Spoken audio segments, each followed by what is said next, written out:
Hi, everybody. Welcome to Troy University. It is time for another ALABCA, Alabama Baseball Coaches Association, Upperclassmen All-Star event. We start with a BP and with Team Cardinal. This is Chaz Branham from Brantley. He is a member of the class of 2026, entering his senior year. Infielder at 5'10", 160, a right-handed hitter, right-handed thrower. Next, Quentin Robinson. Quentin Robinson from Pike Road. He is entering his junior year, an outfielder at 5'8", 165, right-handed hitter and thrower. And where the ALABCA Upperclassmen Showcase event is concerned, BP this morning, infield, outfield around 11:15, and then your first game of the day with these two teams that are doing BP actually playing baseball at about 11:30 this morning. So Quentin Robinson will finish up his 5 swings. And Ryan Rowland headed to the plate. Rowland is from Headland. He is a 2026 grad. Catcher at 5'10", 160. Right-handed hitter and right-handed thrower. So you don't need to write on the ball. You just It started yesterday with a registration. Speakers yesterday afternoon and the baseball today. BP infield, outfield, and games, and then tomorrow nothing but games. As Gage Davis comes to the plate from Elmore County, 2026 grad infielder, 6-footer, 160, left-handed hitter, right-handed thrower. And typically the process, 5 hitters, they'll get 5 swings and then come back and get 5 more. And then we move on to the next set of 5. Just got through with some baseball in Hattiesburg, and Gage Davis playing on one of those teams, part of the Showcase Series. Evan Foster representing the last of the first 5. Evan Foster is from Robertsdale, 2026 grad. First baseman, 6-footer, 190, right-handed hitter and right-handed thrower. Team Cardinal, then Navy, Black, then Royal, Columbia, then Forest. And then we get to the infield, outfield. So there is the first look at the first 5. And we're back with the first guy, Chaz Branham. Branum. From Brantley, 2026 grad, the infielder is 5'10", 160. Right-handed hitter, right-handed thrower. Brantley synonymous with great small ball sports, whether it's baseball, football, basketball, quality athletics at Brantley, regardless of the sport. A second look at Quentin Robinson. Quentin Robinson from Pike Road. He will graduate in 2027, an outfielder.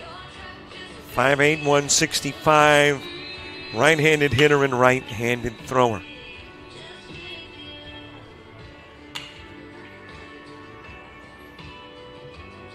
A second look at Ryan Rowland. Ryan Rowland from Headland. Thanks very much to Johnny Johnson. Made all the alterations on the rosters, so we're good to go. And you talk about efficiency, Johnny is the man. I mean, things run smooth with Johnny Johnson at the helm. Barry Dean says he's in New York coaching baseball. I don't know. We probably have to have a picture to have proof of such. Ryan Rowland from Headland, his second set of 5 swings. 2026 grad, catcher, 5'10", 160, right-handed hitter and thrower. And here again, Gage Davis.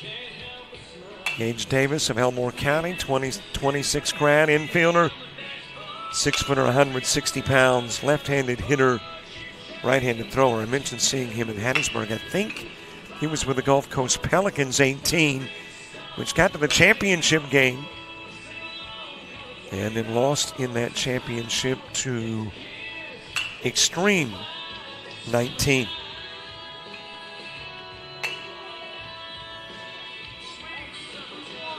And here again is Evan Foster. Evan Foster from Robertsdale, 2026 grad. First baseman, 6-footer, 190. Right-handed hitter and right-handed thrower.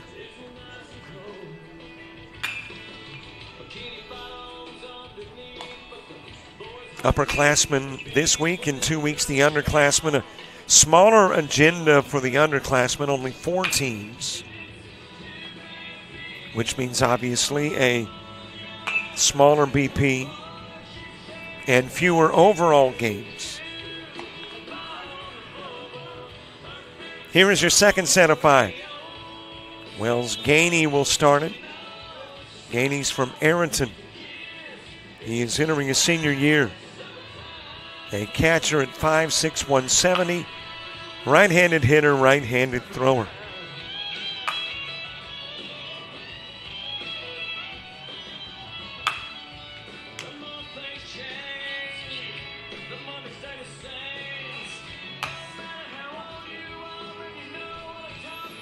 We're in Troy University.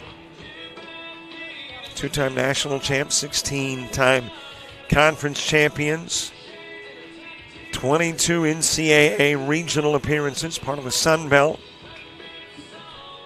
Southern Miss, the Sun Belt Conference champ this year. This is Dorset Jackson. He is from Prattville, in 2026 grad, outfielder at 6 feet 180, left-handed hitter, right-handed thrower.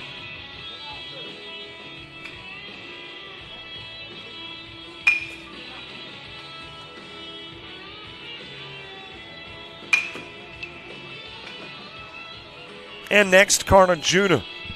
Carter Judah from Glenwood. Going into his senior year, he is an infielder at 5'10", 195, right-handed hitter and right-handed thrower. So today, BP infield and outfield, as well as games, and then tomorrow exclusively games. 5 in all, a little different format where the games are concerned, 5 hitters per inning. Not worried about 3 outs, but 5 hitters. This is Brady Lewis from Dale County. 2026 grad, catcher at 6'2", 170. Right-handed hitter and right-handed thrower.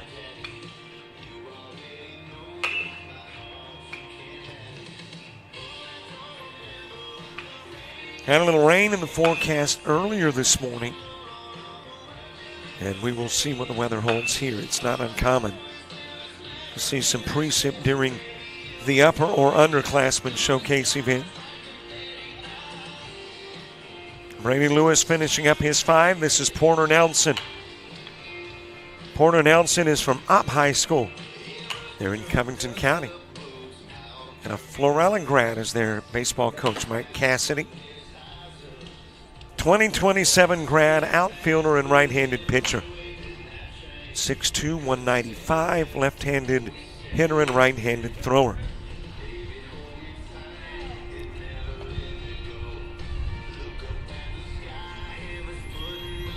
Back to Wells Gainey of Arrington. Entering his senior year, he's a catcher at 5'6", 170. Right-handed hitter, right-handed thrower.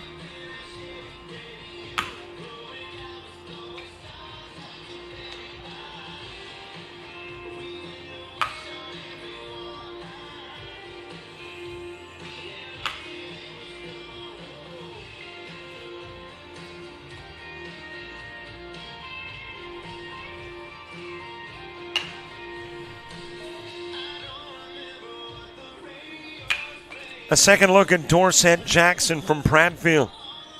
2026 grad, outfielder at 6 feet tall, 180 pounds. Pass from the left side, throws with the right hand.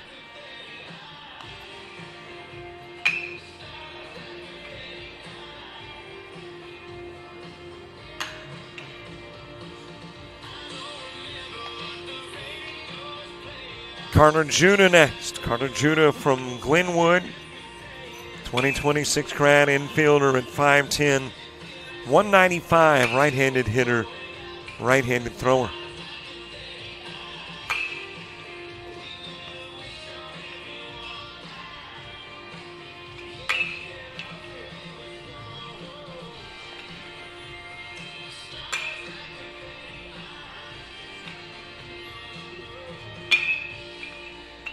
And another look at Brady Lewis from Dale County. 2026 grad, a catcher at 6'2", 170 pounds, right-handed hitter, right-handed thrower. By the way, seeing that screen at first, which is typically protection for the fielders. Good to know that Kenny Dupont, who used to coach in the ACCC, now an assistant coach at Tennessee Martin, is well on the road to recovery. Saw him in May and looked good. For those of you who don't know, he was behind the screen at BP, drifted from behind the screen and took a shot to the face. Broke 7 bones and created some eye issues, but doing well now. And Kenny's back coaching and scouting the whole routine. Porter Nelson, his second look. Up high school grad in 2027. Outfielder, right-handed pitcher at 6'2", 195. Left-handed hitter, right-handed thrower.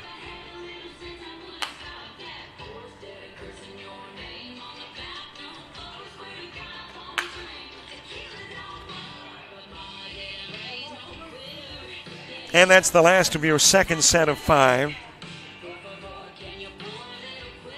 Here comes the first at-bat for Seth Williams. Seth Williams from Wicksburg, 2026 grad. Outfielder and right-handed pitcher, 6'1", 150. Right-handed hitter and thrower.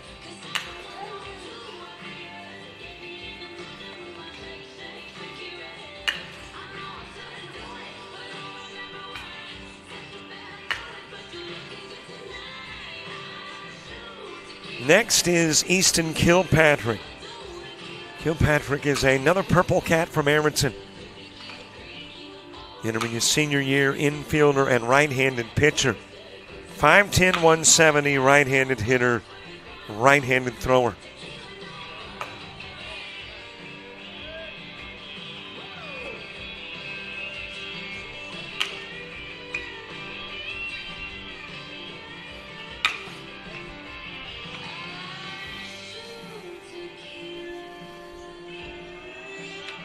Next, Harley Puckett. Harley Puckett from Holtville. He's about to get into his junior year at Holtville. First baseman, 5'10", 205. Right-handed hitter, right-handed thrower. And it looks like instead of a group of 5 for the remaining Team Cardinal members, it will be a group of 3.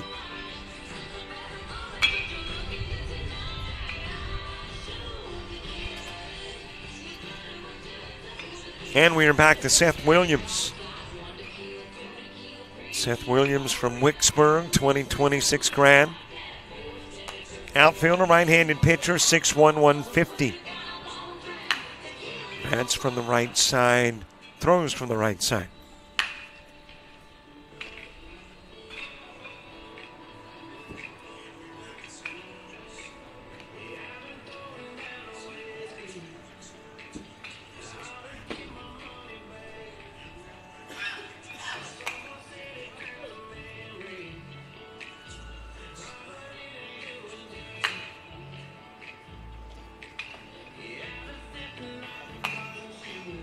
And that'll do it for Seth Williams of Wicksburg. Last, it is Harley Puckett. Check that. This is Easton Kilpatrick. Harley Puckett will be last, but before he goes to the plate, Easton Kilpatrick of Aronson, 2026 grad, infielder and right-handed pitcher, 5'10", 170, right-handed hitter and right-handed thrower.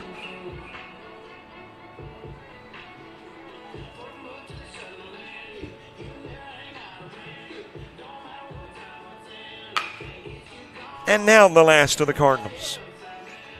Harley Puckett of Holtville, member of the class of 2027, first baseman at 5'10", 205. Right-handed hitter and thrower.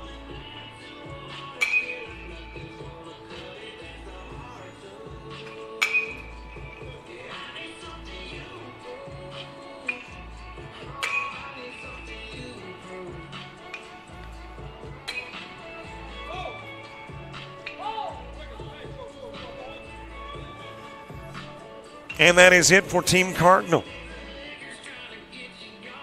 Team Navy retrieving baseballs. We'll stick them in the basket and we'll get back to the BP. Black and Royal to follow, Columbia and Forest. Infield, outfield around 11:15 with Cardinal and Navy. And your first game of the day, right about 11:30. Quick reminder here to subscribe to our YouTube channel. Now, you could be watching on the ALABCA.org website.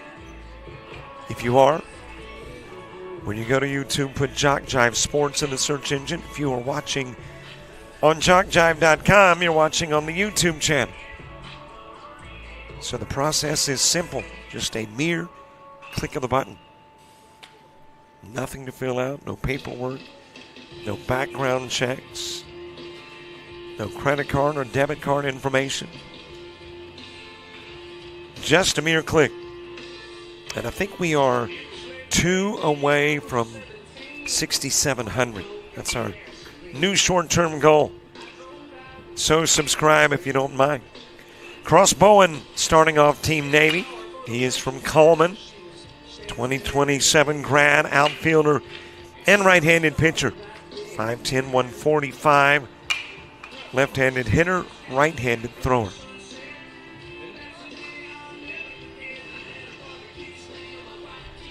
Next is Britt Carroll. Britt Carroll from Albertville. 2027 grad, infielder. 5'9", 150, right-handed hitter, right-handed thrower. Albertville was the host to the ACCC Volleyball Championships this year. What a great facility they've got there in Albertville. And that is where Britt Carroll hails. Aiden Laminack next from Cleburne County. 2027 grad, outfielder at 5'9", 140. Right-handed hitter, right-handed thrower.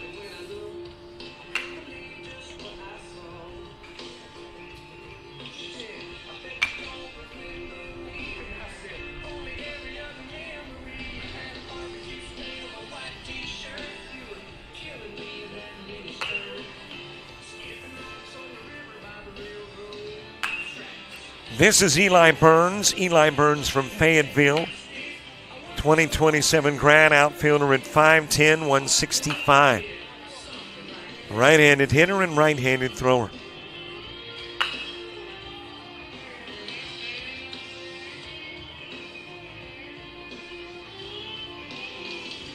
Next, Cole Duckett.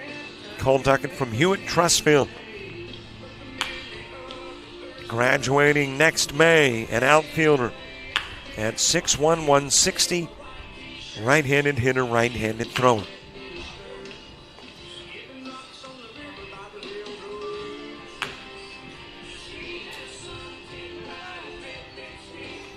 And we are back to the first five for Team Navy. Cross Bowen from Coleman. 2027 grad, outfielder, right-handed pitcher. 5'10", 145. Bats left and throws right.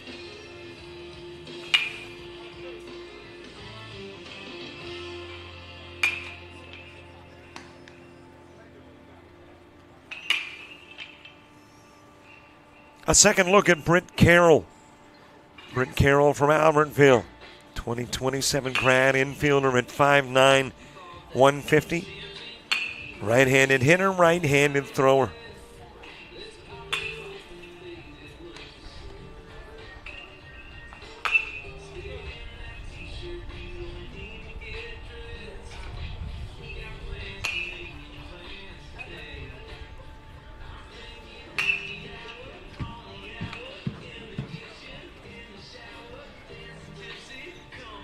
Next is Aiden Laminack. L-A-M-I-N-A-C-K, Laminack of Cleburne County, 2027 grad, outfielder at 5'9", 140. Right-handed hitter, right-handed thrower.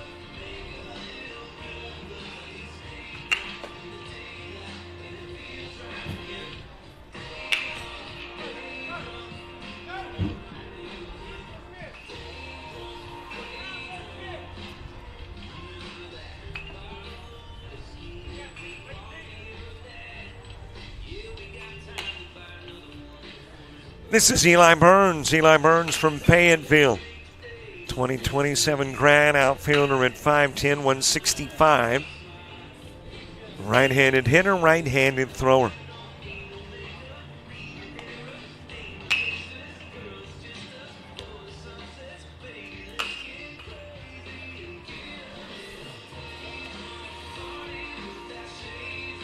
And the last of the first set of 5, Cole Duckett from Hewitt Trustville. A member of the class of 2026, outfielder, 6'1", 160. Right-handed hitter, right-handed thrower.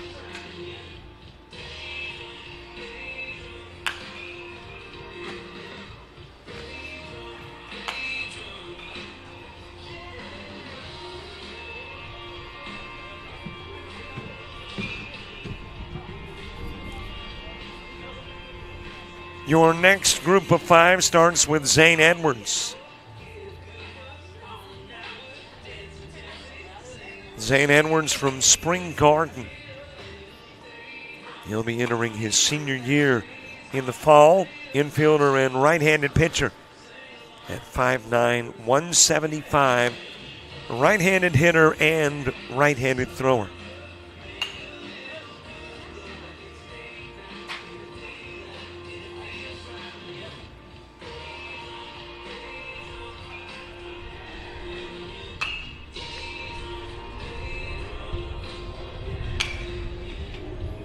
Next, Braden Hatton.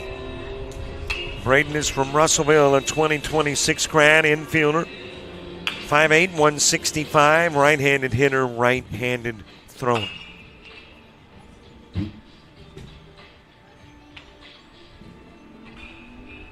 Xavier Luna next of Ohatchee. He'll graduate in 2026, infielder and right-handed pitcher. 6'3", 190. Right-handed hitter, right-handed thrower.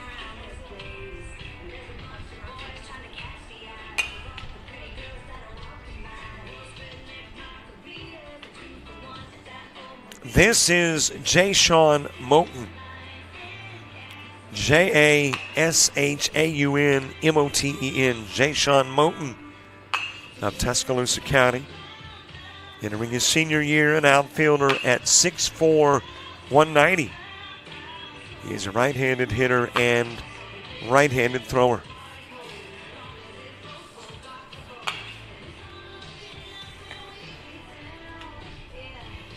And the last hitter in your second group of 5, Jamison Mullinax from Gadsden City. 2026 grad, first baseman. He is a 6-footer at 185. Right-handed hitter, right-handed thrower.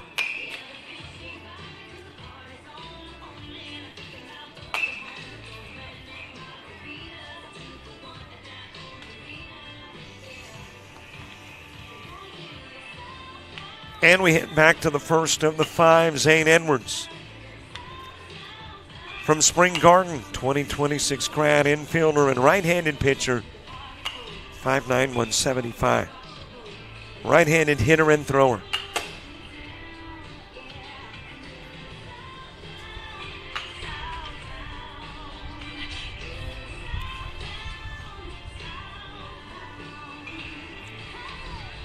This again is Braden Hatton from Russellville. 2026 grad, infielder at 5'8", 165. He is a right-handed hitter and right-handed thrower.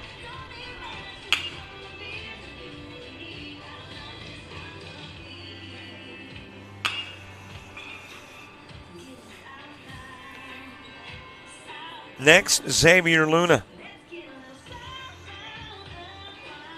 He is an Ohatchee product. Graduates in May.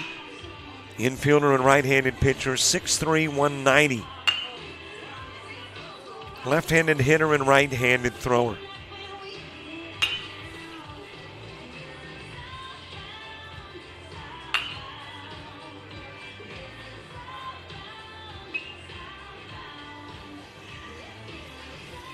Our second and last look at Jay-Sean Moten from Tuscaloosa County, 2026 grad. Outfielder at 6'4", 190. Right-handed hitter, right-handed thrower.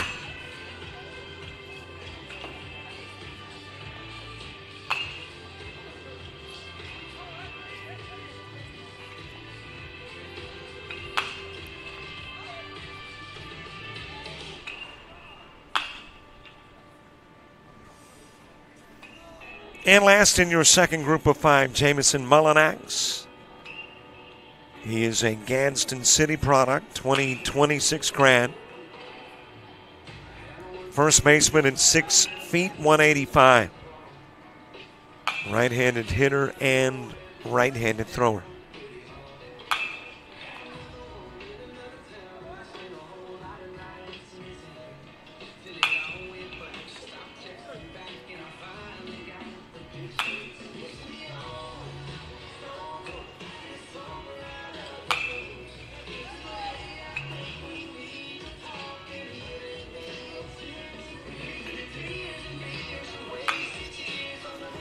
Here's your first look at Tristan Ray from Russellville.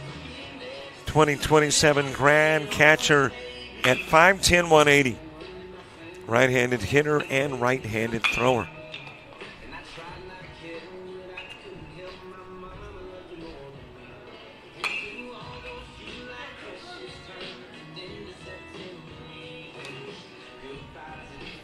Next is Ryan Sipes of Shelby County. 2026 grad, catcher at 5'11", 175, right-handed hitter, right-handed thrower. I wonder if he is any kin to Brian Sipes. James Crenshaw, do you remember Brian Sipes? James is young too, quarterback from years ago. I think he was with the Cleveland Browns. Of course, who hasn't quarterback for the Cleveland Browns? Cooper Wharton next from Boaz, 2027 grad. Catcher at 5'11", 165. Right-handed hitter and right-handed thrower.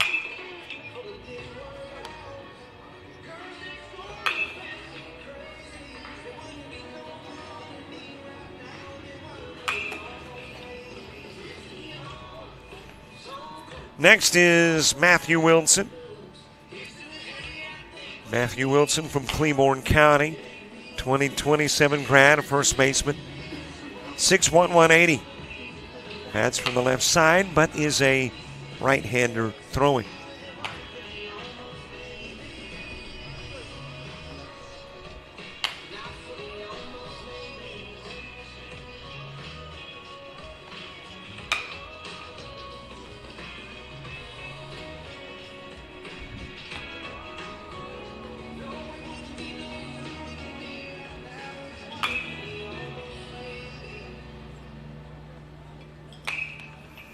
This is Peyton Rackard from Hillcrest, Tuscaloosa.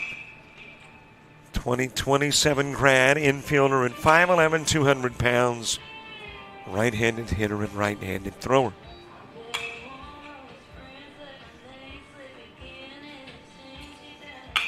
And I am seeing a number of scouts underneath the tent provided and some in the stands. I'm sure there are some online as well. Watching the Upperclassmen Talent BP here at the ALABCA Showcase. Tristan Ray again from Russellville, 2027 grad. Catcher at 5'10", 180. Right-handed hitter, right-handed thrower.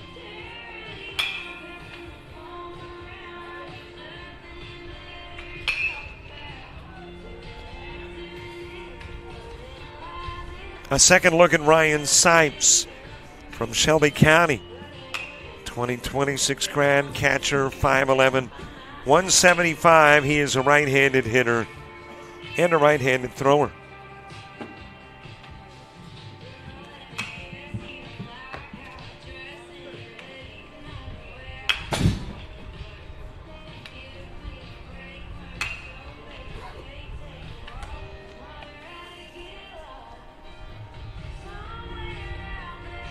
Next, Cooper Wharton from Boaz, 2027 grad.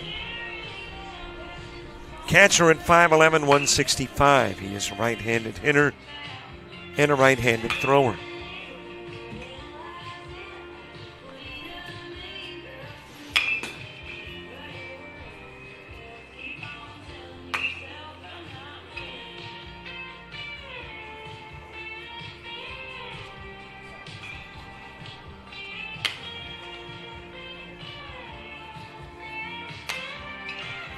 Another look at Matthew Wilson from Cleburne County.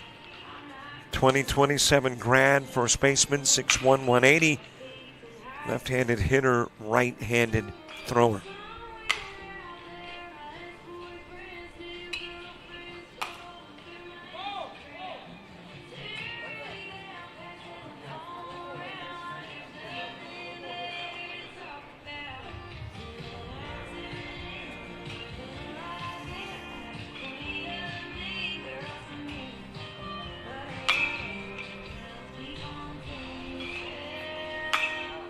And our second look at Peyton Rackard, Rackard. Peyton Rackard from Hillcrest, Tuscaloosa. 2027 grad, infielder, 5'11", 200 pounds. Right-handed hitter, right-handed thrower.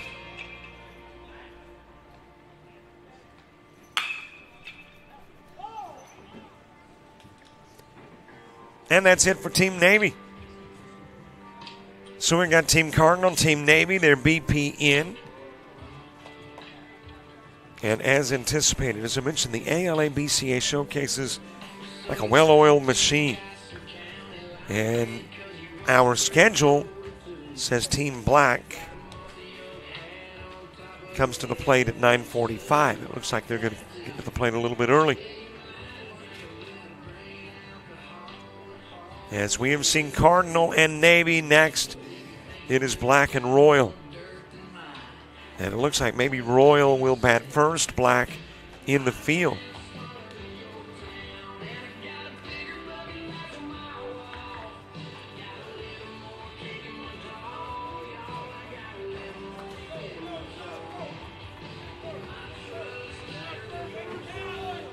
Well, and you can hear, too, the coaches saying, let's go. I mean, they expect this thing to roll. And Team Royal is quickly picking up sticks, getting batting gloves on, and getting ready for some BP.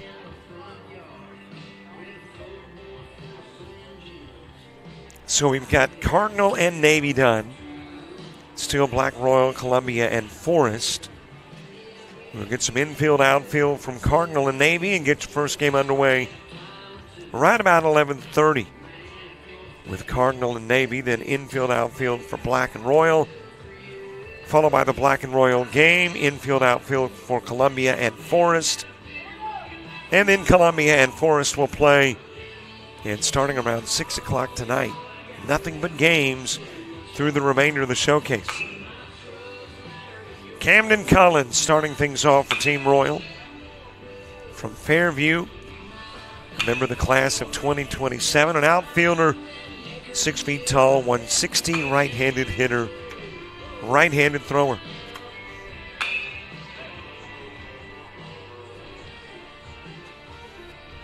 Next is Blake Griggs from Fort Payne. 2026 grad, infielder, 5'10", 155, right-handed hitter, right-handed thrower. Fort Payne is where Johnny Johnson was coached for a bit. And that probably is the most famous person to traverse the geography there at Fort Payne, with the exception maybe of this little country band known as Alabama. Next, Knox Malden from Coleman. 2026 grad catcher at 5'9", 150. Right-handed hitter, right-handed thrower.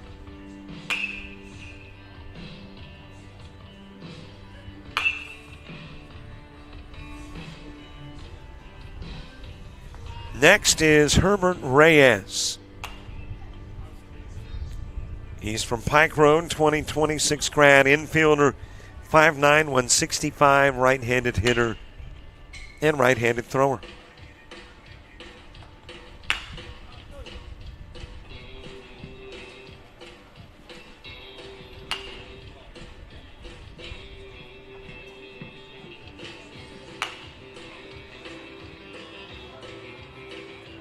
And the last member of your first group of 5 for Team Royal, Jackson Roberts from Gadsden City.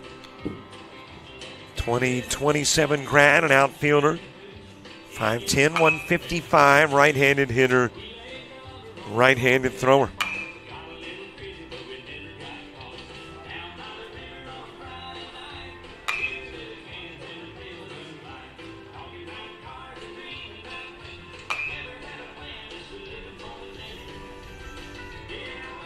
And we are back to the first of the first 5. Camden Cullen from Fairview.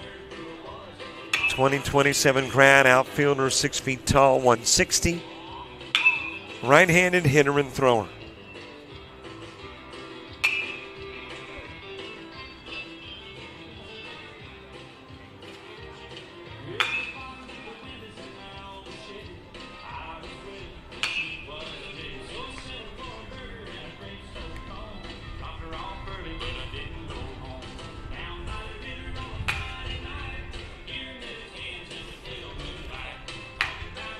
This is Blake Griggs from Fort Payne.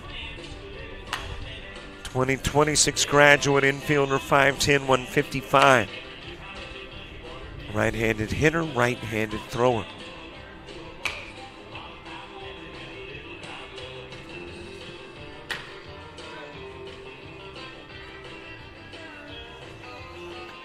A second look at Knox Malden. Knox Malden from Coleman. 2026 grad, catcher, 5'9", 150. Right-handed hitter and thrower.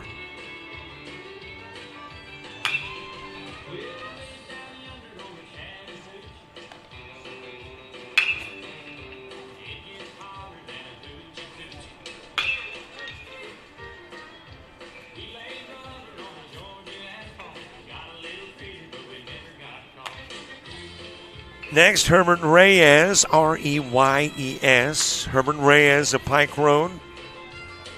2026 grad infielder, 5'9", 165. Right-handed hitter and thrower.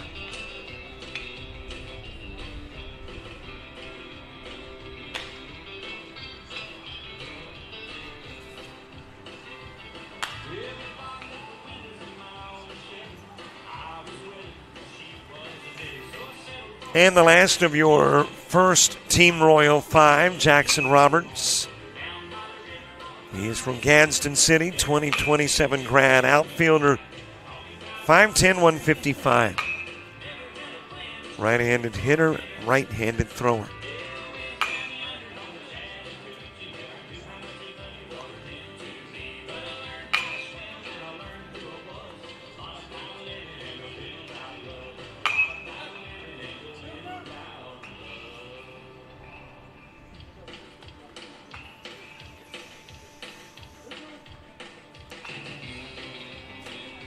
Your second set of 5 for Team Royal, Micah Brashear or Brasher, B-R-A-S-H-E-R. I've heard both pronunciations. Hoax Bluff is where he goes to school, 2027 grad. Right-handed pitcher, 5'11", 185. Bats right, throws right.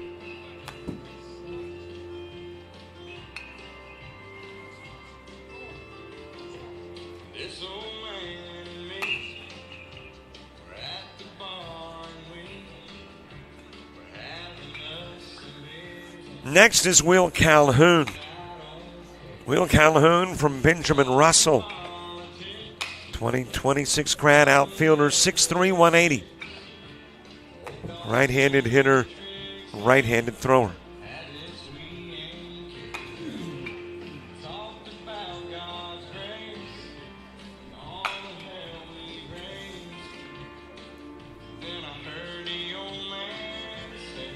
Next, Gus Fowler of Fife, 2027 grad catcher, 5'10", 175. Right-handed hitter and thrower.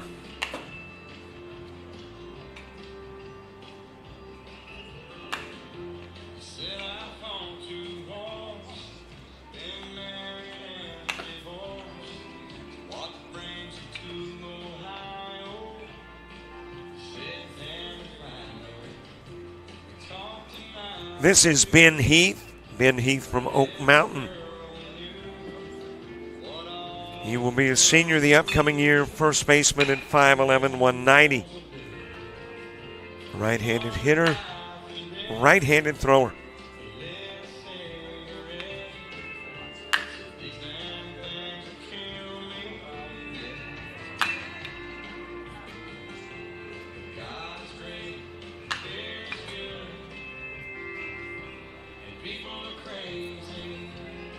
And here is your last of the second five, getting their first swing at pitches in BP. Bryson Jeffries. Bryson Jeffries of Hatton. 2026 grad, an outfielder. 5'10", 170. Left-handed hitter, right-handed thrower.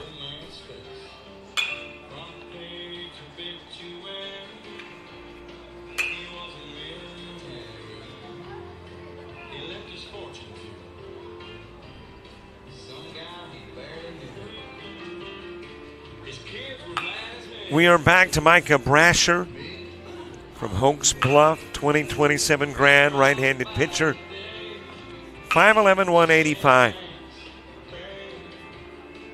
Right-handed hitter, right-handed thrower.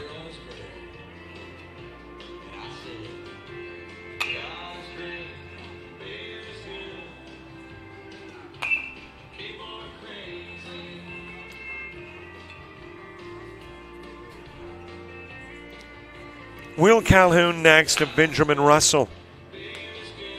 Will Calhoun, a 2026 grad, outfielder, 6'3", 180.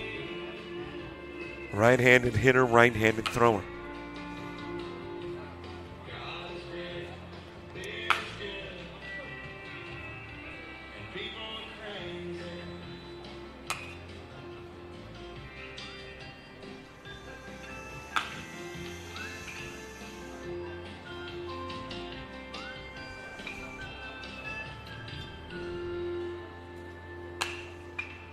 This is Gus Fowler of Fife, entering his junior year. Catcher at 5'10", 175.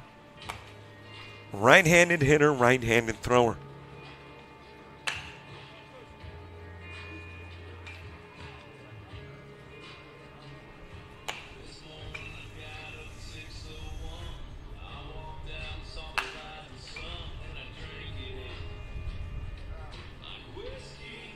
Ben Heath next of Oak Mountain. He'll be graduating in May. First baseman at 5'11", 190. Right-handed hitter, right-handed thrower. ALABCA showcase for the upperclassmen, the underclassmen in a couple of weeks. 6 teams this week, 4 teams in 2 weeks. And your teams from the south, Cardinal, Black, and Columbia. From the north, Navy, Royal, and Forest. This is Bryson Jeffries from Hatton. 2026 grad, an outfielder, 5'10", 170. Left-handed hitter, right-handed thrower.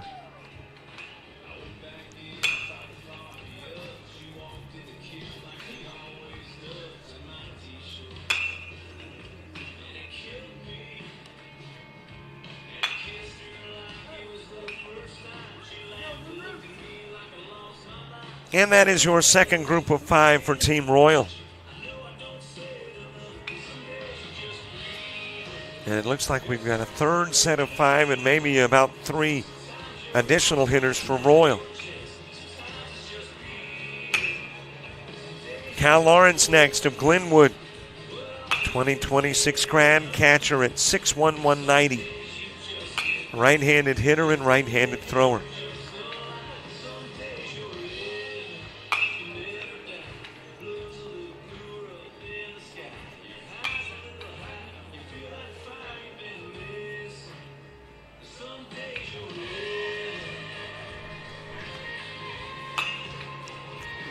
This is Dylan Olive from Muscle Shoals. 2026 grad infielder, right-handed pitcher, 6 feet 180. Right-handed hitter, right-handed thrower. Talking about music a little earlier, Muscle Shoals at one point was where everybody went through before becoming big time. I think even the Rolling Stones did some of their first work in the States there. I don't know if it's the music hotbed anymore. Tanner Rice next of Mortimer Jordan. 2027 grad infielder at 6 feet 155. He's a right-handed hitter, right-handed thrower.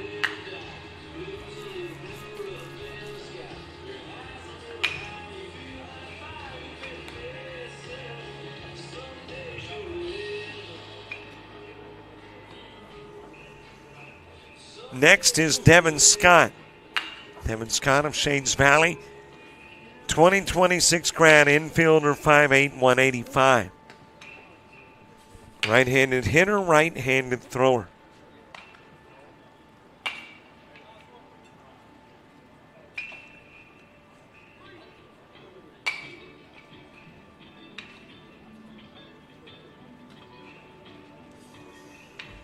This is Griffin Wynn. He is another Fort Payne product. 2026 grad, first baseman, right-handed pitcher, 5'11", 185. Bats right, throws right.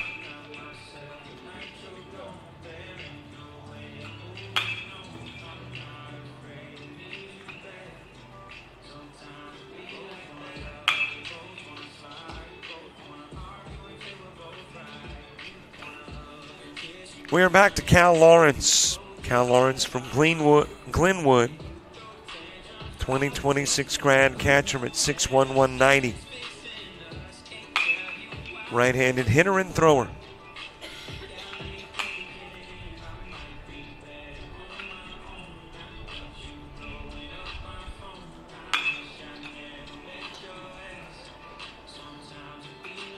"76 degrees here in Troy, with a high of 86 later. This time of year could be much worse. This actually is not a bad day temperature-wise. As a matter of fact, we have been here for showcases that were much, much warmer. Dylan Olive from Muscle Shoals again. 2026 grad infielder, right-handed pitcher, 6 feet 180. Right-handed hitter, right-handed thrower.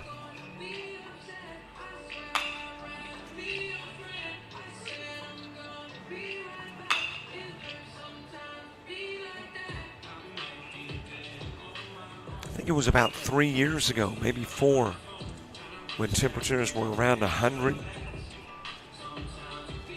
It was a hot day.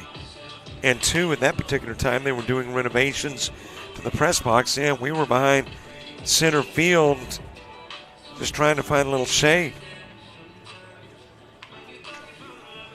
All those renovations completed a couple of years ago. Tanner Rice from Mortimer Jordan next. 2027 grad infielder at 6 feet 155. Right-handed hitter and right-handed thrower.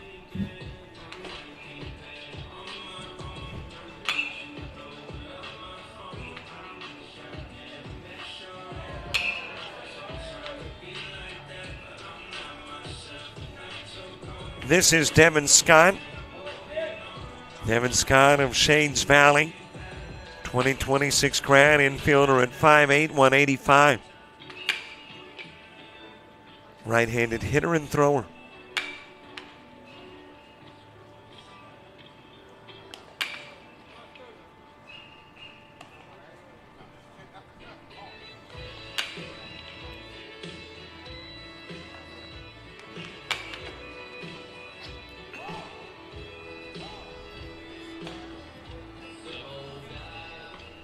And a second look at Griffin Wynn. Griffin Wynn from Fort Payne.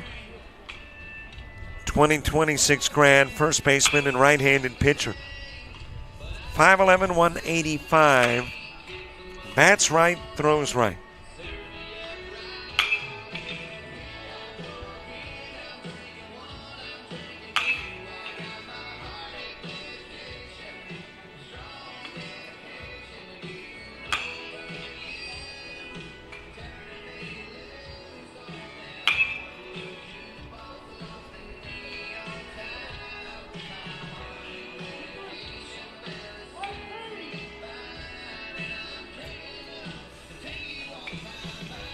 And you got a trio of guys from Team Royal to finish up the BP, starting it off. This is Jono and Dean. Jono and Dean of Mortimer, Jordan. 2026 grad, outfielder at 5'11", 165. Left-handed hitter, right-handed thrower.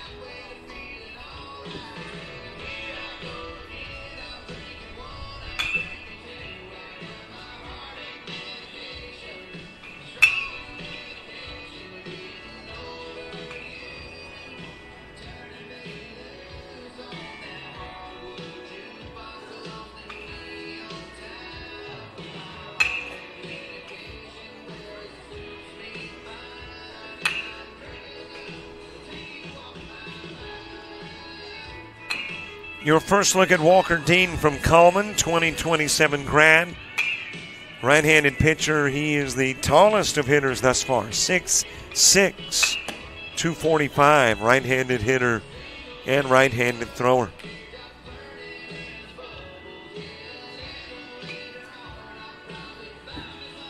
This is Luke Martin from ARAB. 2026 grad, right-handed pitcher. 6'1", 210. Bats right, throws right.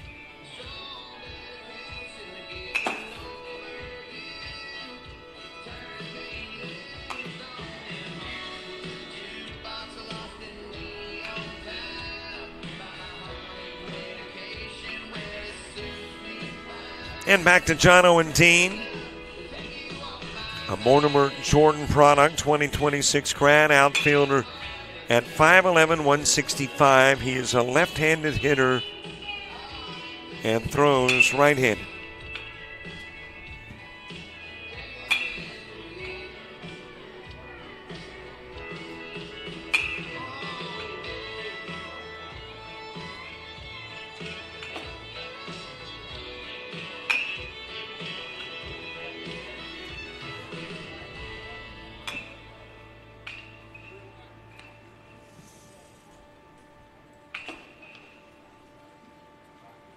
One more look at the 6'6", 245-pound Walker Dean. Goes to Coleman. And he is entering his junior year. Right-handed pitcher and a right-handed hitter.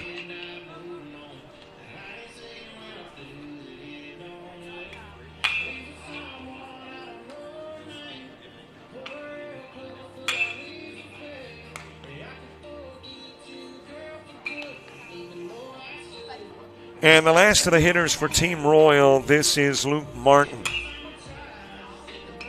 Luke Martin from ARAB, 2026 grad, right-handed pitcher and a right-handed hitter, 6'1", 210.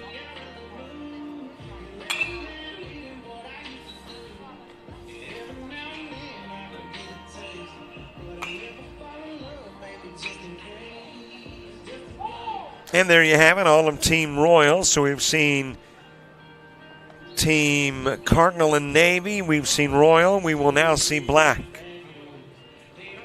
And Team Royal will take to the field while Team Black picks up baseballs and gets ready to pick up baseball bats. We are at the ALABCA Showcase. A delight to be back. I'm not sure how many years now. I guess about 5 or 6 years. I think it began with a COVID year. And I've been here ever since. Thank you very much to Barry Dean, Johnny Johnson. Barry is about to call it not call it a career, but he's starting to lighten the load where the ALABCA is concerned as of the end of July. So good luck to Barry and his new pursuits. And I have heard who has taken over, I think, but I cannot recall who it is. And that might be a good thing, because it may not be official.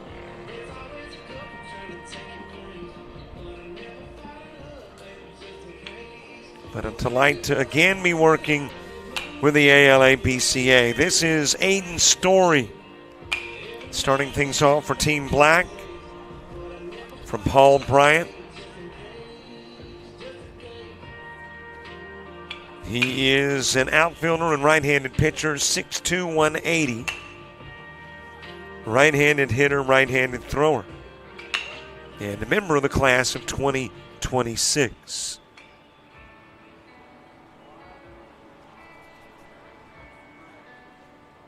Next, Corbin Knott, Knott. Corbin Knott from Eufaula, 2026 grad, outfielder, 5'6", 135. Right-handed hitter, right-handed thrower. Thank you very much, Johnny Johnson. Boy, you talk about somebody that is on top of things. Todd Watts is the new executive director. I mentioned it. He provides the info. Congratulations, Todd, the new executive director with the ALABCA. Miller Lombardi next from Wetumpka. 2027 grad, infielder and right-handed pitcher. 6 feet, 150, left-handed hitter, right-handed thrower. Here's another fella I saw in Hattiesburg this weekend, John Michael Mordecai from Wicksburg. 2026 grad, outfielder, left-handed pitcher. 5'9", 155. Bats left, throws left. It's been unusual in these teams thus far. Have had a number of left-handed hitters, but not many left-handed throwers.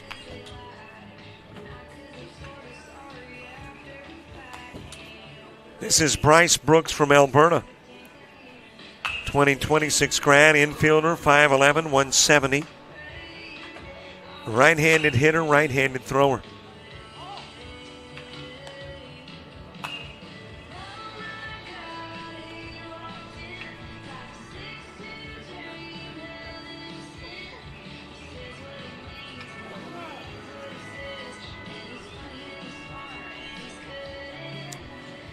Back to Aiden's story from Paul Bryant.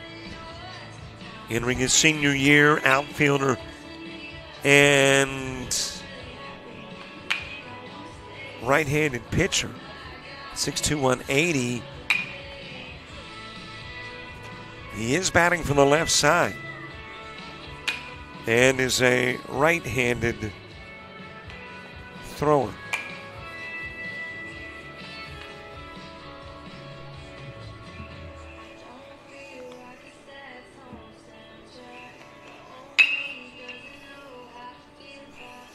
Next, Corbin Knott from Eufaula. 2026 grad, outfielder, 5'6", 135. Right-handed pitcher, right-handed thrower. I wonder if he does any fishing on Lake Eufaula. Big lake there on the Georgia-Alabama line. Miller Lombardi next. But did you know in Alabama, with all of the lakes, there's only one natural lake in the state?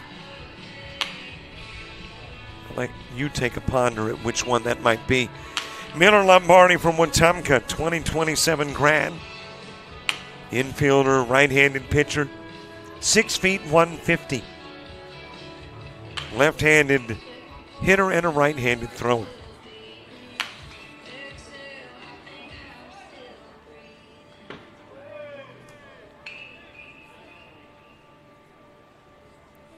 This is John Michael Mordecai of Wicksburg. 2026 grad, outfielder and left-handed pitcher. 5'9", 155, bats left, throws left. Well, it says outfield and left-handed pitcher, but in the games I have seen him this summer, he's played a ton of different spots. I think I've seen him at first, maybe third. Definitely at first, though. On the mound and in the outfield. Bryce Brooks from Alberta now hitting.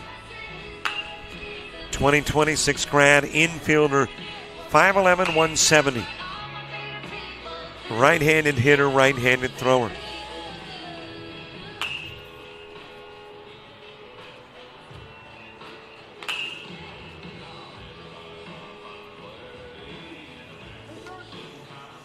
And now the start of your second group of Team Black hitters, your group of 5. Matthew Drinkwater from James Clemens.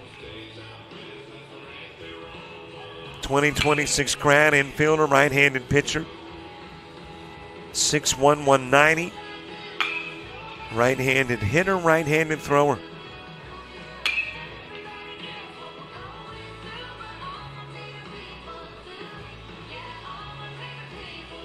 This is Easton Grace from W.S. Neal. Well, I've been talking about music. Might as well throw in Bruton. That's where William Lee Golden of the Oak Ridge Boys is from, and Hank Lachlan was from. Now, Hank Lachlan's going way back. Oak Ridge Boys about to wrap up a 50-plus year career.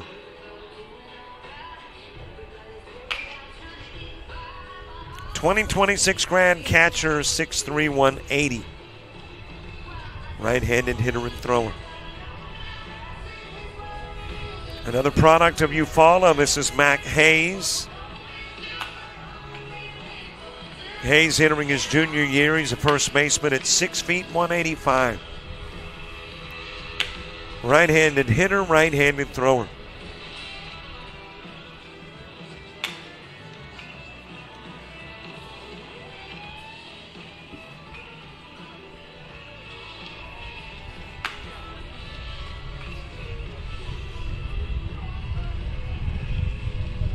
Next, Will Jackson of Opp.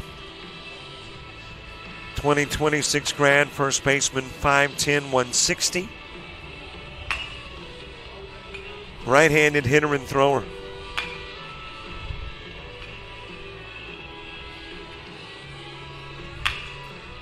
We cover Bayside Academy baseball, and I think it was Opp that knocked Bayside out of the postseason this year.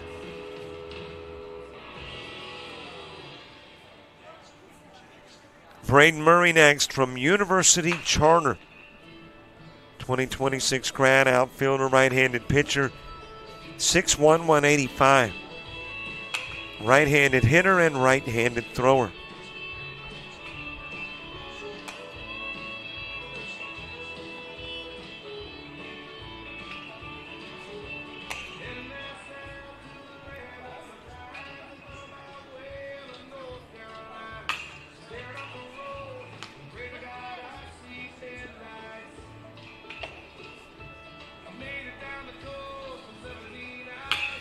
Back to the first of this group of 5, Matthew Drinkwater from James Clemens. I wonder if they're going to rename the school Johnny Johnson.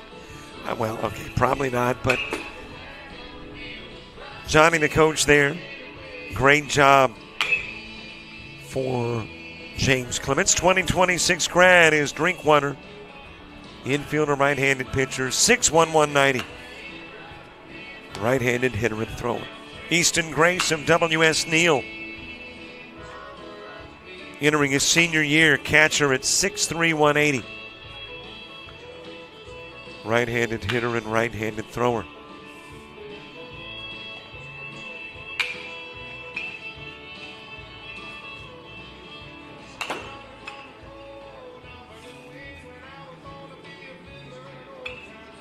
Next, it is Mac Hayes. Mac Hayes from Eufaula. About to become a junior, first baseman, and 6 feet tall, weighing in at 185. Right-handed hitter and thrower.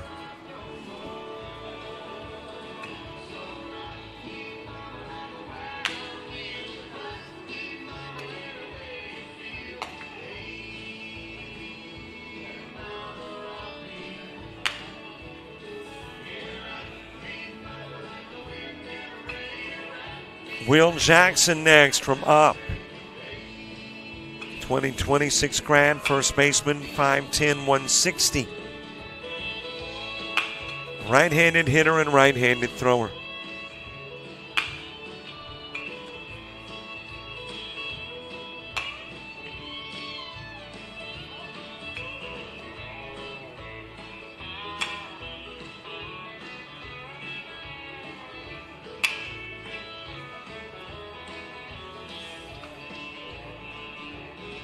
And here is our last look at Braden Murray. Braden Murray of University Charter, 2026 grad. Outfielder and right-handed pitcher.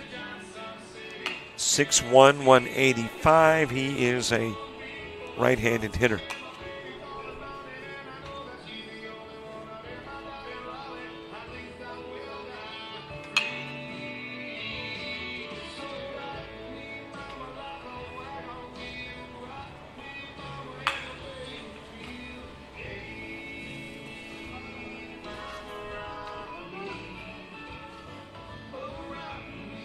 Here is your first look at Hudson Robbins. Hudson Robbins from Saraland, 2026 grad.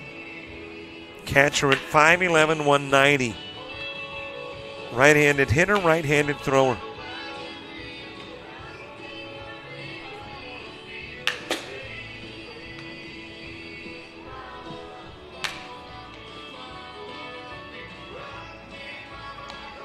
Next, Sean Smith from Prattville. 2026 grad, catcher, 5'10", 180. He is a switch hitter. Hitting this time from the left side. We'll see if he hits from the right next. And is a right-handed thrower.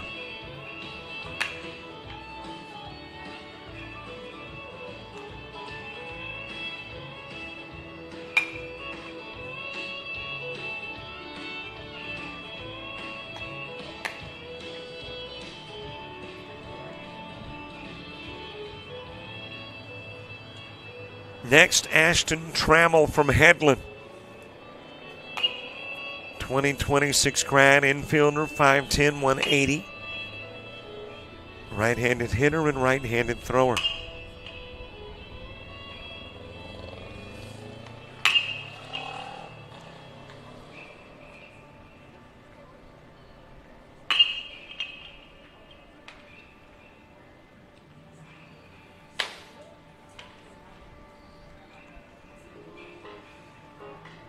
This is Brody Cook from Rehoboth. He'll be entering his junior year in August. Infielder at 5'11", 215. Right-handed hitter and right-handed thrower.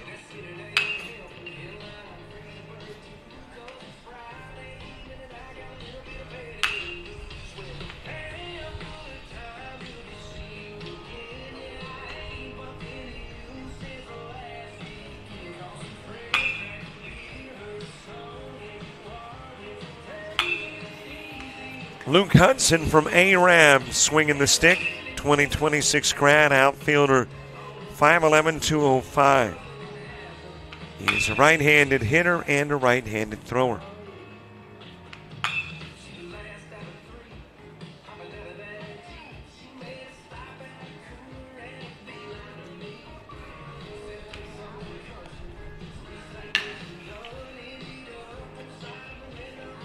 Back to Hudson Robbins from Saraland, 2026 grad. Catcher at 5'11", 190. Right-handed hitter, right-handed thrower.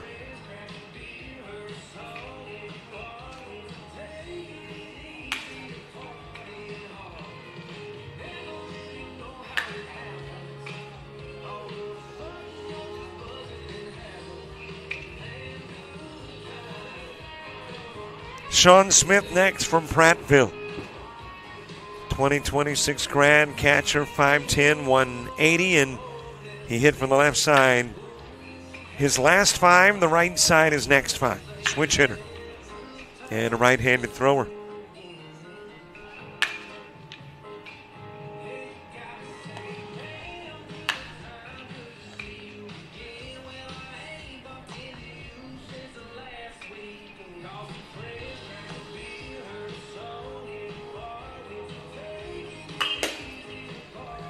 Ashton Trammell again from Headland. 2026 grad infielder, 5'10", 180. Right-handed hitter and right-handed thrower.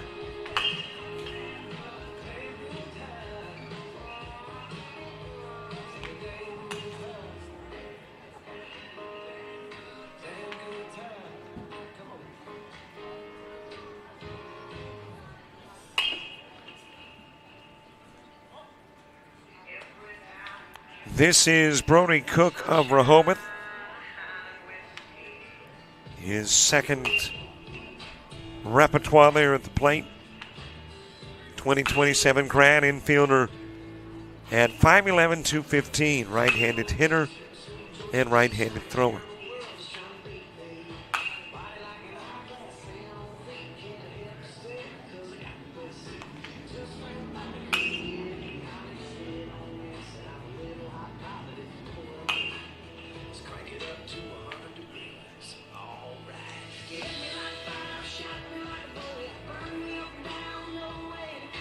Luke Hudson from ARAB, 2026 grad, outfielder, 5'11", 205.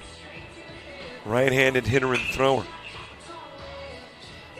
And it looks like a couple of additional guys from Team Black about to come to the plate. Cohen Lambeth and Ross Pike.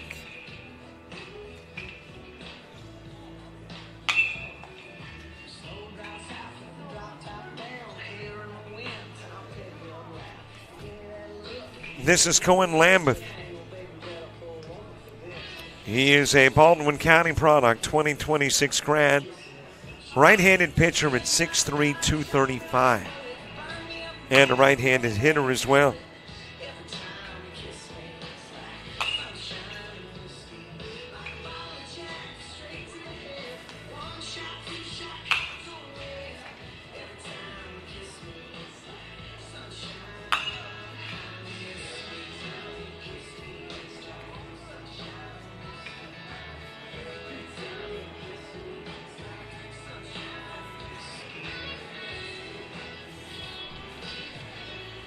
Ross Pike from Elmore County next.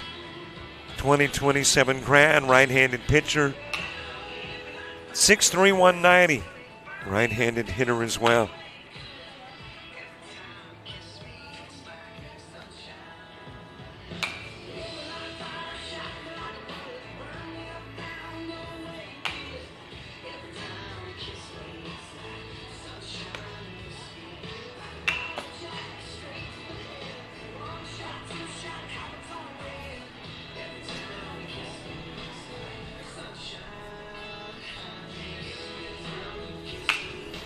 Your second look at Cohen Lambeth from Baldwin County.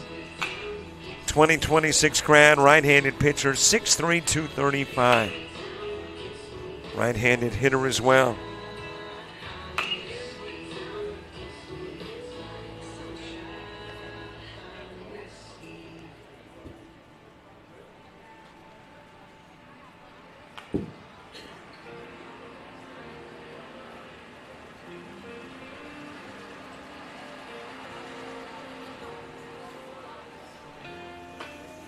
And the last of Team Black, Ross Pike. Ross Pike from Elmore County, 2027 grad. Right-handed pitcher, 6'3", 190. Bats right, throws right.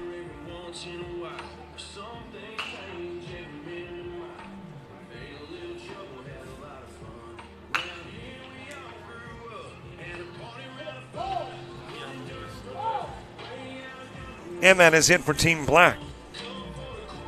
Team Black, one of 6 teams here. They represent the South. 3 teams considered Southern teams, 3 teams considered Northern teams. You got 6 teams total here, and 4 of the 6 have had their BP. And there's 2 more to go.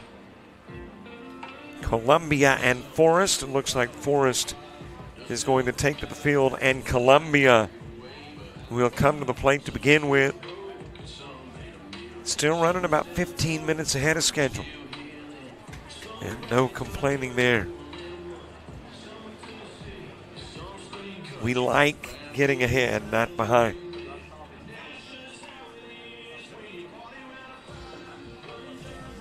So next on your agenda in the ALABCA showcase, it will be Team Royal, or Team Columbia rather, then Team Forest. Then you'll get your infield, outfield for Cardinal and Navy in your first game underway at 11:30. I have not mentioned our stellar crew, by the way. James Crenshaw producing. Is it Juwan and Lauren? Juwan and Lauren running cameras. And you're stuck with me as your commentator. So Forrest is taken to the field, and Columbia is about to come to the plate. On the, what day of the week is this? It is a Tuesday. Is it the 10th, I think, of June? That means Crenshaw's got a birthday either coming up or happened. It happened. How old? 40 years old. Wow. I mean, I remember James and I met when he was about 25, 26. 40 years old. Of course, you know what that means. I've gone the other way. See, I've gone back. It's like negative numbers for me, positive numbers birthday-wise for James.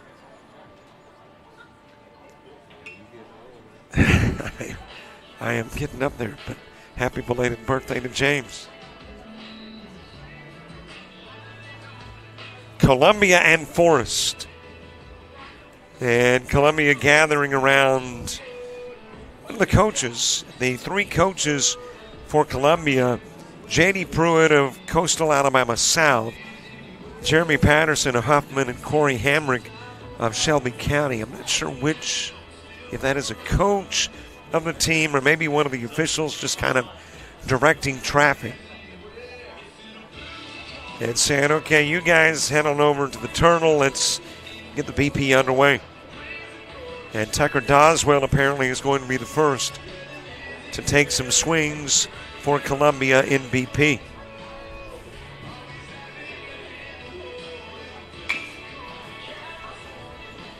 Fouled away. Fouled away. What? I'm already getting into the game. It's like game coverage, I guess. It is Tucker Doswell who will start the BP from Headland. 2026 grad outfielder, 5'9", 155. Right-handed hitter and right-handed thrower.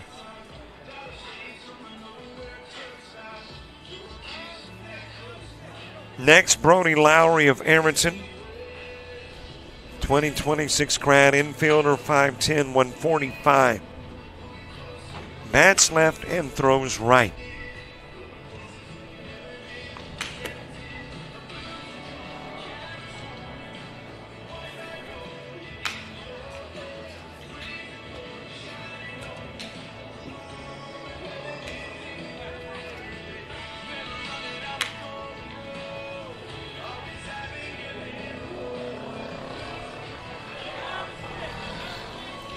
Jacob O'Brien next. Jacob O'Brien from Gulf Shores. I believe he is our first and maybe our only representative of Gulf Shores. 2026 grad outfielder, 5'9", 160. Right-handed hitter and right-handed thrower.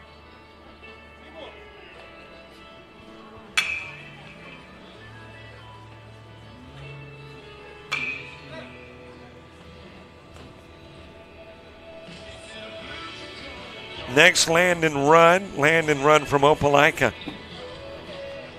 2026 grad, right-handed pitcher. 6 feet, 165. Right-handed hitter and thrower.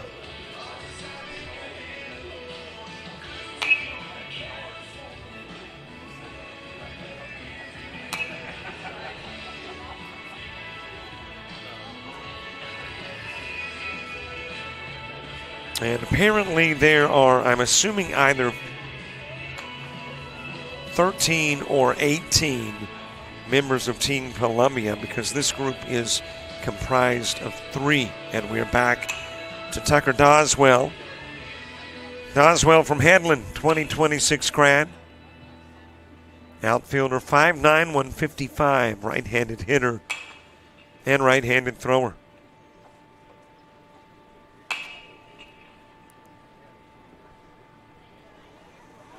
And it looks like there must be 18. I see 3 groups of 5 on the sidelines for Columbia.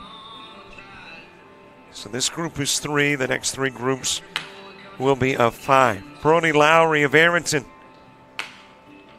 2026 grad, infielder, 5'10", 145, left-handed hitter and thrower.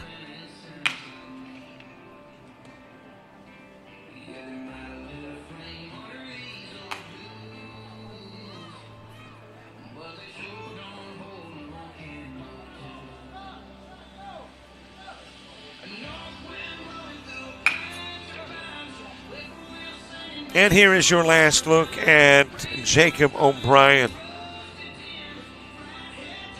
Jacob O'Brien of Gulf Shores, 2026 grad, outfielder, 5'9", 160. Right-handed hitter and thrower.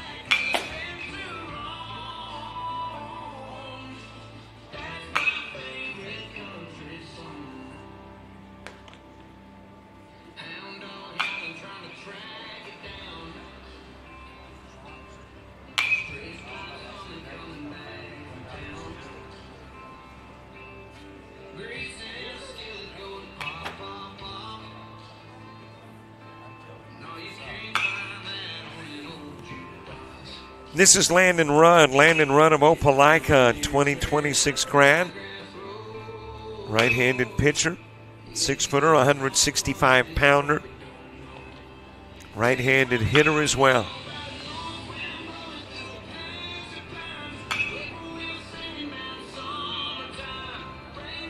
Next, Caden Baxter of Carroll, down in the Ozark area. Play their home games at historic Eagle Stadium. 2026 grad, right-handed pitcher, 5'10", 205, right-handed hitter, right-handed thrower.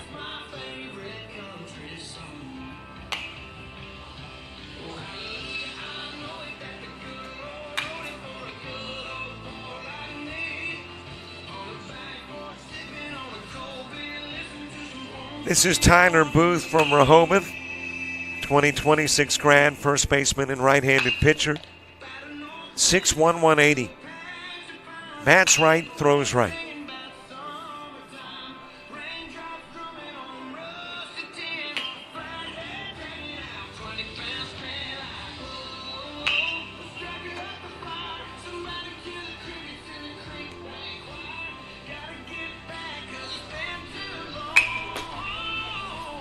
Next, Madison Curry from Holtfield, 2026 grad, outfielder, 5'11", 185.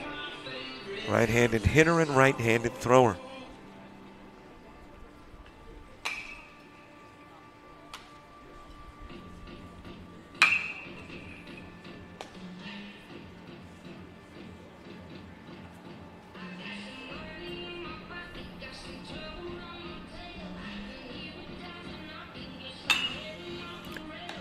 Shelton Darnell next from Elmore County, 2026 grad. Outfielder at 5'10", 175, left-handed hitter, left-handed thrower. I was talking earlier about the Gulf Coast Pelicans playing in Hattiesburg in the Showcase Series Championship. And Shelton Darnell was on that team as well.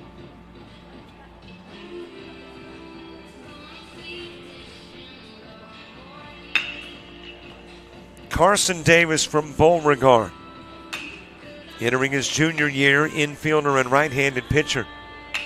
5'9", 165, right-handed hitter, right-handed thrower.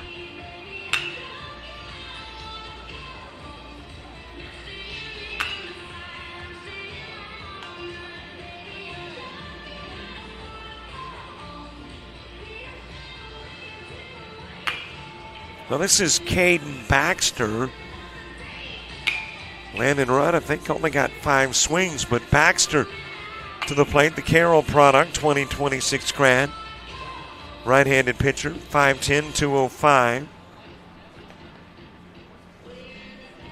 Right-handed hitter and right-handed thrower.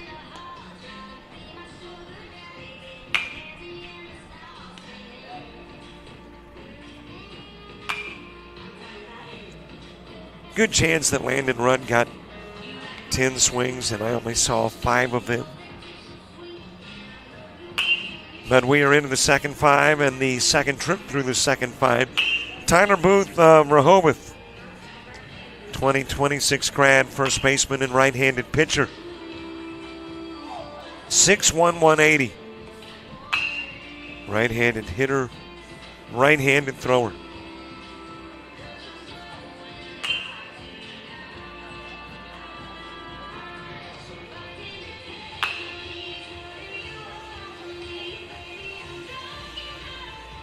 Next, you have Madison Curry. Madison Curry of Holtville, 2026 grad, outfielder, 5'11", 185. Bats right, throws right.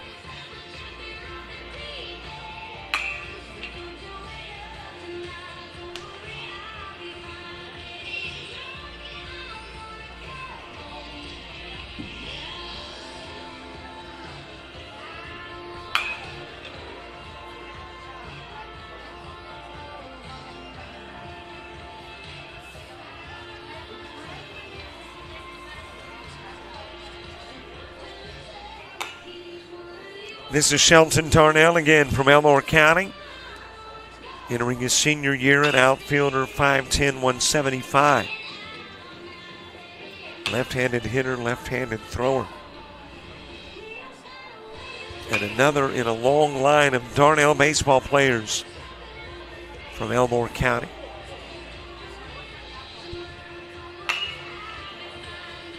He had some brothers that played, and maybe Wallace Dothan.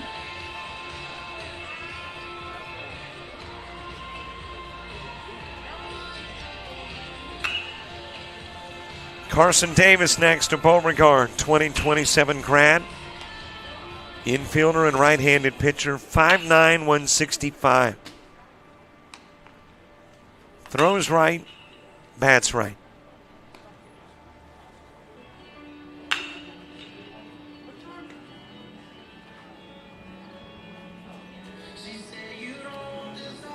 And your next set of 5 starts with Paxton Ganola, Genola. Paxton Ganola from Prattville, 2026 grad, right-handed pitcher, 5'11", 170, right-handed hitter too.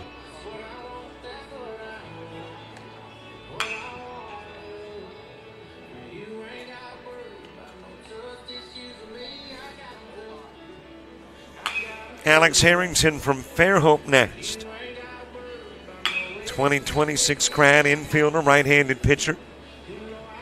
6-footer, 165. Right-handed hitter and thrower.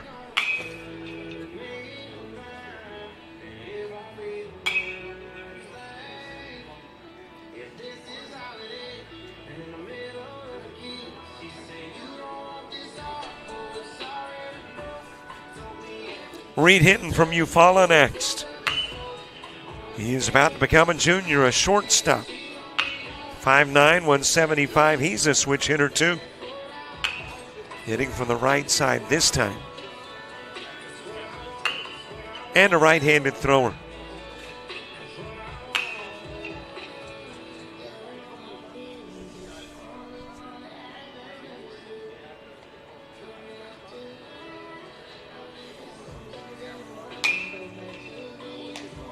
Heath Matheson next of Rehoboth.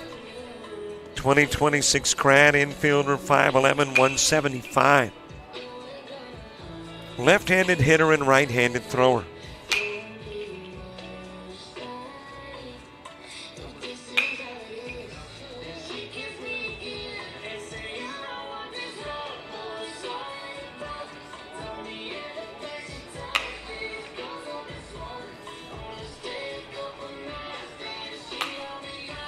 Next is Grady Patterson from Up High School. 2026 graduate catcher, 5'10", 185. Right-handed hitter and right-handed thrower.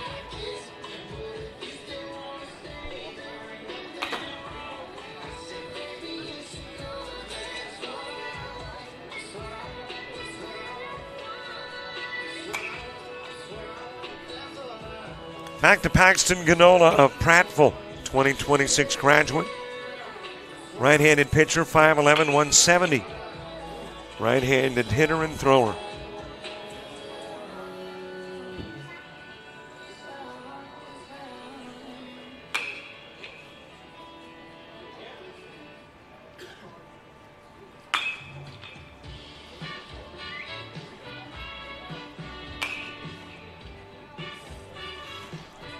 Your second look at Alex Harrington from Fairhope. 2026 graduate infielder and right-handed pitcher. 6 feet, 165. He is a right-handed hitter.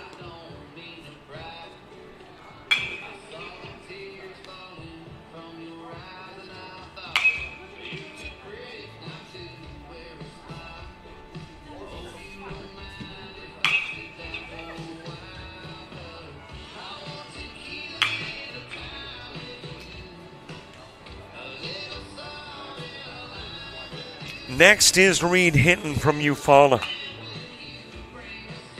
Member of the class of 2027, a shortstop, 5'9", 175.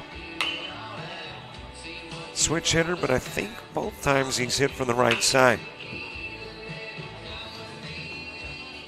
Also a right-handed thrower.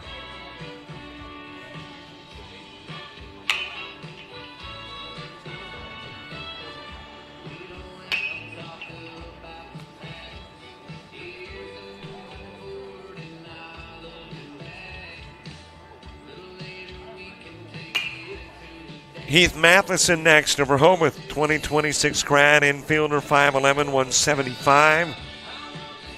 Left-handed hitter and right-handed thrower.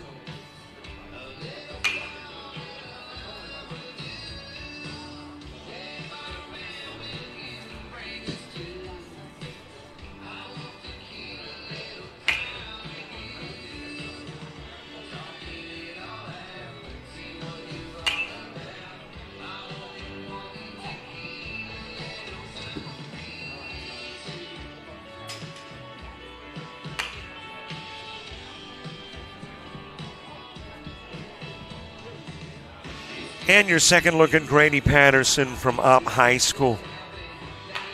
2026 grad catcher, 5'10", 185. He is a right-handed hitter and right-handed thrower.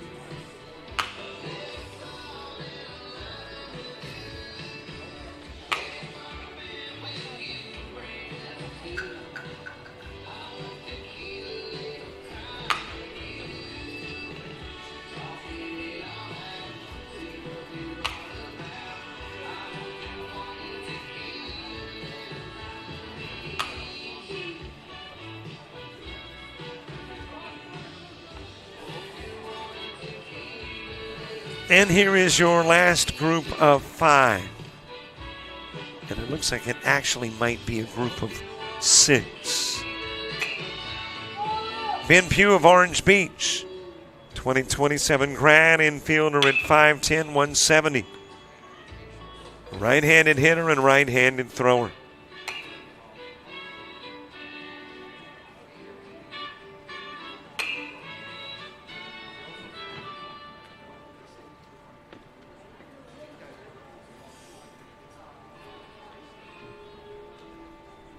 Next, Jacob Shiver of Rehoboth, 2026 grad catcher, 5'10", 175. Right-handed hitter and right-handed thrower.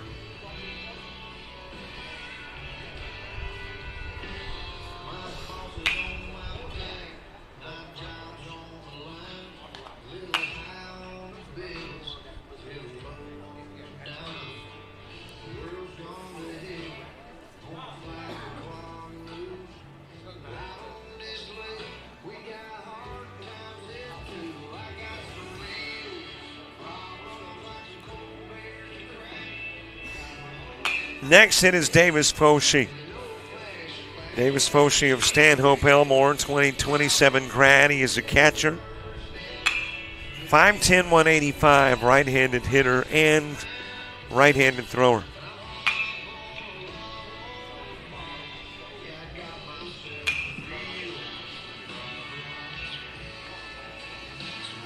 Next, Jaden Hancock. Jaden Hancock of Beulah. 2026 graduate. And under position hit list injury, so apparently not able to play a position at the moment. Although he's swinging the bat pretty well. 5'10", 225, right-handed hitter and thrower. We'll verify that where Hancock is concerned.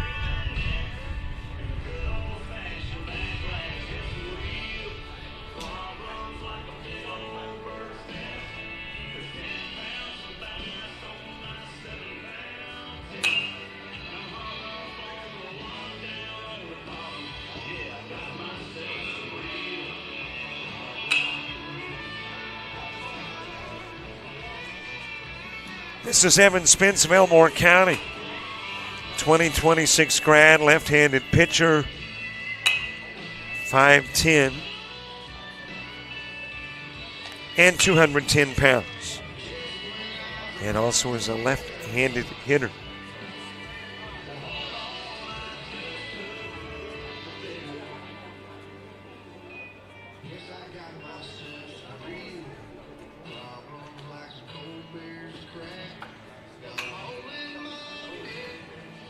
Colton Walston next of J.B. Pennington. 2026 grad, first baseman, 6'1", 205. Right-handed hitter and right-handed thrower.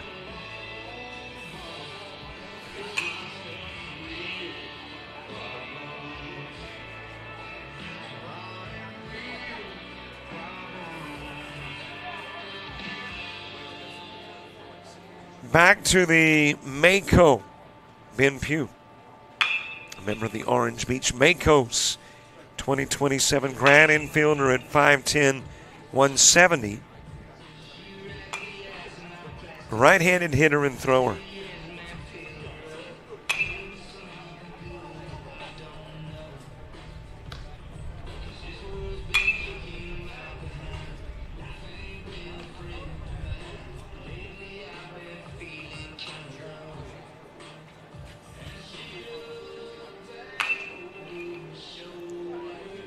Jacob Shimer next of Rehoboth, 2026 grad.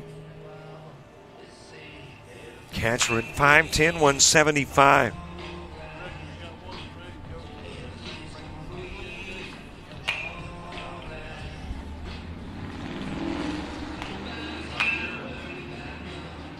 Right-handed hitter and thrower.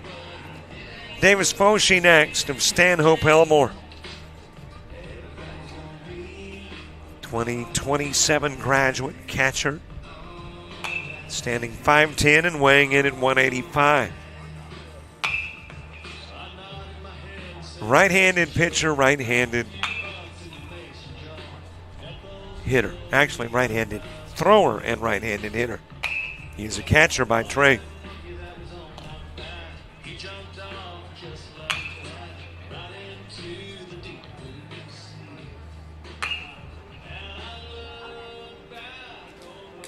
Here's another look at Jaden Hancock. Man, I love this. We're going to have to call Johnny Johnson, Johnny on the spot Johnson.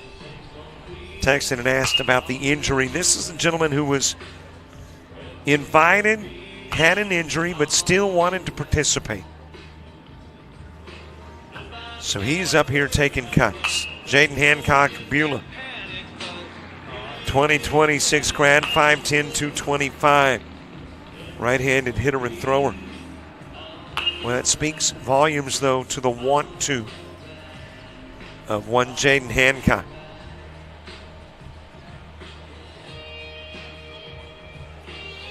Evan Spence next of Elmore County. 2026 grad, left-handed pitcher. 5'10", 210 pounds. Left-handed hitter and left-handed thrower.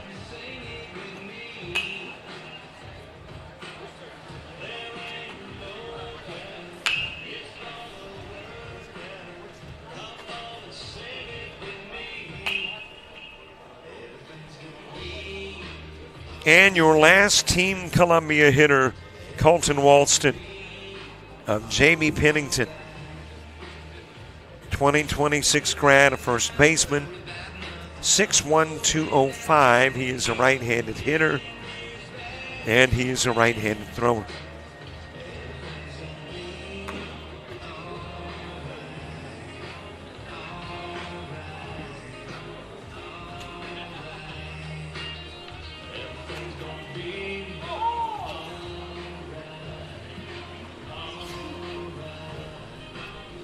One more team to go in BP, Team Forest.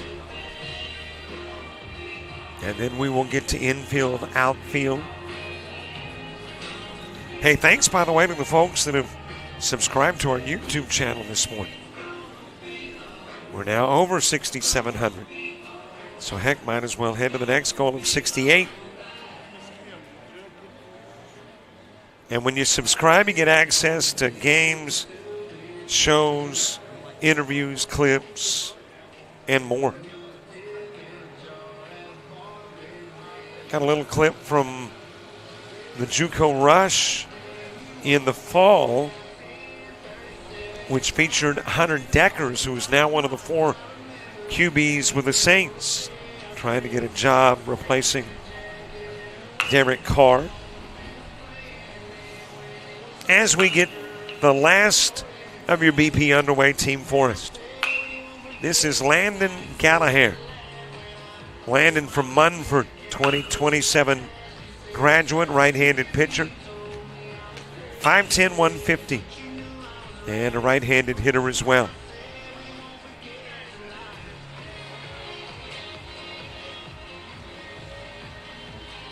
Next, Jesse Isensee, Isensee, from James Clements, 2026 grad, infielder, 5'9", 155. Right-handed hitter and thrower.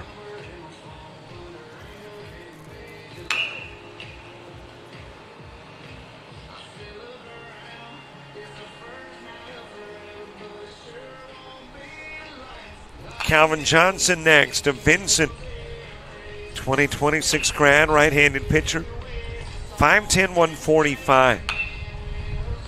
Right-handed hitter and thrower.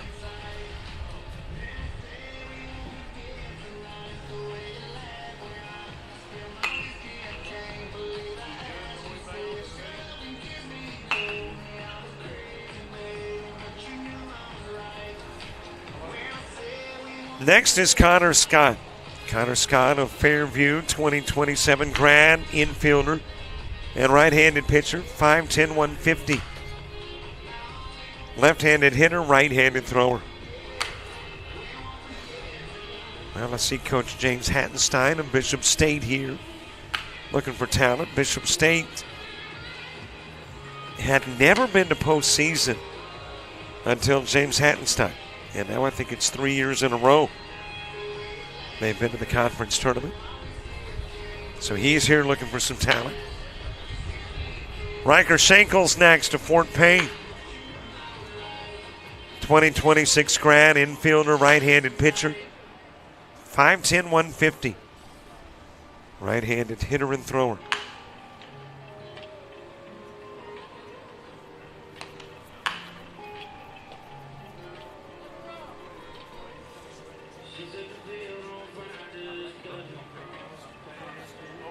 Back to Landon Gallagher, Gallahair, from Munford, entering his junior year. Right-handed pitcher, 5'10", 150, and a right-handed hitter.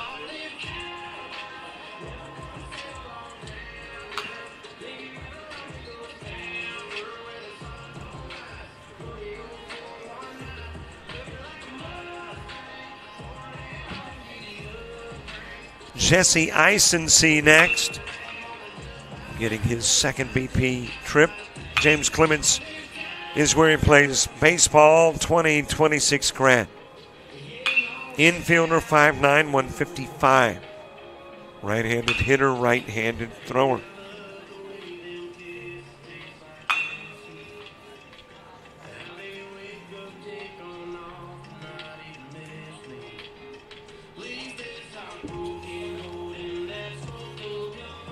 Another look at Calvin Johnson from Vincent.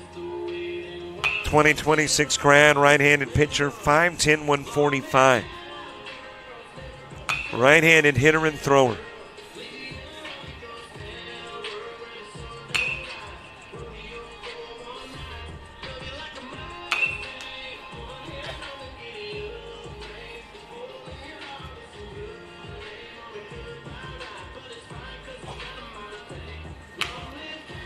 This is Connor Scott again from Fairview. 2027 grad, infielder and right-handed pitcher. 5'10", 150. Left-handed hitter, right-handed thrower.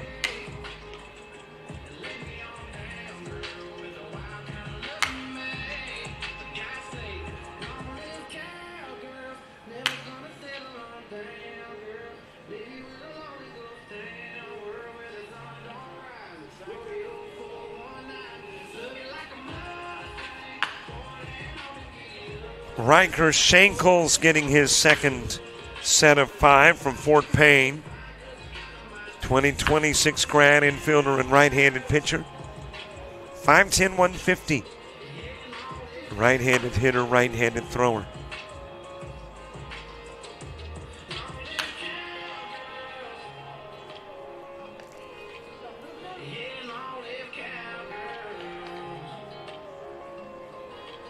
Next, Landon Archer from Vincent. He'll be entering his junior year. Catcher and right-handed pitcher, 6'2", 180. Right-handed hitter, obviously a right-handed thrower.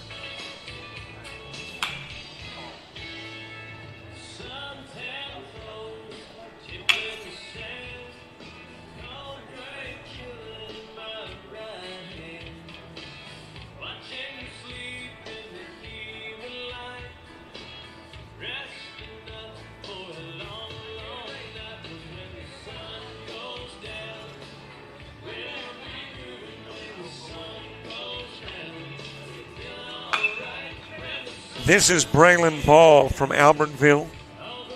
2027 graduate outfielder at 5'10", 190. Right-handed hitter, right-handed thrower.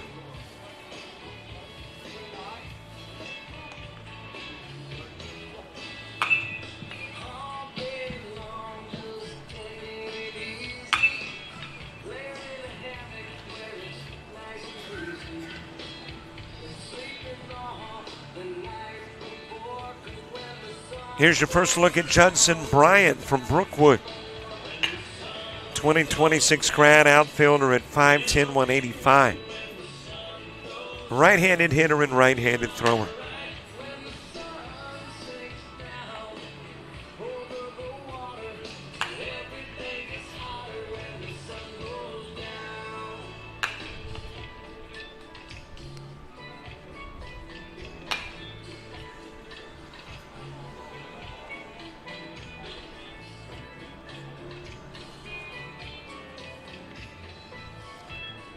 Tyler Butts next from Oneonta.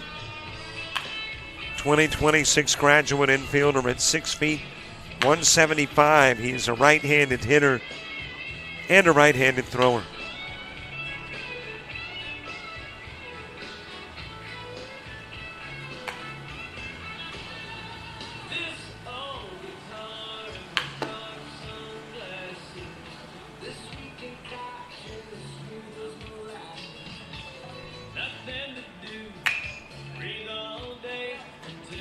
Next, Max Carver from Coleman, 2027 graduate, a right-handed pitcher. 5'10", 165. He bats from the left side, but throws right-handed.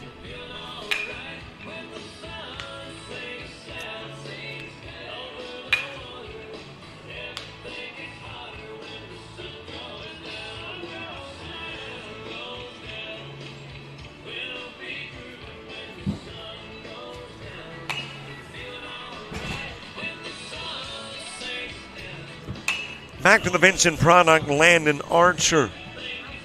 Landon Archer entering his junior year, a catcher and right-handed pitcher. Stands 6'2", weighing in at 180. Throws right-handed, hits right-handed.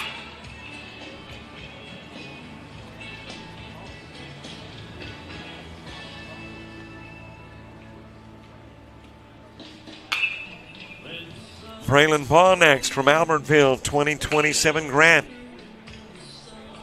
Outfielder at 5'10", 190. Right-handed hitter, right-handed thrower.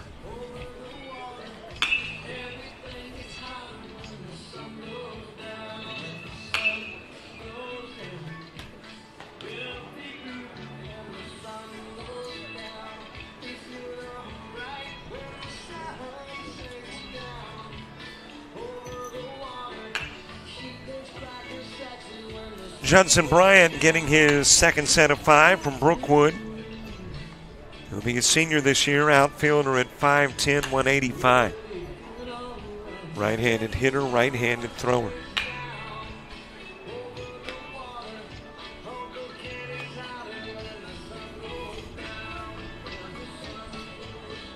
A second look at Tyler Butts from Oneonta.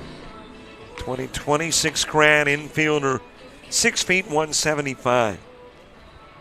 Right-handed hitter and right-handed thrower.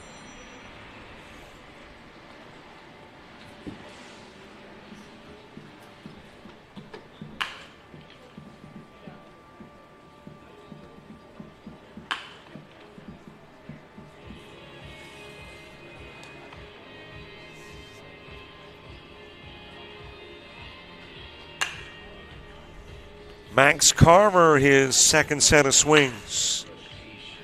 From Coleman High School, 2027 grad. Right-handed pitcher, 5'10", 165. Bats left and throws right.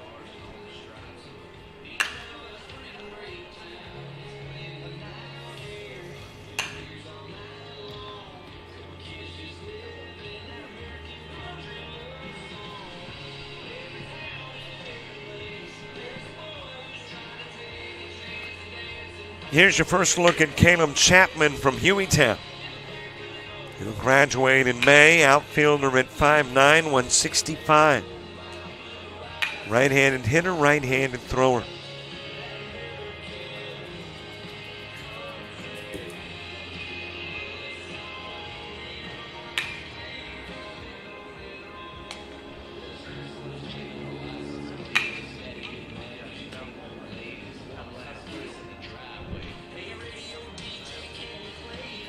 Next is Josiah Dubose from University Charter.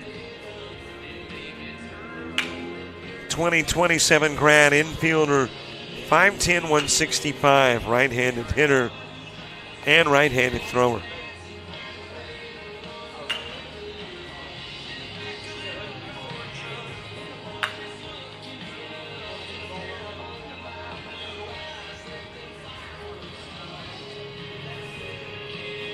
Next, Wyatt Garner from Hillcrest, Tuscaloosa.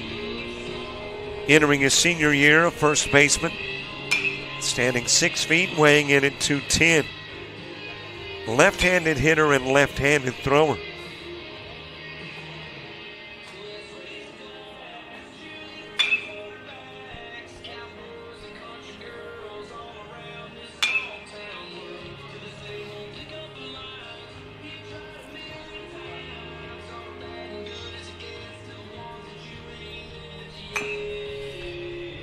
Next, Ryan Hearn.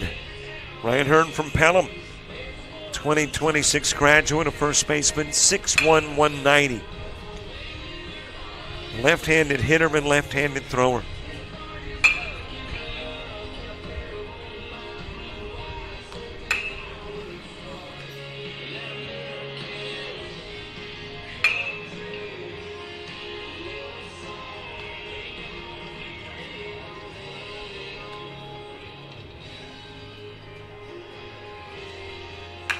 This is Will Jones from Huntsville. He'll graduate in May. Outfielder, right-handed pitcher. He is 6 feet tall, 180 pounds. Right-handed pitcher, but a left-handed hitter.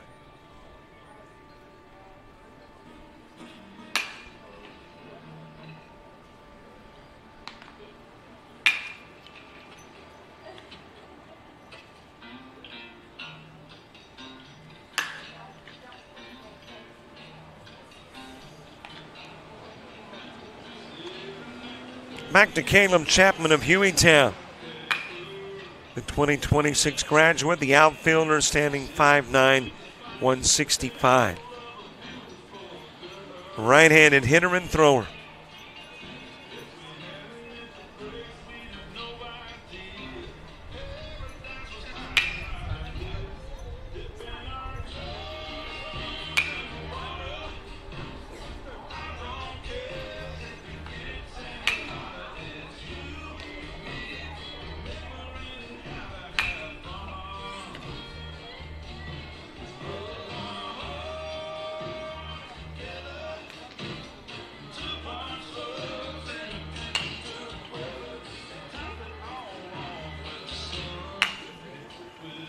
Josiah Dubo is getting his second set of 5, University Charter product.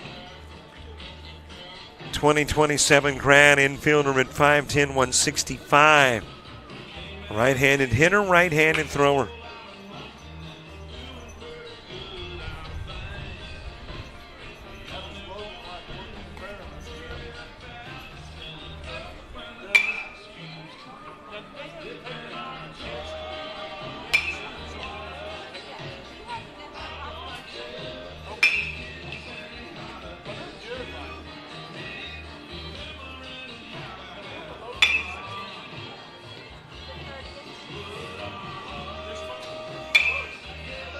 Another look at Wyatt Garner from Hillcrest, Tuscaloosa, 2026 grad.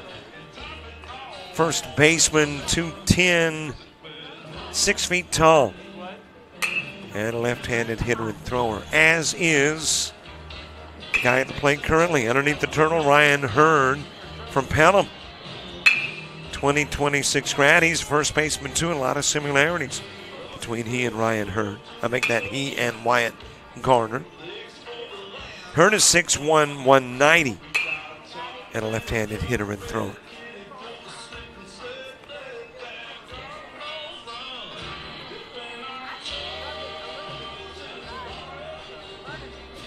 Will Jones getting his second 5 in. The Huntsville product is a 2026 grad outfielder and right-handed pitcher. 6 feet, 180. Right-handed pitcher, a left-handed hitter.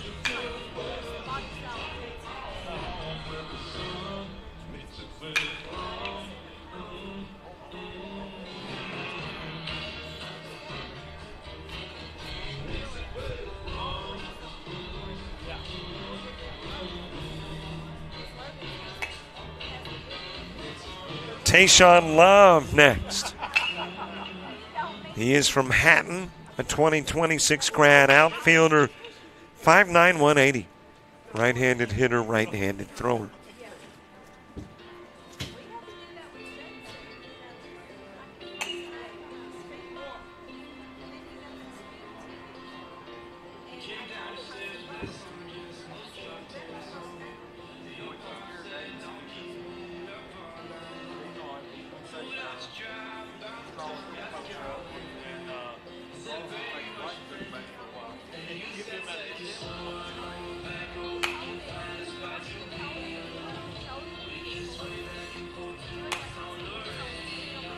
Tate Pettis next from Tuscaloosa County, 2026 grad, left-handed pitcher.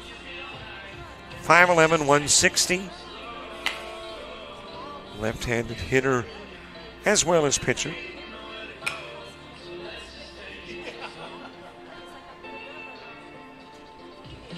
This is Haynes Bridges from Vestavia Hills. Right there in the Birmingham Metro, 2027 grad. Catcher at 5'10" and 210. Right-handed hitter, right-handed thrower.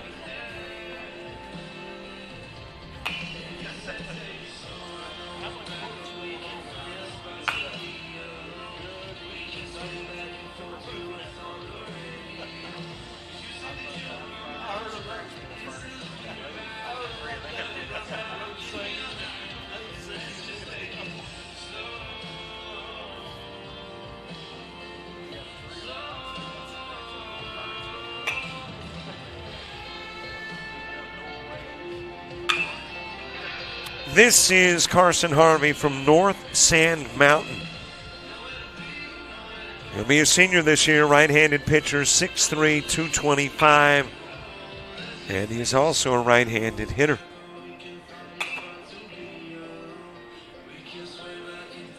So 4 more to go, and we have wrapped up BP. We'll get ready for infield, outfield with Cardinal and Navy, and then, of course, the Cardinal-Navy game. Back to Tayshawn Love. He is from Hatton, a 2026 grad. Outfielder at 5'9", 180. Right-handed hitter and right-handed thrower.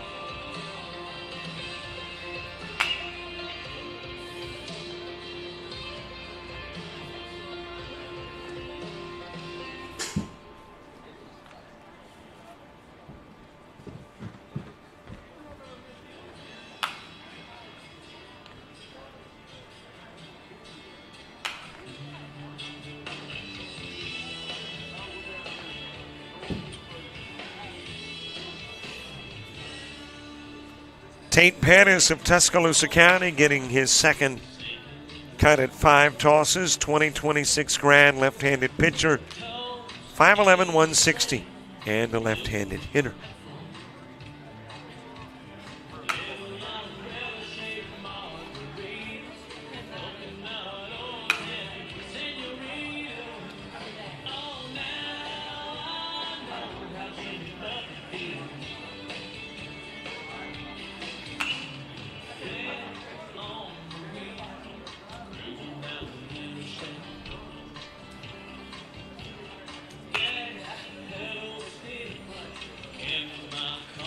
This is Haynes Bridges again from Vestavia Hills, 2027 graduate. He's a catcher, standing 5'10" and weighing 210. Right-handed hitter, right-handed thrower.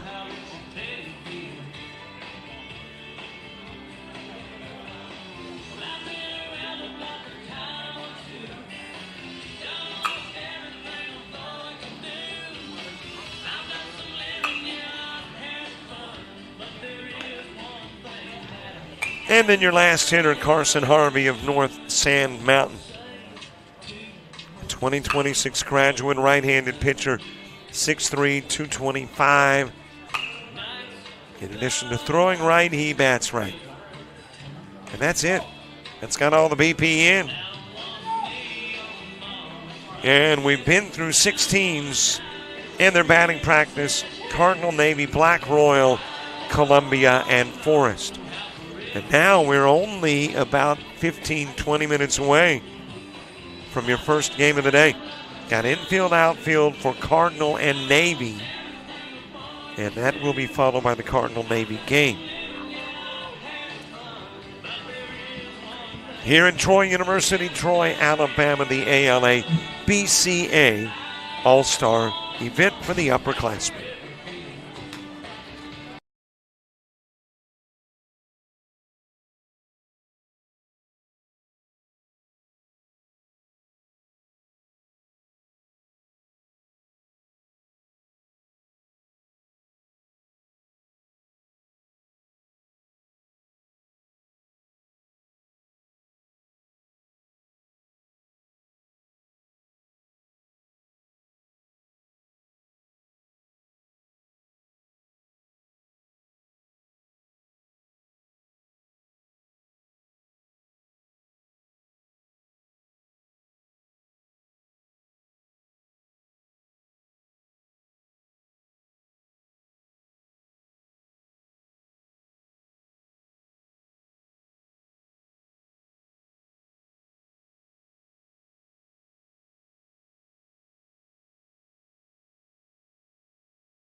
We are about 15 minutes away from the first game of the day. Black and Royal.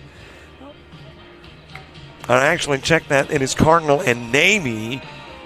And as we speak, it is Navy on the diamond, getting their infield, outfield. Cardinal will follow, and then we'll get the game underway in approximately 15 minutes. Enjoy infield, outfield from Troy University as part of the ALABCA Upperclassmen All-Star event.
Infield, outfield for Team Navy, and now you got Team Cardinal. Again, a reminder, the first game of the day slated for about an 11:30 start. That might get underway just a tad late. And then infield, outfield for Black and Royal, the game between Black and Royal. Infield, outfield, Columbia and Forest around 3:45. And the last two games of the day get underway at 4 and 6, all part of the Upperclassmen Showcase event. Enjoy. Infield, outfield for Team Cardinal.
Or maybe I can go downstairs.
Well, Team Cardinal wrapping up their infield, outfield, and we're ready to go with the first game of the day. Team Navy and Team Cardinal, as I mentioned, things a little different where baseball in the showcase is concerned. It's 5 hitters per inning. If a hitter's hit by a pitch, it will count as a ball and the at-bat resumes. And that infield, outfield, by the way, that preceded the game only precedes the first game for each team.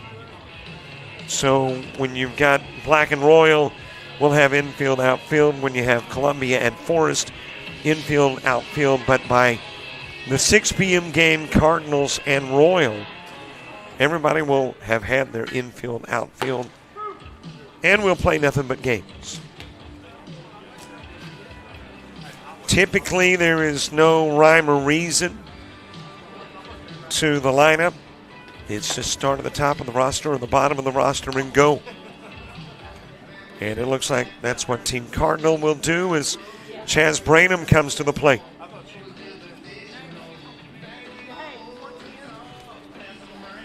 And typically a pitcher gets a couple of innings.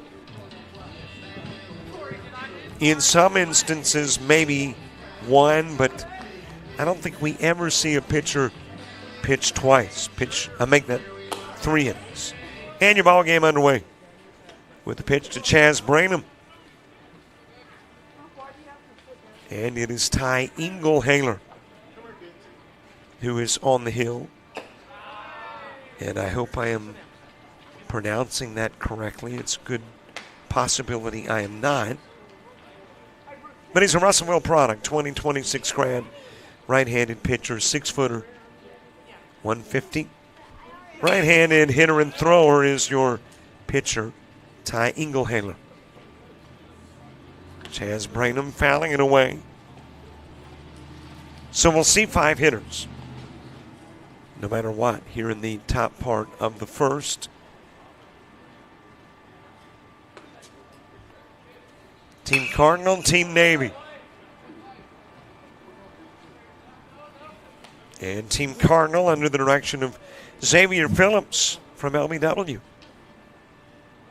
G.T. Talbert of Blunt. Lavert Andrews of Minor.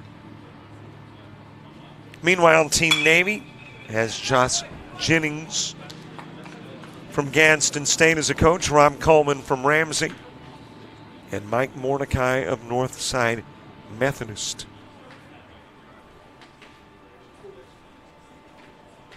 And here in PP, I was talking about people I saw in Hattiesburg as that is fouled away. I guess actually I didn't see Mike Mordecai, but he was there. Did see Mike at the spring training in Perkinston, Mississippi a couple of weeks prior. So these baseball paths cross frequently. Ground over to third, picked up by Britt Carroll. He'll toss high to first, and on is Branham.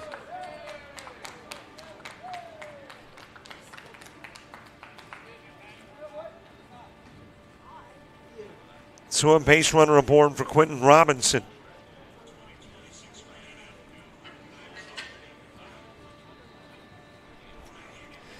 Robinson from Pike Road, 2027 grad outfielder at 5'8", 165.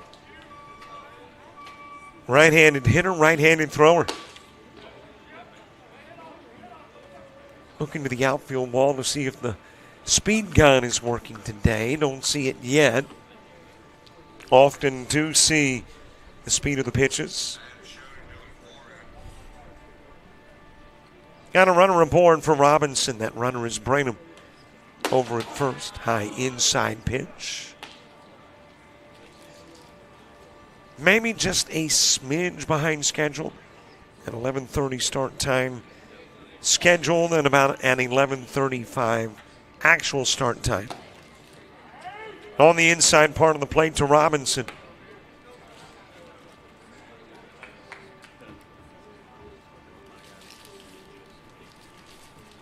Troy University, home of the Trojans, part of the Sun Belt Conference. Strike delivered on the outside part of the plate to Robinson. And Inglehaler picking up the K, one away. But again, the outs, not that relevant. It is the hitters. And this is the third in the form of Ryan Rowland.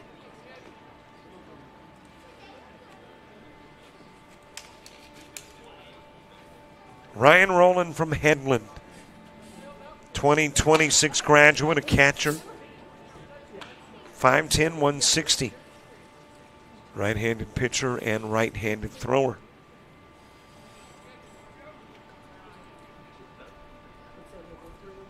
Gage Davis moving to the on-deck circle.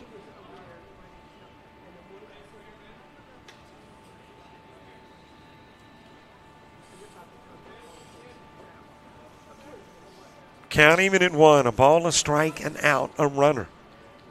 Here in the top part of the first. As that is ground towards short. Nice job of getting back over to knock it down and keep it from being either an extra base in hits or an extra base for Branham. That is Zane Edwards playing short. And Ryan Rowland with an infield single. Couple of base runners on for Gage Davis. Evan Foster moving to the on-deck circle.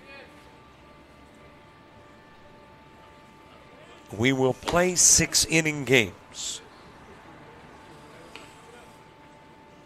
And this is hitter number 4 in the top of the first. Gage Davis from Elmore County. 2026 grad, first baseman. Make that an infielder. 6', 160 pounds. Grounds it to short, fielded by Hatton. Goes first with the throw. And out goes Gage Davis on the 6-3. And here's the last hitter, Evan Foster, in the top of the first. Evan Foster from Robertsdale, entering his senior year, a first baseman. 6 feet, 190 pounds, right-handed hitter, right-handed thrower.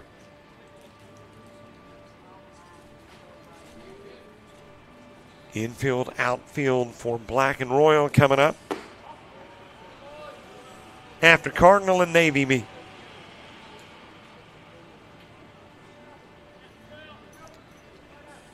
Baseball's been played here in this spot for a very long time. Right about a century or more.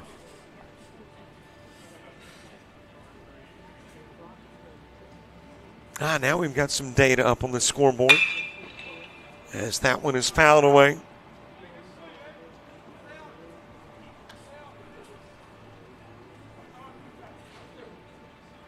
Well, it was there briefly. I think they're working on it.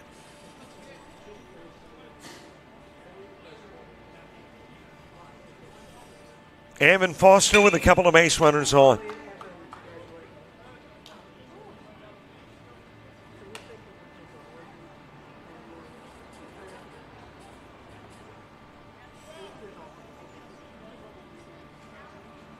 Branham at third, Rowland the base runner at second. 2 are gone, but more significantly, hitter number 5 at the plate, Evan Foster. So you know with the at-bat, you got a max of 3 runs. So anywhere from none to 3 in the Evan Foster at-bat. High and away with the pitch, and the count goes full 3-2, but I'm not sure that we take walks on a 3-2. I want to think it's a 4-2 here at the showcase. Ground in the direction of Hatton at short. He'll field, go to first with a throw. Foster out on the 6-3 and a couple of runners stranded. We go to the bottom of the first. Your first game of the showcase underway, and Team Navy is coming to bat.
We head to the bottom of the first after a scoreless top part of the inning. Brandon Robinson, Roland Davis, and Foster all going to the plate for Team Cardinal.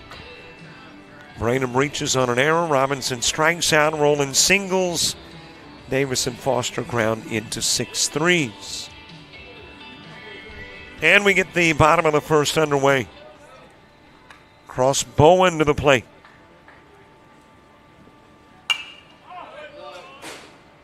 And he will send the first pitch foul. Up on the deck near Laura. We're going to have to get our camera ops a hard hat. Cross Bowen from Coleman, 2027 grad, rolls it over towards first.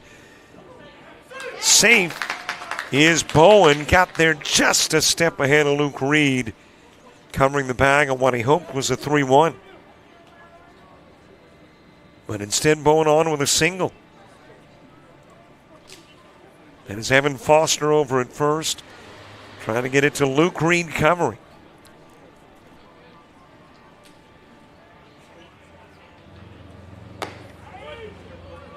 That has got Britt Carroll to the plate.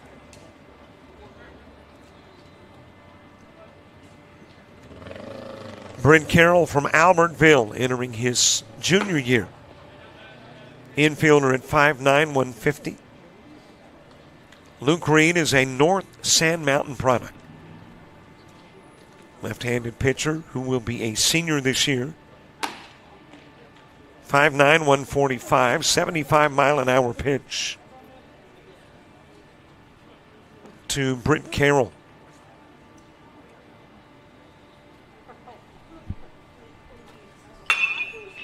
That is shot in the direction of center field. Drops in as a base hit. Back-to-back hits. Britt Carroll and Cross Bowen on. Here in the bottom of the first. And Navy looking to become the first to score in the first game of the 2025 ALABCA Upperclassmen Showcase event. Aiden Laminack next.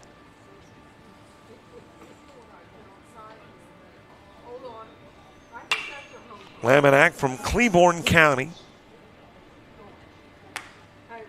He will be a junior this year, outfielder at 5'9", 140, right-handed pitcher, right-handed hitter. 76-mile-an-hour pitch, sent down the line, another base hit.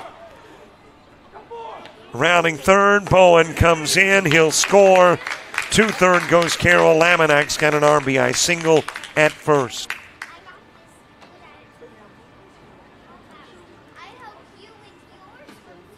And back-to-back base hits. Have runners on the corners and one in for Navy.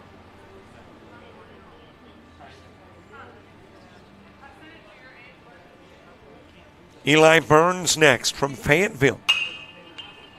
He will float that one foul.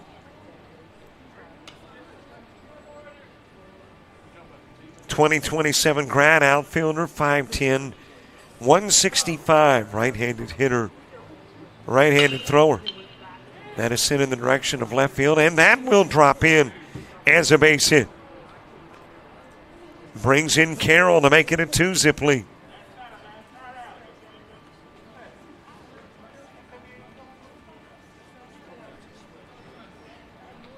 And a couple of runners on for Cole Duckett.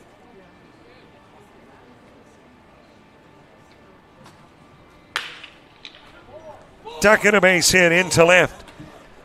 Laminack coming in to score. Burns on his way to third, and tagged out of the plate is Laminack. Strong throw in from left field.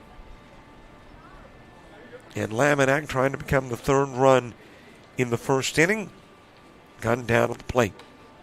2-zip Navy lead. We go to the second on JockJive.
Ty Engelhaler getting his second inning of work in. On the bump for Navy. Meanwhile, to the plate for Team Cardinal. And there is a base runner aboard, by the way. I think we came up with a term. It's not a ghost runner. Is it a zombie runner?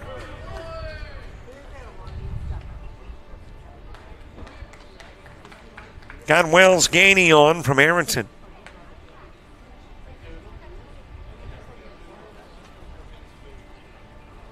So the runner put aboard. Did not pick up the numbers on the back of the jersey. There it is. That is Evan Foster. Foster was the last to come to the plate in the first. So he is on for Wells Gainey, and Gainey delivers, of course, with that shot into left. Couple of base runners aboard. As to the plate comes Dorset Jackson.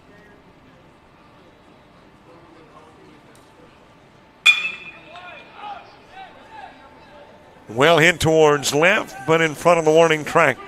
Catch made, tagging is Foster. He'll go to third, headed towards second is Gainey. So Jackson with the fly out. And the third hitter in the inning coming to the plate in the form of Carter Judah.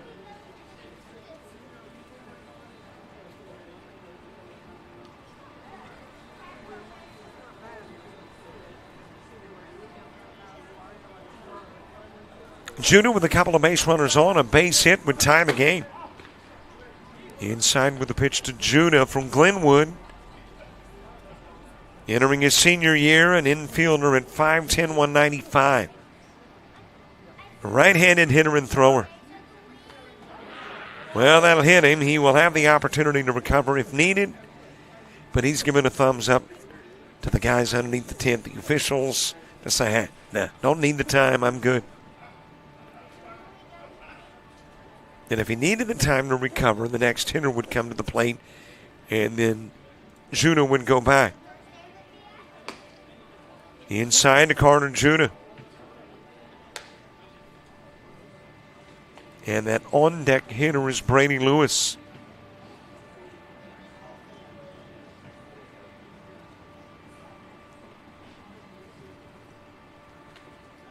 Well, he's hit again. Now he's going, well, okay, give me a little more time to recover. Those hits that typically would send you to first in this particular case are just counted as balls. Pitches outside of the strike zone. High inside to Judah. And at 81 miles an hour.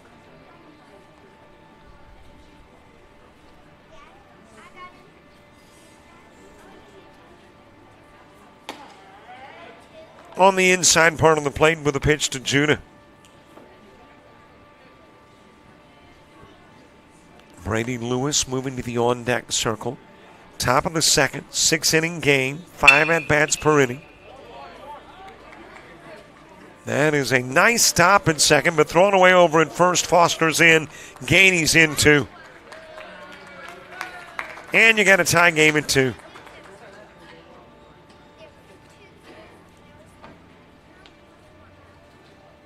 Well, I am counting that as a base hit and an E4.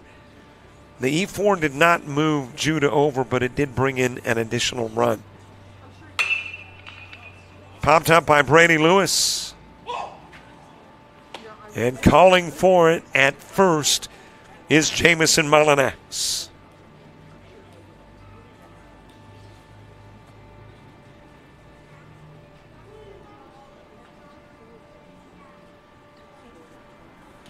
Two gone for Porter Nelson.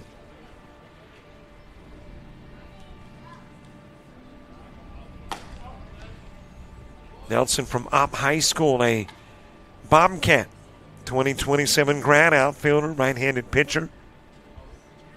6'2", 195, bats from the left side. Throws right-handed. Under the tutelage of, as I mentioned in BP, Mike Cassidy, a Florida product who probably is umpiring this summer. Off and running is Judah. He will get in with a stolen base at second.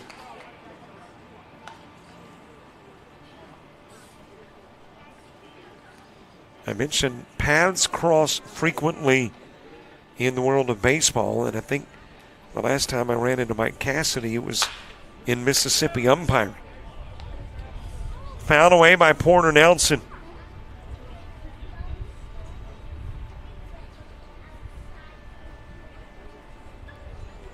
The All-Star event began yesterday. Another one fouled away. Up on the netting, but still be cautious, by the way, if you're sitting here watching games, because there is about an 8-inch separation between the netting and the roof. And every now and then you'll see one drop into that 8-inch slot down into the stands. Into the dirt outside with a 78-mile-an-hour pitch.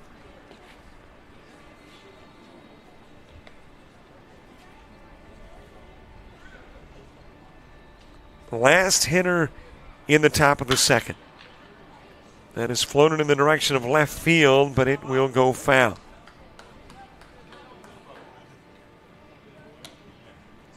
So we can make our per-inning prediction.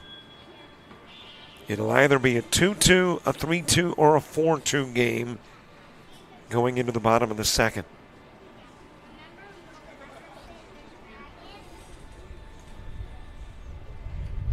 Here's the Inglehaler offering. It is swung on and missed.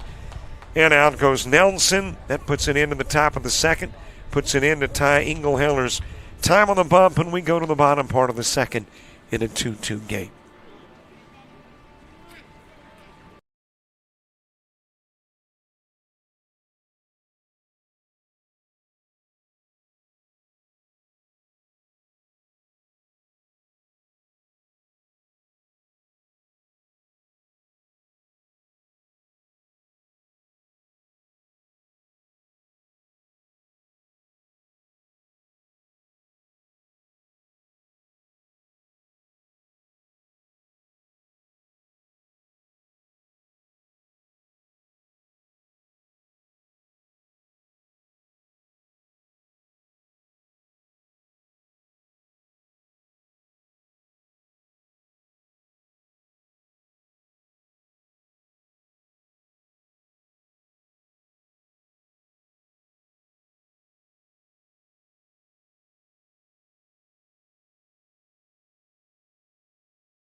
We head to the bottom of the second. It is Zane Edwards who will start things off. Does have a runner aboard. Our zombie runner over at first. We'll see who he is once back is turned, and that is Cole Duckett. Duckett taking off for second in with a stolen base.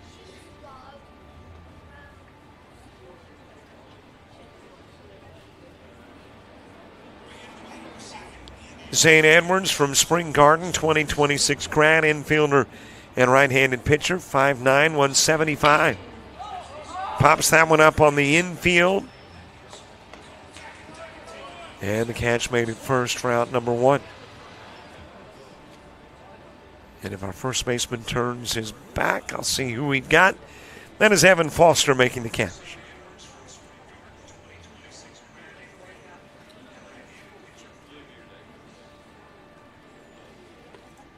So Edwards with a fly out for out number one.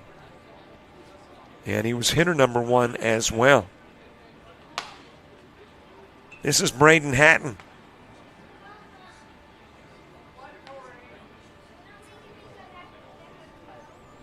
Hatton from Russellville, 2026 graduate infielder at 5'8", 165. Right-handed hitter and right-handed thrower. Got Duckett in scoring position, trying to break apart the 2-2 tie in the bottom of the second.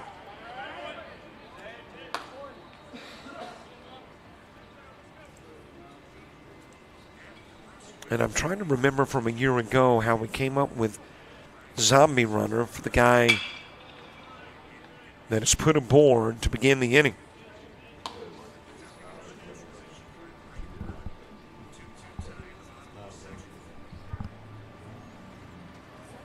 apparently, according to James, we had good cause. I mean, authentic logic for the zombie runner.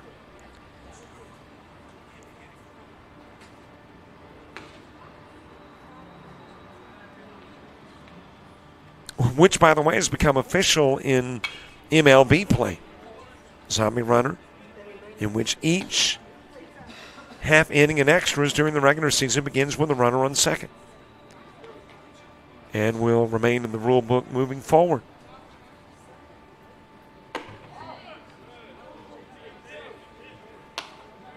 Count even at 2 on Braden Hatton.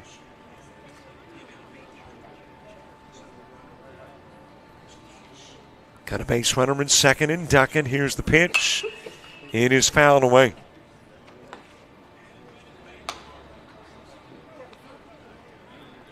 Bottom of the second in a 2-2 ball game with the potential go-ahead run in scoring position in Duckett at second. Here at Troy University, this one is a foul ball to the left side. I'm not sure, I'm assuming at some point there has been another home for the ALABCA Showcase event, but not since we've been involved. From 2020 on, they've always been here, even in that renovation year when they were renovating the press box area.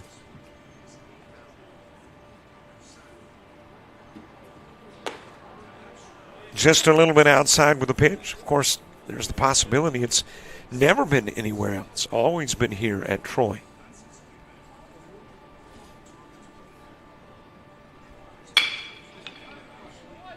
One hop to short. Throw over to first from Chaz Branham, and out will go Hatton, while to third goes Duckett.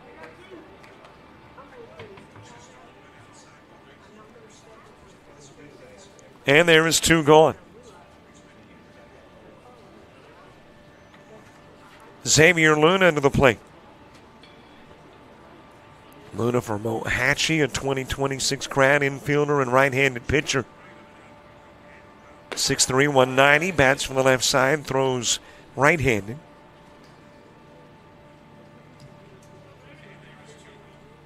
Coming to the plate with a base runner at third. That is ground towards second, will bring in the run, throw to first. Out goes Luna, but out number 3 is not the end of the inning. And if you weren't playing showcase baseball, Duckett wouldn't be a run, but you are, and he is.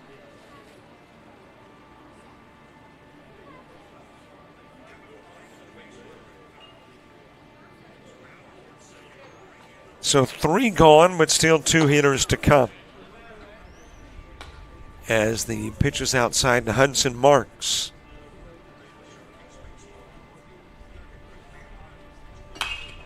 Marks from Athens, 2026 grad. Right-handed pitcher, 6'3", 190. Athens High School is where one Phillip Rivers, I believe, played his high school football and more than likely baseball. And, of course, he's now got an additional Alabama feel in that he's the football coach at St. Michael's.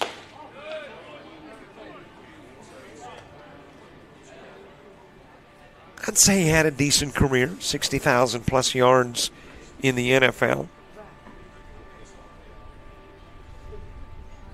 And I believe originally, if I'm remembering the story correctly, wanted to stay in-state to play, but was not guaranteed that,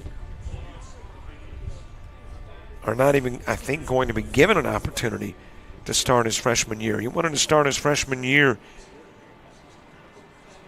So he goes on to North Carolina State. Strike 3, and out goes Marks. And then Phillip Rivers, the bulk of his career in San Diego. It'll be the first Luke Reed strikeout. One more hitter coming to the plate in the form of Jamison Mullinax.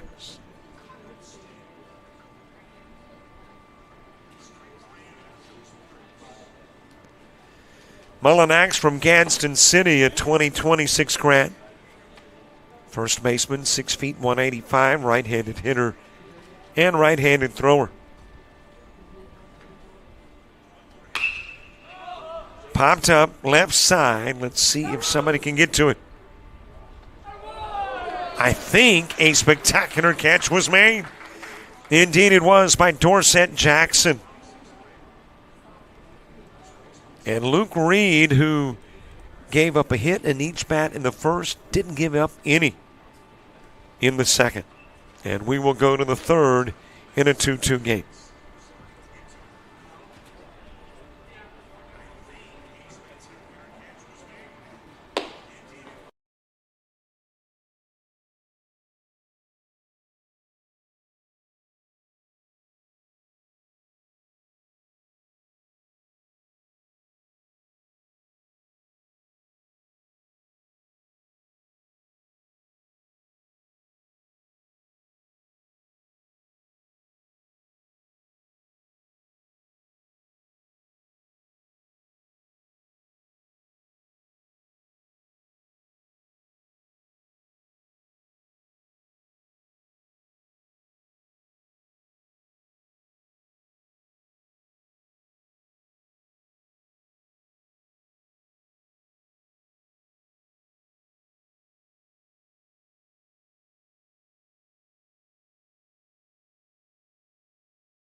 Got a new pitcher on the hill for Team Navy. And that new pitcher is, and maybe I should spell the last name, Votroubek. Will Votroubek, pitching for Team Navy. Ty Engelhaler worked 2 innings and faced 10, 2 strikeouts, no walks, 3 hits, 2 runs. And hands it over to Votroubek from James Clements. 2026 grad, right-handed pitcher, 6'2", 210.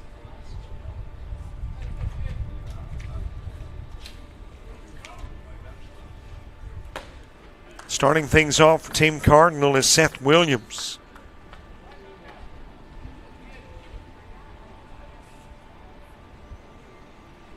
Williams from Wicksburg, 2026 grad. Outfielder, right-handed pitcher, 6'1", 150.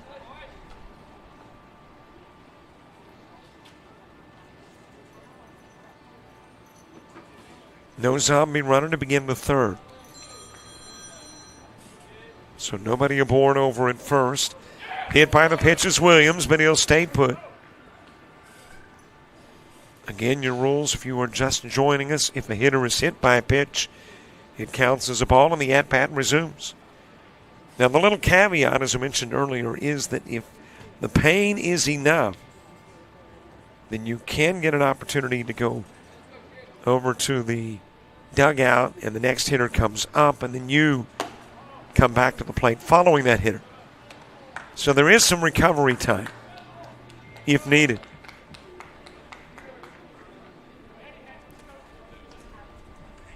.86-mile-an-hour pitch, a little bit inside to Seth Williams. There's another 86-mile-an-hour offering, fouled away.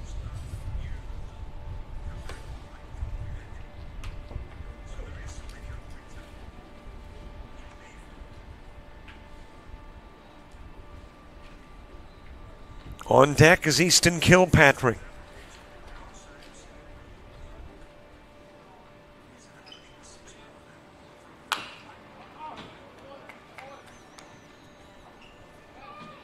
Fouled away by Williams.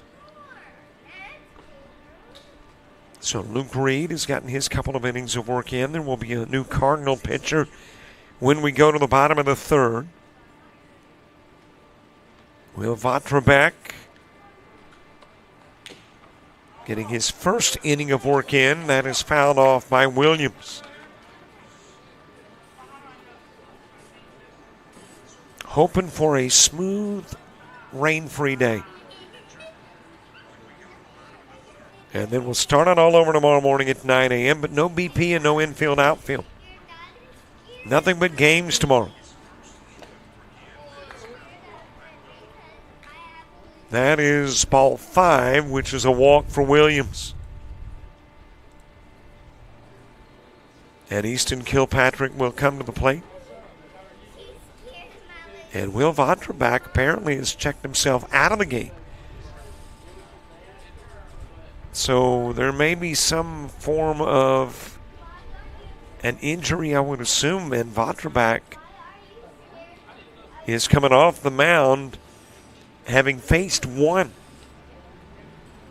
and walked Williams.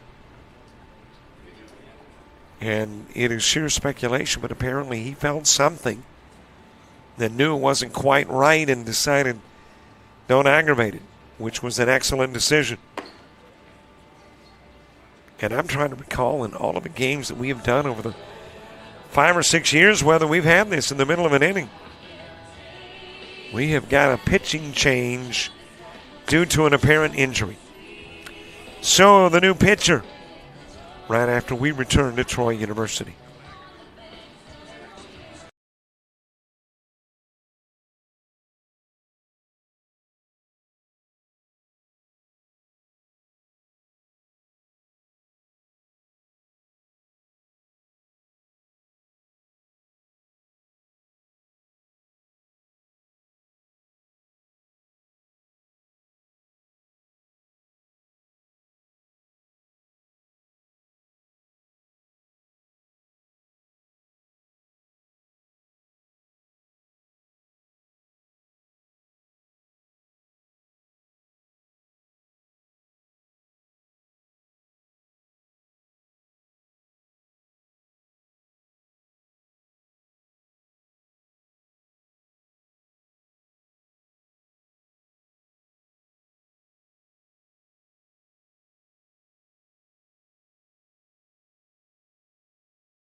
New pitcher Hudson Marks. We probably would have seen Marks in the 5th inning, but he will come into the ballgame in the 2nd due to the apparent injury to Will Vatrabak. And again, you got to appreciate the fact that Vatrabak knew something was just not feeling right. And rather than agitate it, aggravate it, make it worse, takes himself out of the game. Marks knocking down the Patrick shot and goes over to first with a throw. Williams goes to second.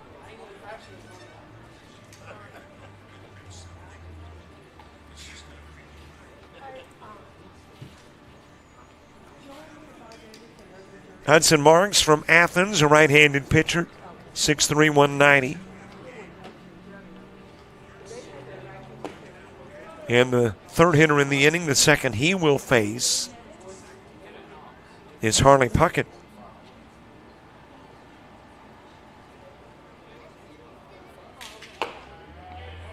Well, we speculate that if your name is Easton, that you got to play baseball. I wonder if your name is Harley, if you got to ride a motorcycle.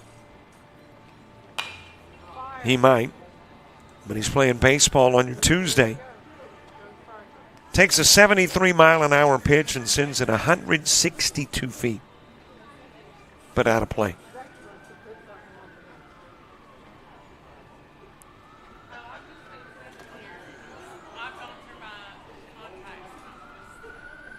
Top of the order, Chaz Branham moving to the on-deck circle. Puckett is from Holtville. He will be a junior this year. First baseman at 5'10", 205, and there is a frequent occurrence. As you got a strikeout of Puckett. Not the strikeout of Puckett, but the siren. We are going to hear that frequently through the course of a couple of days. I'm surprised that's the first time that we have heard the siren.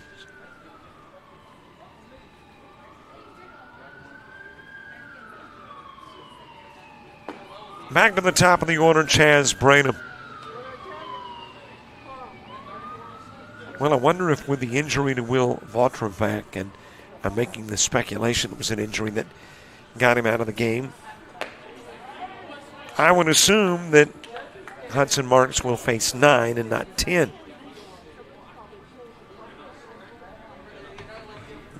That one that Vautrevac faced would not count against, but be part of the 10 that Marks would typically face. Branham reached on an error in the first, got the third, left there in the first inning. Swing and a miss, back-to-back Ks for Marks. Got Puckett looking and Branham swinging.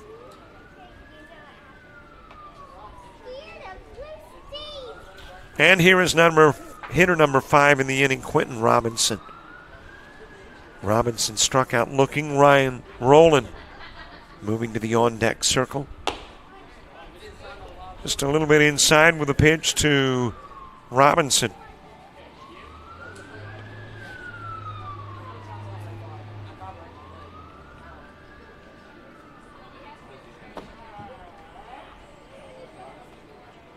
On the outside part of the plate to Robinson, who struck out when Inglehaler was pitching. One of 2 Inglehaler Ks. 84-mile-an-hour pitch sent foul by Robinson.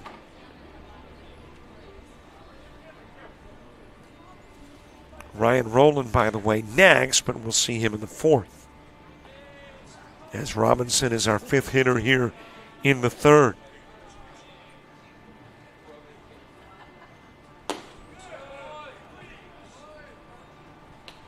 Low inside, 84-mile-an-hour pitch from Marks. I think our top speed we have seen thus far today, somewhere around 86.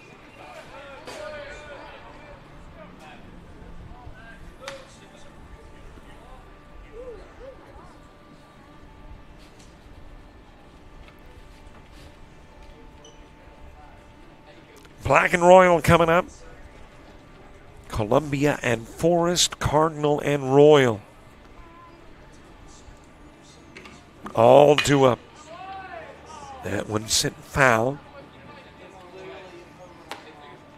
Love the data available here on the board. 73-mile-an-hour pitch, exit speed 80, and distance 207 feet 4 inches.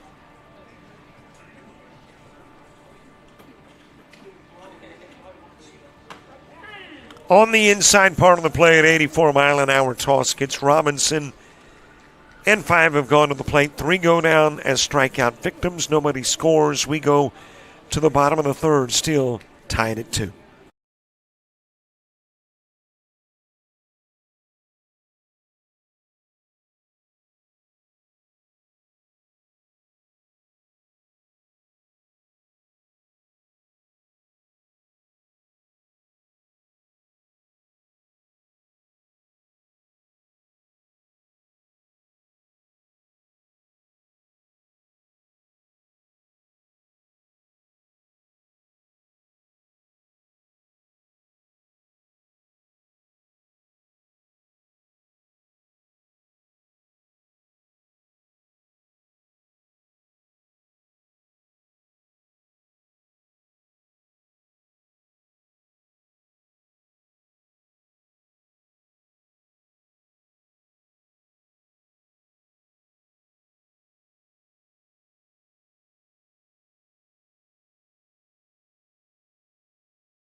We head to the bottom of the 3rd in a 2-2 ball game. Starting things off is Tristan Ray of Russellville.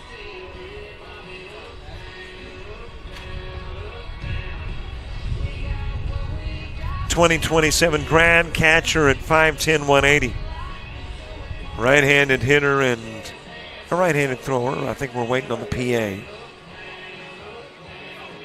Got a little music still piped through the PA system here. There we go.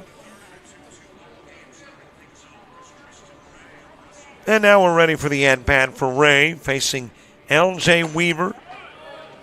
Weaver of Central. He'll be a senior this year, right-handed pitcher, 6 feet tall, 170 pounds. Right-handed hitter and thrower. And is popped up to the left side, but out of play. Luke Reed works a couple of innings, faces 10. 1 strikeout, no walks, 5 hits, 2 runs allowed. And hands it over to L.J. Weaver.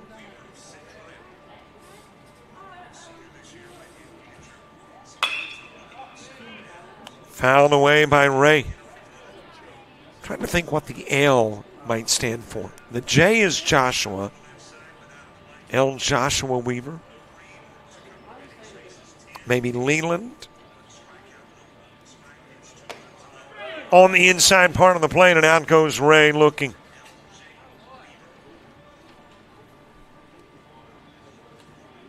Lawrence Joshua. Ryan Symes coming to the plate. And he will be hit by the first pitch from Weaver.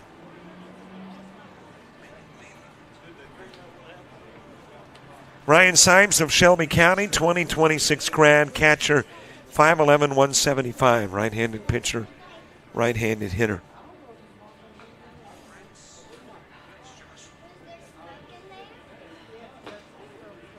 A little bit outside with a pitch to Sipes.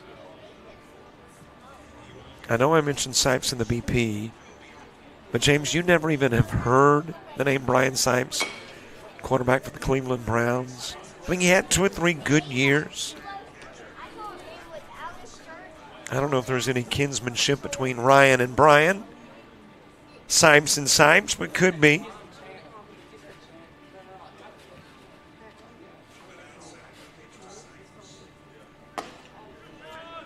A little bit outside with a pitch to Sipes.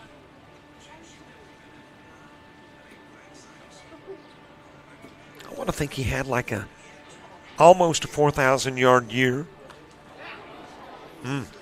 Doinked right between the 1 and the 5. So Sipes hit twice. But okay, and we'll step back into the box. It was an 81-mile-an-hour toss that got Sipes.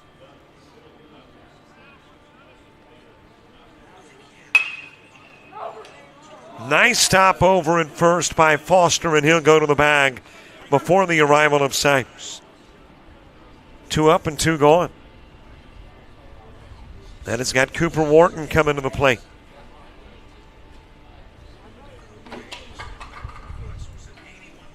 Cooper Wharton from up in Casey Underwood country. Boaz, Alabama, where Snead State is, and of course, Casey, the head baseball coach at Snead State. 2027 grad is Wharton. Catcher at 5'11", 165. A right-handed hitter and a right-handed thrower.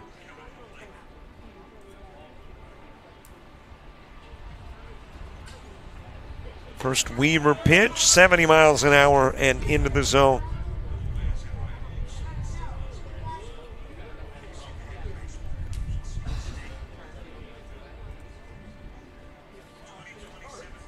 Third hitter in the 3rd inning for Navy.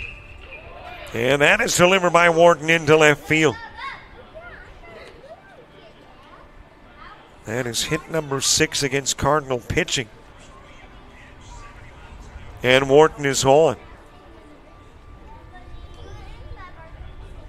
That 76-mile-an-hour pitch sent 171 feet to left field.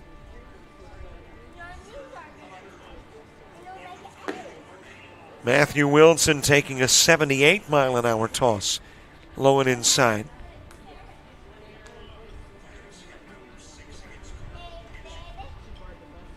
This is Matthew Wilson of Cleveland County. 2027 graduate. First baseman, 6'1", 180. Left-handed hitter, right-handed thrower.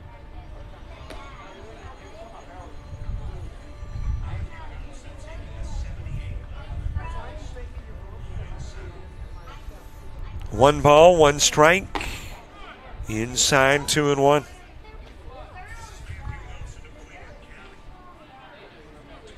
All of the festivities began yesterday. Registration, guest speakers, banquet last night. These players staying on campus. That is sent down the line. Foul by a foot.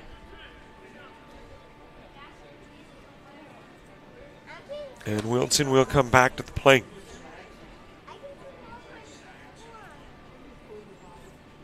And then your baseball gets underway with BP this morning. All of the BP out of the way. Infield, outfield out of the way for Team Cardinal and Team Navy. That is foul tipped back into the mid of Wells Gainey.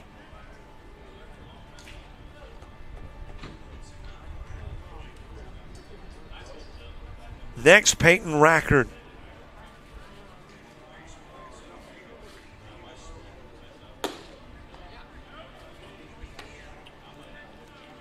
Rackard from Hillcrest, Tuscaloosa. 2027 grad infielder at 5'11", 200 pounds. Right-handed hitter and right-handed thrower. Chopped into left field. That'll be a base hit. And I believe that is hitter number 1, 2, 3, 4, 5. Yep. 5th one of the inning. That will put an end to the bottom of the 3rd. We are halfway there. We go to the 4th. Roland Davis and Foster coming up for Team Cardinal.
Top of the 4th gets underway. Ryan Rowland starts in. Gage Davis and Evan Foster, as well as Wells Gainey and Dorset Jackson, 2 up in the inning, 2.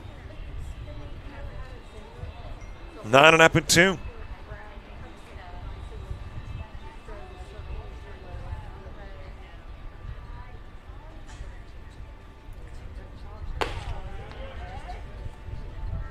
Two runs plating in the top of the 2nd. For the Cardinals, Team Navy got both of their runs in the 1st. Rowland with a single in the 1st. Hudson Marks getting his 2nd inning of work in. 3rd pitcher used in the ballgame for Team Navy. The injury to Vautrebec got him off the bump early. Hudson Marks coming in a little earlier than anticipated.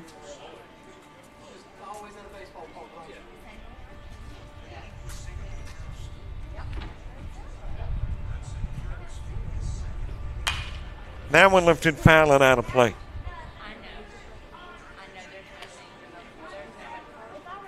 83 degrees in Troy under partly cloudy skies. Feels like 86. Winds out of the west-southwest at 5, gusts to 9, running. On the swing and miss by Rowland is Quentin Robinson, your zombie runner.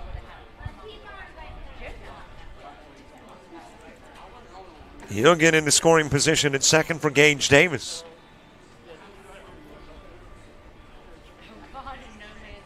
.749 sunset, 16-mile visibility, 67% humidity. That is ground to second.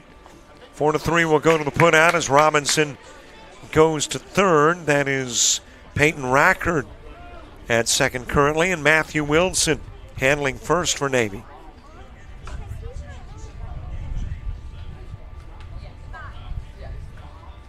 Temperature is 3 degrees cooler than it typically is on the 10th of June.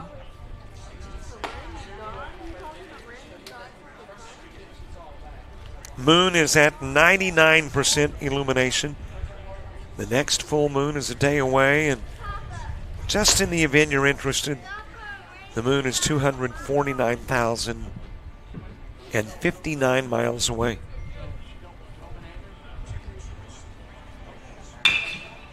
Chopped in the direction of third. Dropped, then picked up over to first. Goes Zane Edwards. Still gets Foster the run. Robinson will score.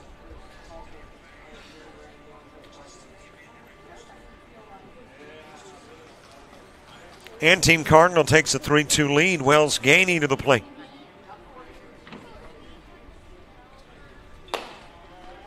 .83-mile-an-hour pitch into the strike zone to Gainey.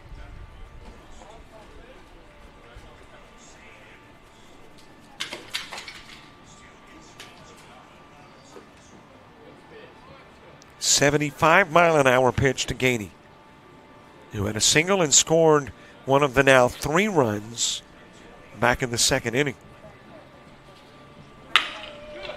That is shot in the direction of the gap. Left center field goes all the way to the wall. On his way to second, Gainey. He'll put on the brakes there. It's the game's first extra base hit. It comes from Wells Gainey.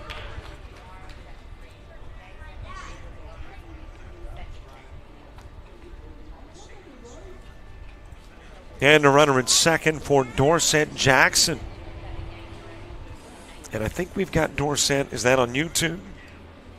So on YouTube, the clip of the great catch he made over the wall there around the bullpen in left field.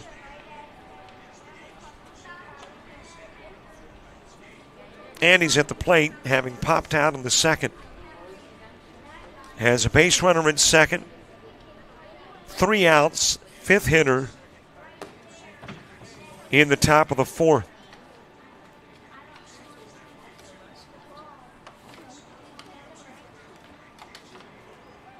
That was a 75-mile-an-hour pitch to Jackson. He'll shoot it right up the middle. Gainey rounding third, coming to the plate. It is tossed over to second and got Jackson, but that's all right. He was like, heck, let me see what I can get out of this as the last hitter in the top of the 4th. Gainey will come in to score, I believe, to make it a 4-2 game. Yep, it's rolled over under the Cardinal category and the R section of the scoreboard. It's a 4-2. Cardinal lead going to the Navy 4th.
Back to the top of the order. Crossbowing will start it for Navy.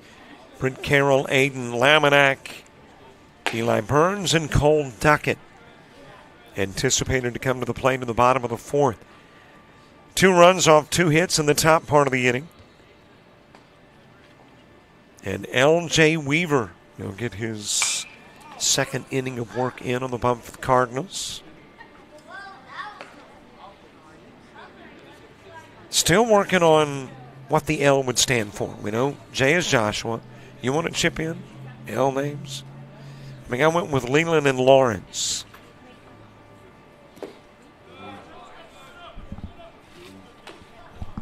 I don't know, Luigi, that would be an Italian name. I mean, but it could be Luigi. Levi, maybe. James has gone with Luigi. You're sticking with it. Okay.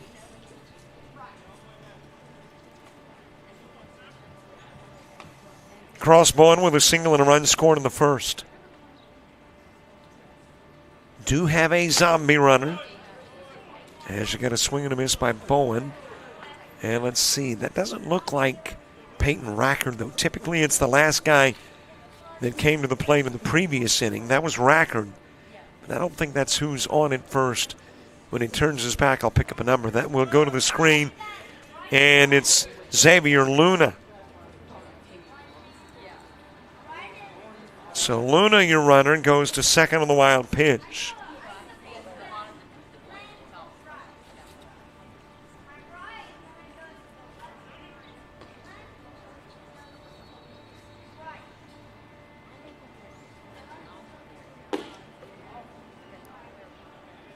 A little low on the pitch. That is ball 4, but again, I believe it is ball 5 that gets you a free pass first. Not 4 in the showcase. Floated in the direction of center field. And that is going to sail over the head of Porter Nelson. 313 feet it travels. Luna coming in to score on his way to third. In safely with a triple is Hudson Marks.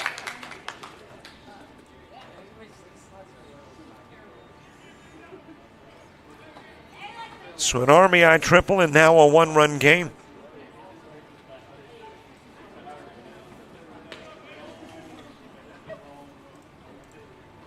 And by the way, that was Cross Bowen. See how discombobulated I can get when I start rearranging my scorebook and acknowledge Luna as the runner. That was Bowen with a triple that drove in a run.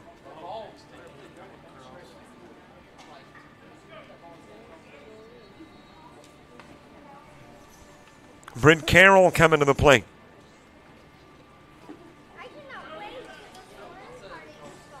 Bowen, your base runner at third. Aiden Laminack moving to the on-deck circle. It is moments like that when I realize how we as humans are creatures of habit. I just looked at the mark in my book as a habit to figure out who had the triple when it was the guy at the top of the order, Cross Bowen. So a triple and a single for Bowen. An RBI and a run scored. Ground to third by Carroll. And Branham's throw across the diamond will get Carroll, while holding at third is Bowen.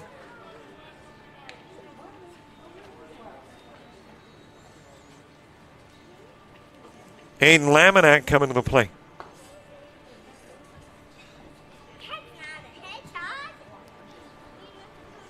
We expect in the fifth Judah Lewis, Nelson Williams, and Kilpatrick for the Cardinals.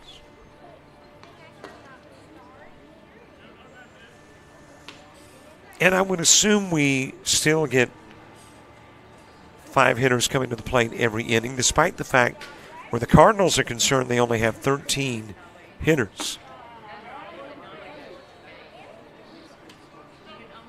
So there will be a number of Cardinal hitters that will have more than 2 at-bats.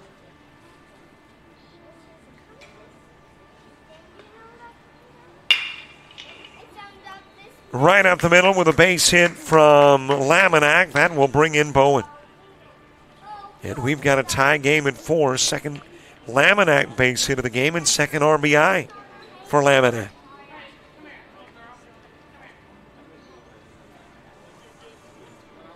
Eli Burns next. Cole Duckett moving to the on-deck circle.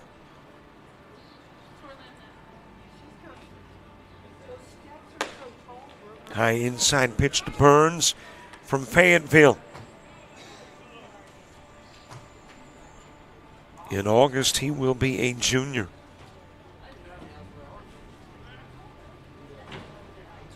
A little bit low with the pitch to Burns.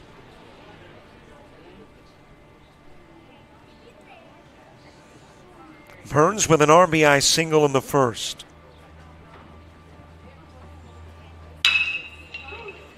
Ground to short, possibility of two. There's the 6-4.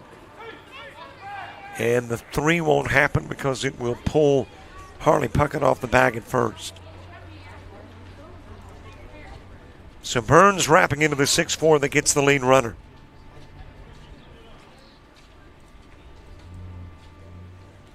Fourth hitter in the inning is Cole Duckett. Duckett with a single in the first. And don't forget, subscribe to our YouTube channel. It is a mere click of the mouse away. If you are watching on JockJive, then you're watching on the YouTube media player. And if you'll scroll that cursor over the subscribe button and click, that's all you need to do. Nothing more. Get access to games, shows, highlights, interviews. Running is Burns, and he's in with a stolen base. And now you get access to that Dorsett Jackson play over and left.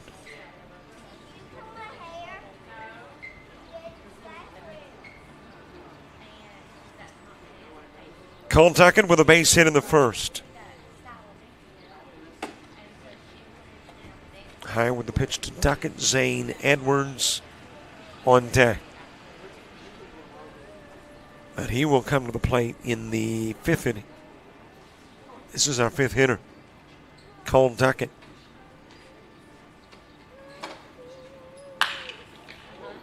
That is a fair ball. Just inside the chalk, rolls into the corner. Burns will come in to score. Question is, how far will Duckett get? Second. RBI double for Duckett. And that will give the lead over to Navy as we head to the top of the 5th. It's a 5-4 Navy lead with Judah Lewis, Nelson Williams, and Kilpatrick all coming up.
Top of the fifth gets underway. Carter Judah will start it. Brady Lewis and Porter Nelson. Seth Williams and Easton Kilpatrick all due up in the inning. The new pitcher is Jamison Mullinax. Mullinax listed also as a first baseman from Gadsden City. 2026 grad, standing 6 feet and weighing in at 185. Hudson Marks will work 2 innings and faced 9. 4 strikeouts, 1 walk, 2 hits, 2 runs. And hands it over to Jamison Mullinax.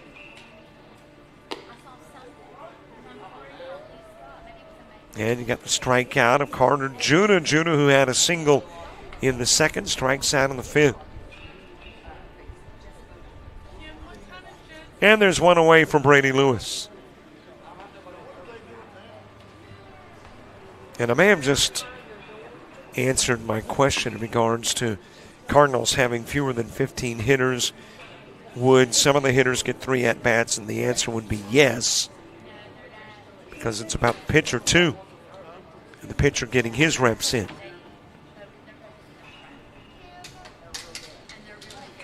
Brady Lewis with a pop out to first, 0 for 1 in the game.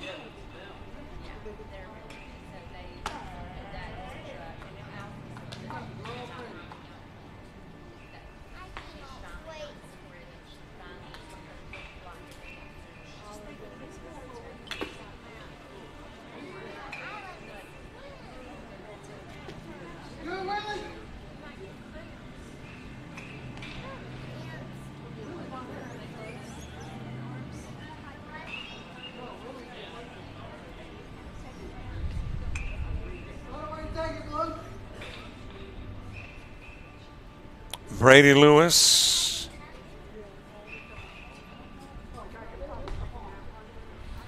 given an opportunity to overcome the dink from Jackson Mullinax. And your common baseball process to give them an opportunity. Catcher or umpire going to the bump.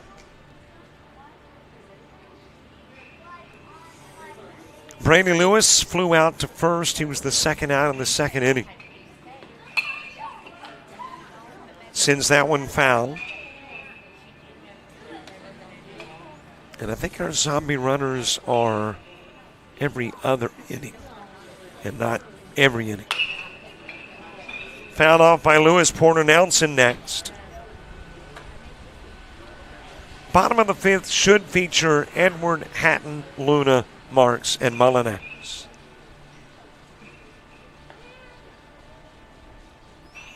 That is if the second trip through the rotation is like the first.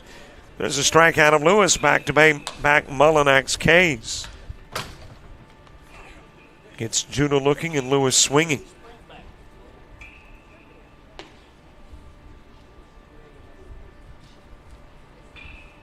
Two gone from Porter Nelson.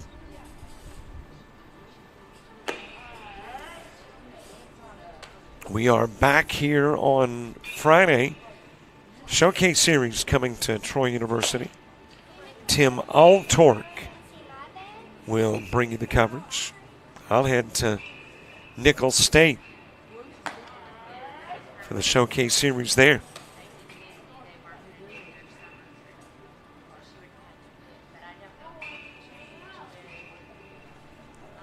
.79-mile-an-hour pitch to Porter Nelson. That is floated foul and out of play.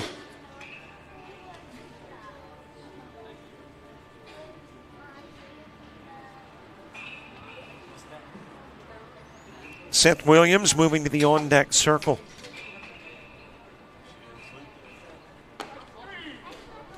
And there's strike 3, back-to-back Ks for Mullinax.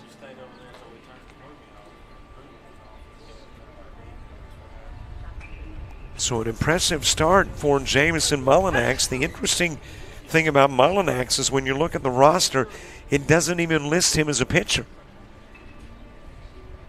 It says a first baseman.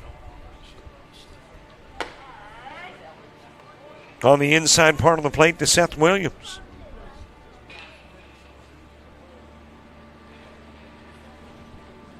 But he's had an impressive start, striking out Judah, Lewis, and Nelson. And ahead on the count to Williams.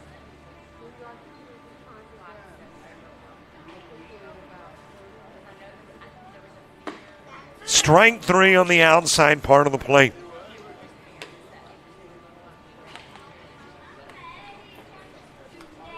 That was an 86-mile-an-hour pitch. 4 up, 4 gone. Here's the last hitter in the top of the fifth, Easton Kilpatrick. Well, I'm now forced to reflect back on our coverage of the showcase and the highest number of strikeouts by a single pitcher. I know we've had 6. I'm wondering if maybe we've had 7 in 2 innings of work. Ground to third, fielded there by Hatton, goes over to first, gets the out of Kilpatrick on the 5-3. 5 up, 5 down, we go to the bottom of the fifth. It's Edward, Hatton, Luna, Marks, and Mullinax all coming up.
Bottom of the fifth gets underway. Zane Edward will start it.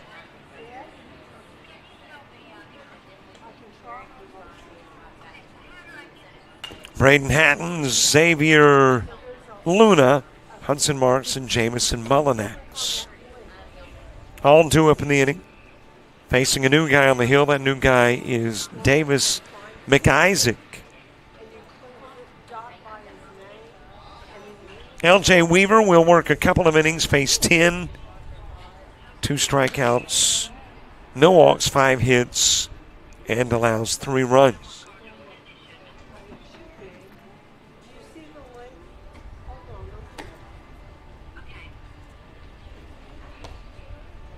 McIsaac from Lee Scott Academy. 2026 crown, right-handed pitcher, 6'4", 240.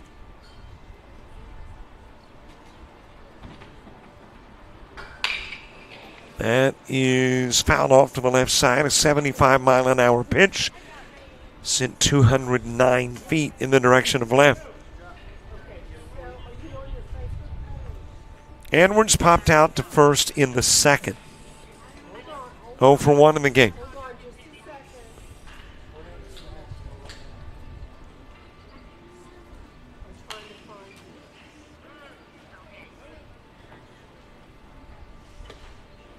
final inning for the Cardinals begins with the 13 hitter, 1, 2, 3, and 4 coming to the plate too. Puckett, Braden Robinson, Rowland, and Davis.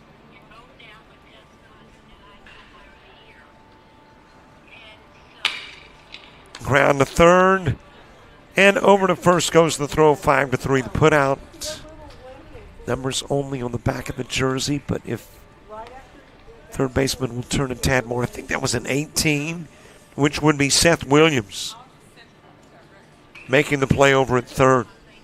Okay, Brooke is going to send you the direct link. Are you sending it to a text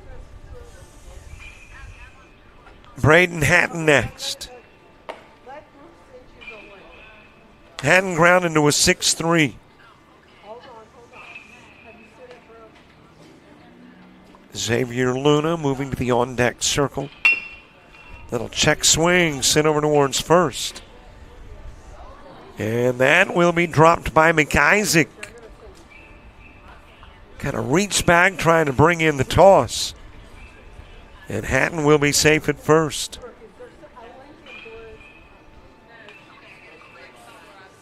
Puckett throw maybe just a little bit behind McIsaac.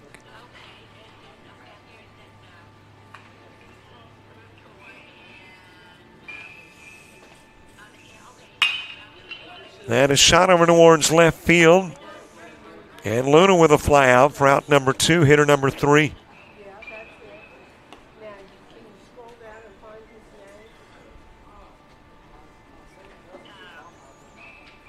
name? Hudson Marks and Jamison Mullinax. Well, and actually, as you have got Hatton taking off, this is actually Jayshawn Moten inserted into the lineup. Moten from Tuscaloosa Academy, 2026 grad, outfielder at 6'4", 190. Yeah, and you'll have to scroll down until you find that. Right-handed hitter and thrower. So he will bat either where Marks was previously, or they'll just squeeze him into the lineup. He showcases less formal, obviously, than your typical game as Hatton goes to third.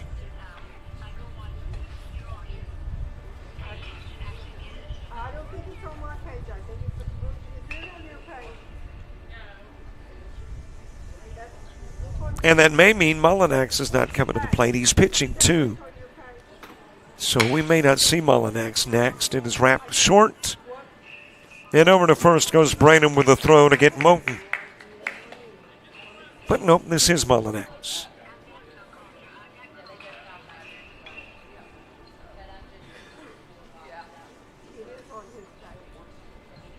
So Mullinax, who had a heck of an inning pitching. That 5th inning, 4 strikeouts. And they came consecutively.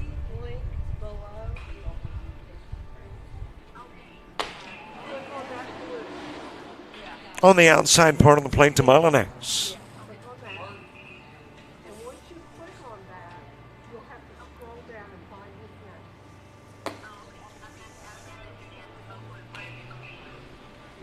name. 75-mile-an-hour pitch. Just a little bit outside of the strike zone from McIsaac. Well, that one had Mullinax flinching, but doesn't swing. Holding at third is Hatton. Mullinax, the 5th hitter in the inning. Which means the top of the 6th is 1 hitter away.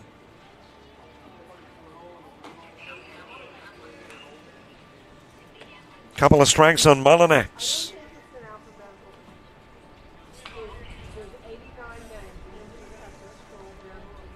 2 balls, 2 strikes. Just a little bit inside. 3-2. Mullinax was the last hitter in the 2nd inning when he flew out to left field.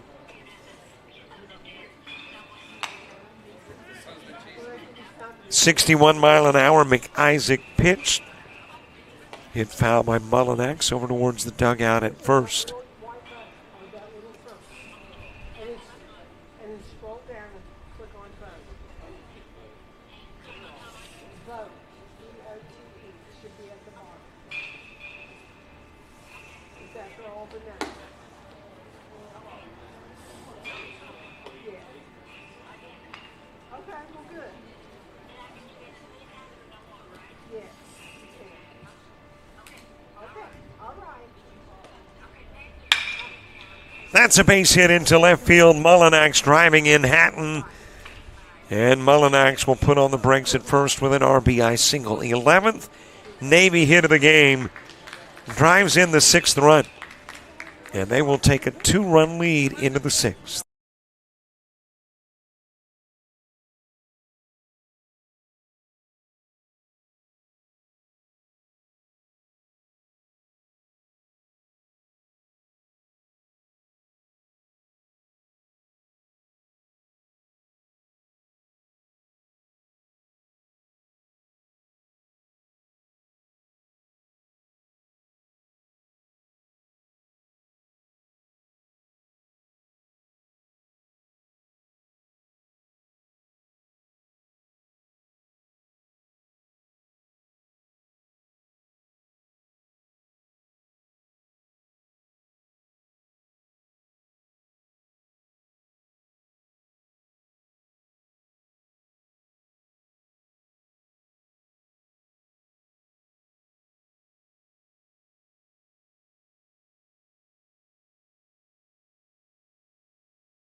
Top of the last inning underway. Harley Puckett will start it. He's the bottom of the order. Of course, not for any particular reason, except he's wearing the number at the bottom of the roster.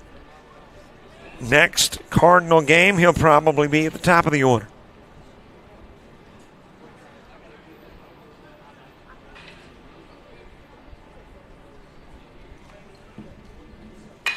That is shot over in the direction of right field, and the catch is made. Puckett flying out, the zombie runner taking off for third.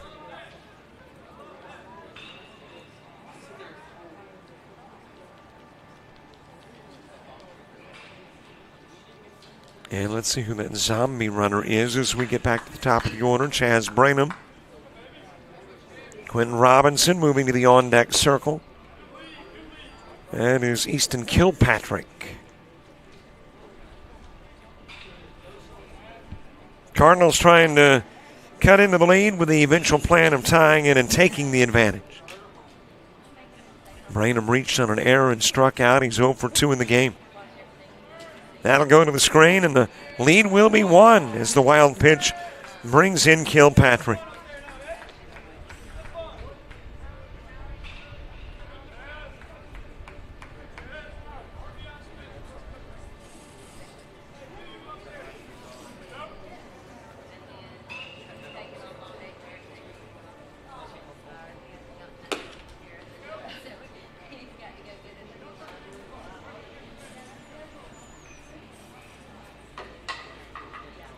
Jamison Mullinax getting his second inning of work in. It is one hop to short. And the throw over to first from Braden Hatton. Getting Chaz Branham.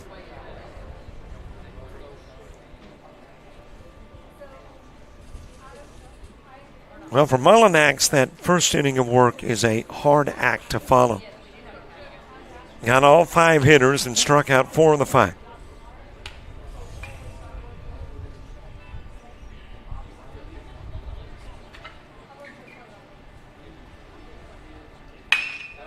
Quinn Robinson lifting that one to left field, and there for the catch is your new insertion into the lineup, Jay-Sean Moten.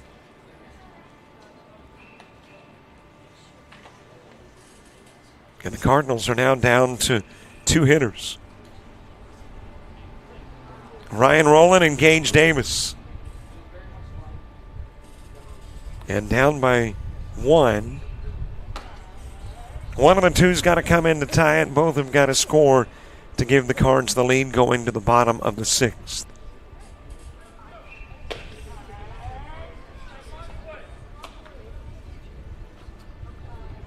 Nothing in 2 on Rowland. A little bit outside with the pitch. Rowland 1 for 2. Singled and struck out. Singled in the first, struck out in the 4th.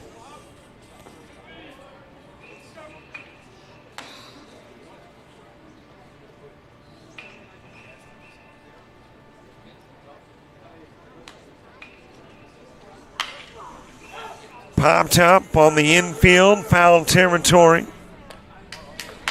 And there the catch made by Matthew Wilson. And here is the last Cardinal hitter, Gage Davis.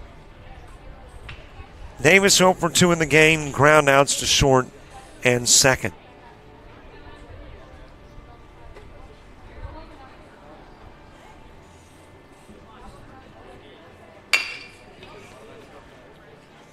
Chopped to short, fielded by Hatton, goes to first. Out goes Davis.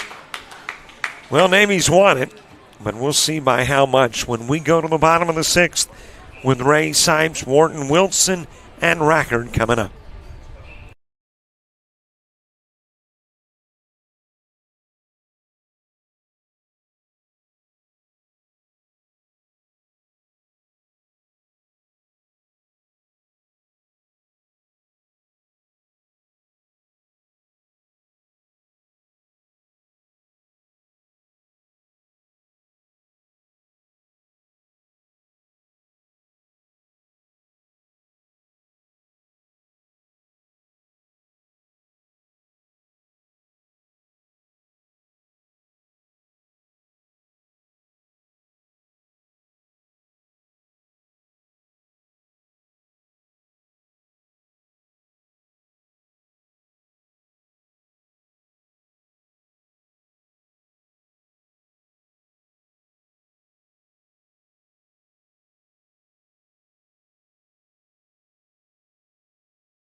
Bottom of the 6th gets underway. Last part of the ball game, Tristan Ray will start and got a zombie runner aboard. Ryan Sipes, Cooper Wharton due up in the inning 2. That runner is Mullinax. Boy, he's doing a little bit of everything. Pitching, hitting, now running. And in with a stolen base at second. Well, here's the agenda for what's coming up next. Infield, outfield for Black and Royal. And then the ball game gets underway between Black and Royal at about 1:30-ish. Ryan Sipes with 1 away. Ray with a strikeout. Cooper Wharton to the on-deck circle.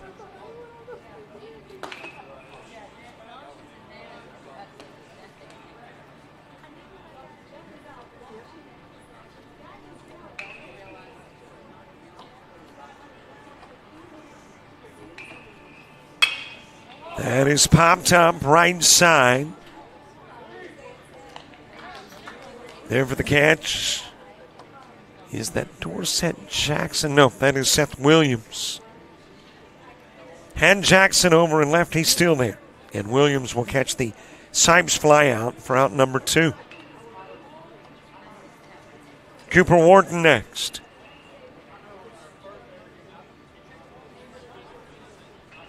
Davis McIsaac getting his second inning of work in.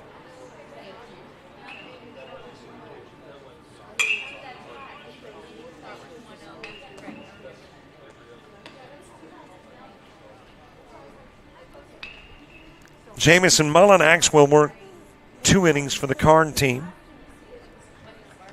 Faced 10, strikeout 4, no walks, no hits. And a single run comes in.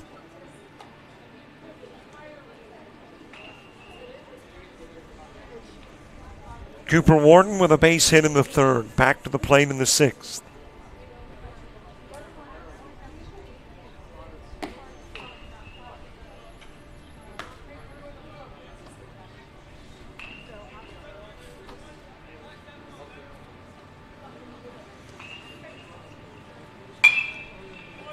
That will be sent out of play. 76-mile-an-hour pitch from Davis McIsaac. Cooper Wharton from Boaz.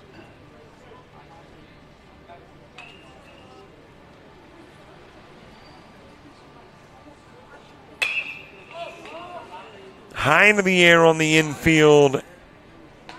And the catch made it short.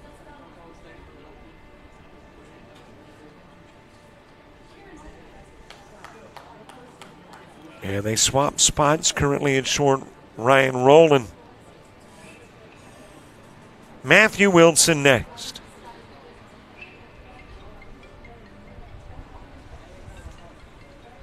Peyton Racker to the on-deck circle.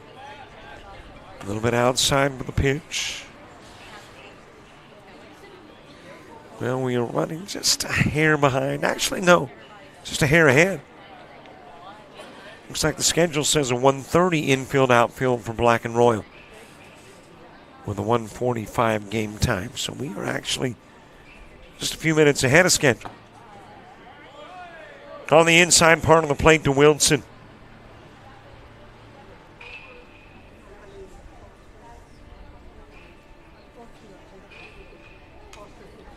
.61-mile-an-hour, definitely off speed, fouled away by Wilson.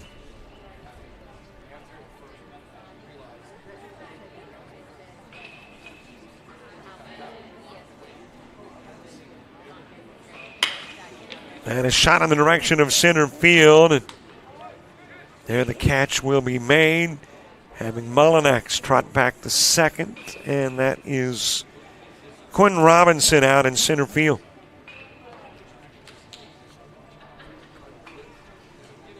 And we're now down to the last hitter in the ballgame, Peyton Racker.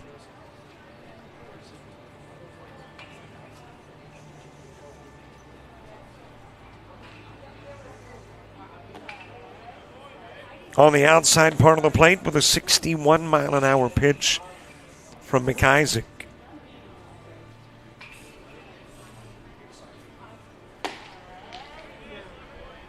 Strike 2 at 74. Rackard had a single in the 3rd, back to the plate in the 6th. 0-2 offering. That is into left field. Will it bring in Mullinax? Throw coming to the plate. He will be out. And that'll be your ball game. A 6-5 final in this one. In the ball game, a total of 11 Navy hits. They'll commit a couple of errors and strand 7. Got a couple of runs in the first, 3 runs in the 4th. Added an additional run in the 5th. For Team Cardinal, they finished with a total of 5 hits, 1 error, stranding 4. And got 2 runs each in the 2nd and 4th innings. Quick look, too, at McIsaac. He'll work 2 innings, give up 2 hits, strike out 1, no walks, and allowed a single run. And that's it for your first game of the day. in the ALABCA Upperclassmen Showcase. As I mentioned, coming up, infield, outfield for Black and Royal, the game to follow. Infield, outfield for Columbia and Forest. That game will follow and will end the day with Cardinal and Royal. You are watching the ALABCA Upperclassmen All-Star event on JockJive.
Coming up, it is the baseball game between Team Royal and Team Black. Right now, though, you're infield, outfield.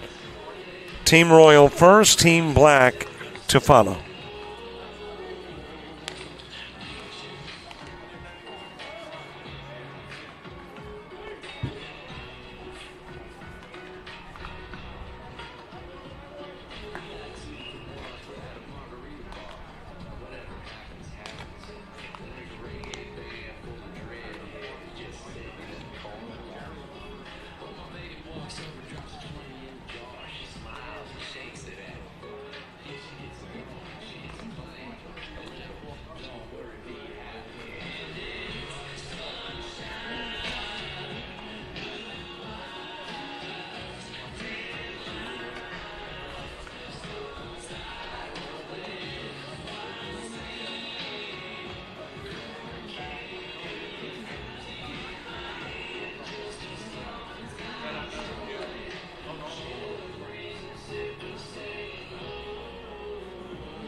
feels good.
Remember that Jane Burrow was on, kind of the social media pushing.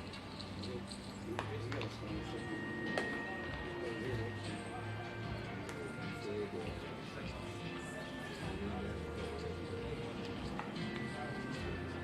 Okay, yeah.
mean, you see the same guy there.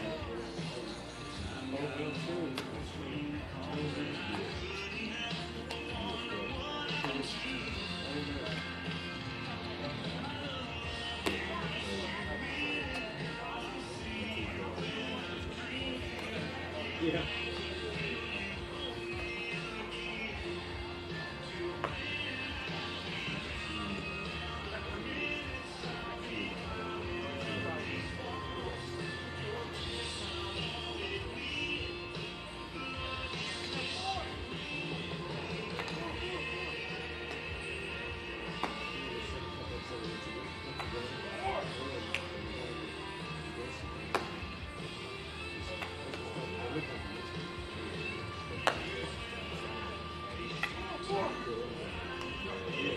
Yeah.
in the water.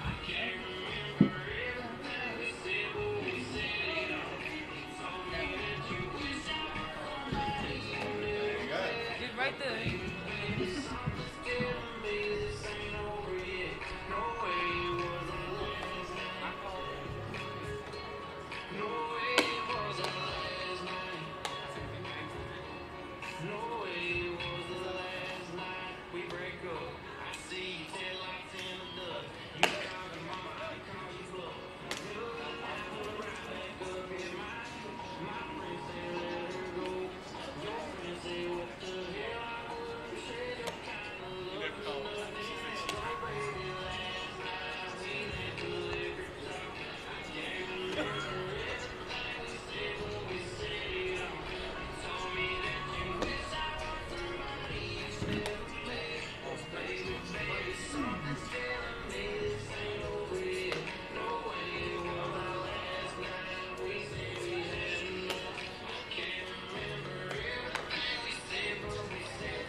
Hi, everybody. Welcome back as we get the second game of the day underway. Team Black, Team Royal. Black is the visiting squad, Royal the home team. And the first pitch from Miller Lombardi, or at least the first pitch hit by Lombardi. And he will quickly ground into the 5-3.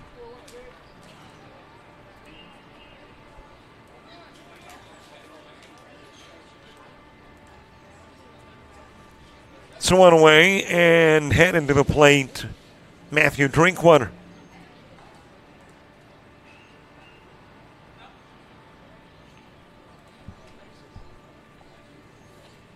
Drinkwater is from James Clemens, which is a northern team, but playing on a southern squad. You got southern teams, northern teams. And as a matter of fact, you have got teammates pitching and hitting at the moment. A couple of James Clemens products.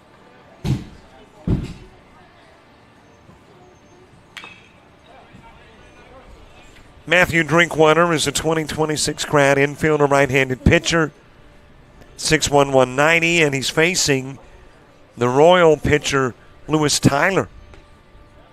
Lewis Tyler from James Clemens, also a graduate in 2026. Scooped up at short by Herbert Reyes.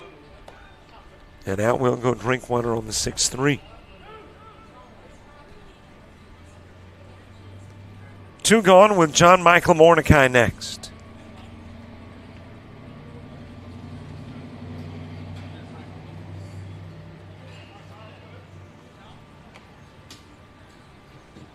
Moving to the on-deck circle is Bryce Brooks. That is into foul territory and out of play.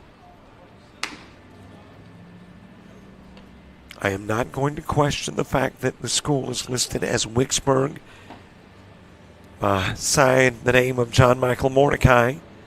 I know he has been at Northside Methodist, and I know his dad coaches at Northside Methodist. But it says Wicksburg. 2026 grad. Outfielder and left-handed pitcher. 5'9", 155. And I know he plays for his dad on the UBO East Showcase Series team.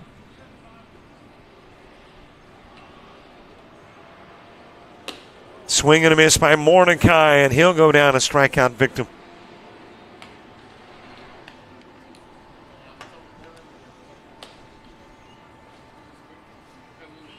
That has got the Alberta product, Bryce Brooks, coming to the plate.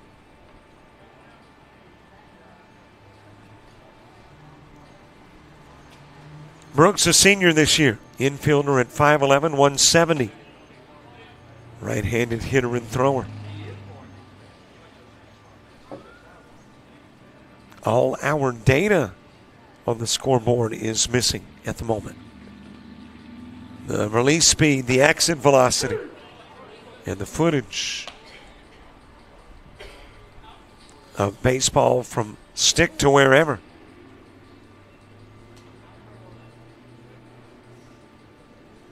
Corbin Knott is on deck.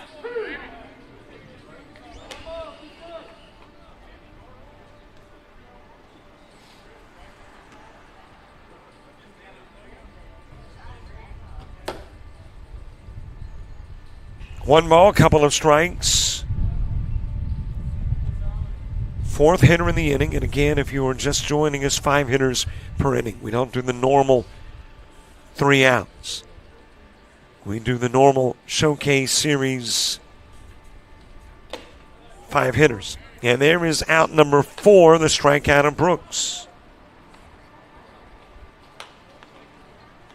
And that's got Corbin Knott coming to the plate.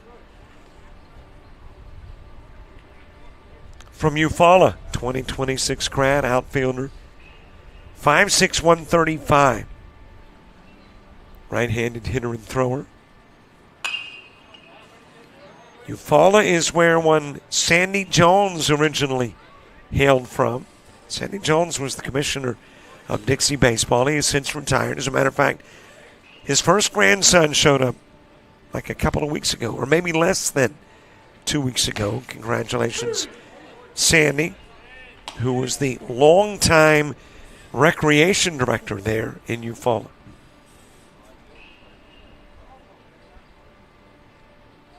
Got a feeling he's around baseball somewhere today. Swing and miss, and out goes Knott. 5 up, 5 down for Lewis Tyler. We go to the bottom of the first, and the Team Royal 1 hitter.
We head to the bottom of the first. Starting things off is Camden Cullen. Camden Cullen from Fairview, 2027 grad, outfielder at 6 feet, 160 pounds. Right-handed hitter and thrower. Facing Tavares Jackson of Prattville, who will be entering his senior year, the left-handed pitcher, 6 feet, 185. Plays with the Gulf Coast Pelicans, too. I've seen Tavares a couple of times this year.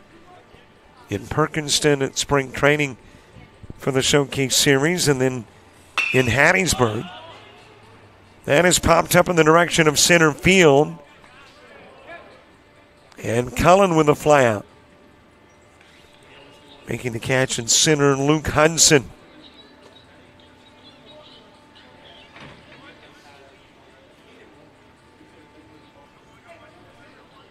One away from Blake Griggs.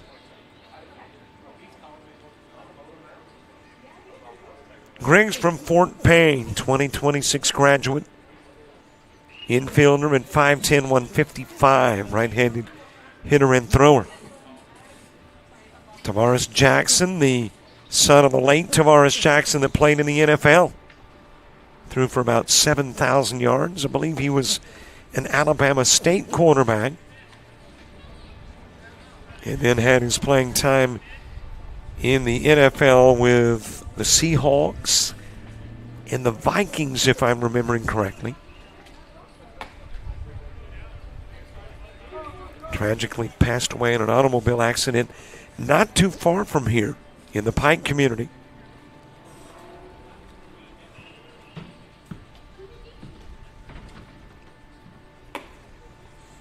High and away with the pitch to Blake Griggs.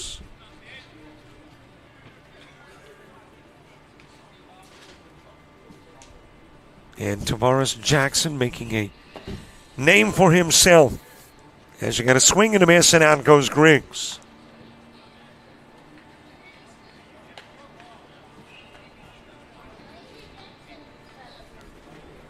Knox Malden next.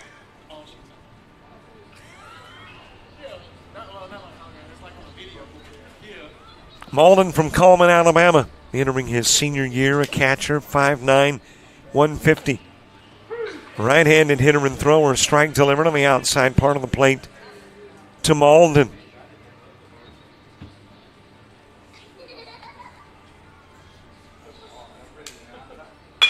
That is shot over towards right field, base hit for Malden. 2-out single and a base runner on.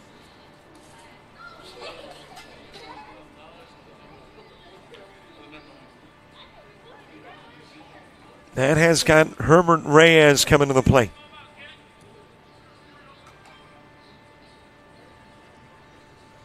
Reyes from Pike Road, 2026 grad. Infielder at 5'9", 165.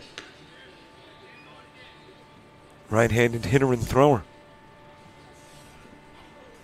And again, for those of you just joining us, 5 hitters per inning. As that is floated towards right field, and the over-the-shoulder catch made by Braden Murray. And you'll get the double play as Malden was already close to third. I guess he was anticipating that Murray would be burned by the Reyes shot.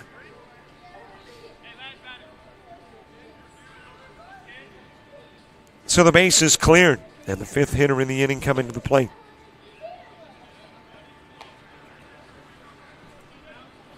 Jackson Roberts from Gadsden City.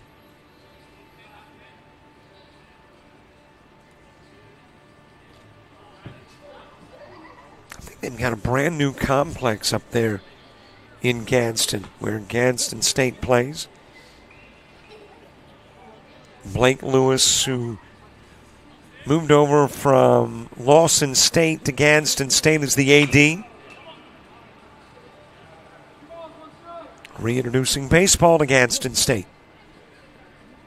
Had a great year, faltered in the postseason, but a great year overall. I believe came in as the 2 seed, as that has dropped into left field, and Roberts will have a single as we end the first. So 5 hitters have gone to the plate. We go to the 2nd inning. It is a scoreless contest, black and royal.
Third quick, you better beat the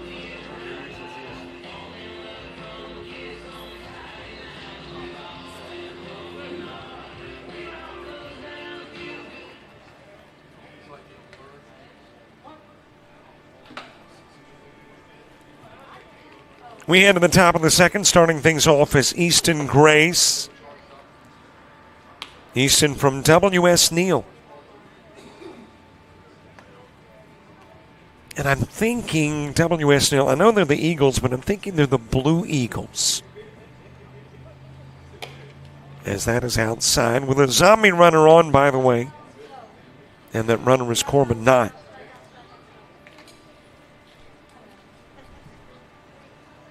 Grace, a senior this year in W.S. Neal.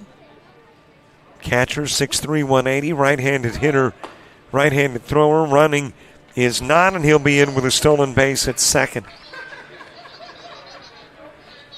Boy, I'm so used to doing games by myself. I was reaching for that button that switches from home plate to center field. Good to have James Crenshaw at the helm. That's why everything is so much smoother and the replays are better. Outside with the pitch to Grace.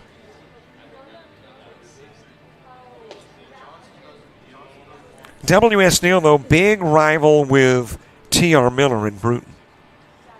And the folks in Bruton and East Bruton, W.S. Neal and East Bruton, will tell you, do not get us confused. That is a fair ball into the corner. Rattles around the corner. Jeffries will pick it up, but not before Knott scores and Grace doubles.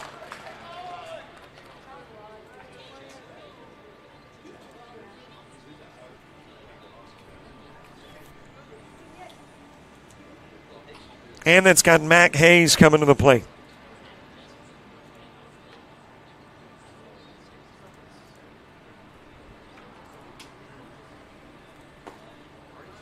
Inside with a pitch from Lewis Tyler. Tyler getting his second inning of work in, had a splendid first. Retired all 5 and struck out 3 of the 5. A little bit inside with a pitch. And right there splitting East Bruton and Bruton is Murder Creek. And yes, it got its namesake appropriately.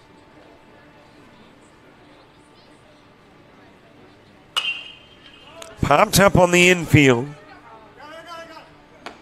And the catch made from behind the plate by, let's see who that is wearing 3. That is Knox Malden.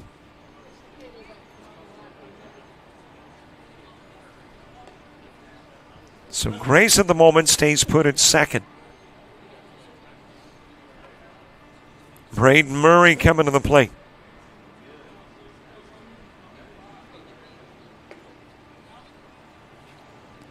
Murray of University Charter.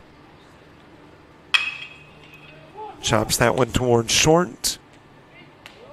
Low throw to first from Griggs, but it will get Murray. And Grace moves to third.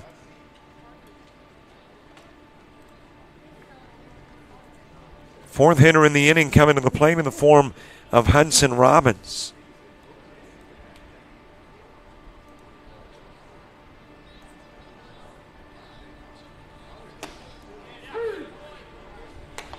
Into the strike zone to Robbins. Robbins from Summerland, 2026 grad. Catcher 5'11", 190, right-handed hitter and right-handed thrower. Outside with the 80-mile-an-hour pitch. Got our data back up on the scoreboard.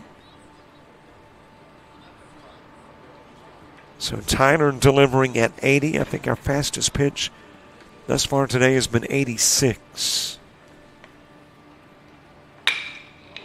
That is hit in the direction of left center field. Drops in and rolls all the way to the doubles alley. In to score is Grace. Robbins is on his way to second. Says, heck, let's make it triples alley. And he's there safely with 3 bags.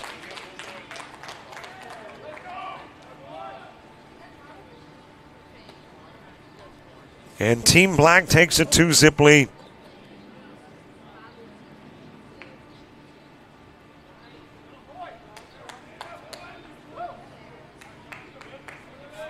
Sean Smith coming to the plate.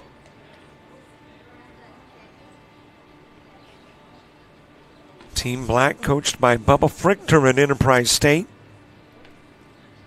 Daryl Dunbar from Shades Valley and Eric Varnador from Fort Payne.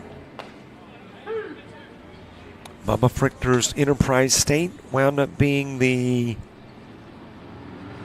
think it was the 2 seed in Division II. Got to the championship, wound up losing to Wallace Dothan. Wallace Dothan advances to the district, which was played right here, and lost to Pasco Hernando, who, by the way, won their first ever Division II World Series out in Enid, Oklahoma.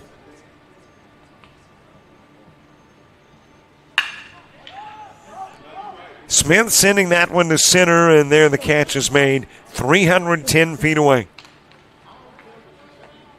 Smith with a fly out. Robbins left on. Knott and Gray score as we head to the bottom of the second.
Bottom of the second gets underway. Will Calhoun to start it from Benjamin Russell. A senior this year, an outfielder at 6'3", 180. Right-handed hitter and thrower. Got a zombie runner on at first. And then runner is Jackson Roberts. Takes off for second. He'll be in with a stolen base.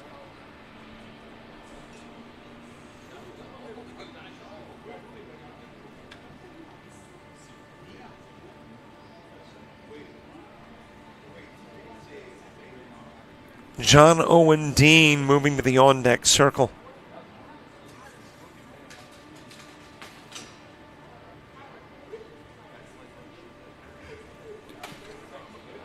Into the dirt with the pitch, and Roberts will take third, 90 feet away from cutting the lead in half.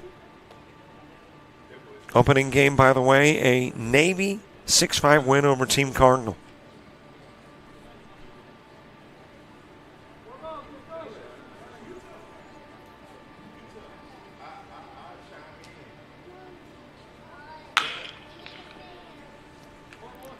Shot over towards third. And the throw to first will get Calhoun on the 5-3. That was Bryce Brooks.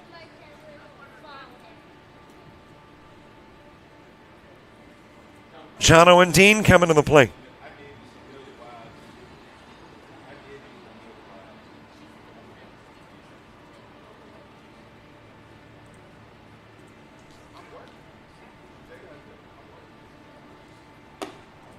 High and away with the offering to John Owen Dean. Again, and congratulations, Todd Watts, the new executive director of the ALABCA. Barry Dean is not calling it quits, as that has dropped into left center field and will bring in Roberts on his way to second. John Owen Dean, and he'll be there with a double. kind of cutting back with the ALABCA. And launching, well, he's already launched it, but getting more extensive into the ACCA. That'll go to the screen and get Dean to third.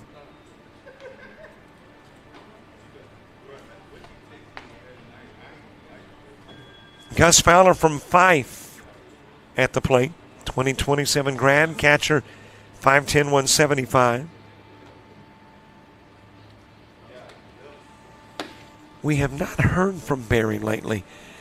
Barry claims that he's in this part of rural New York coaching collegiate summer baseball, and that the internet and everything is kind of iffy. I can't imagine Barry with no contact with the outside world. It's not going to happen.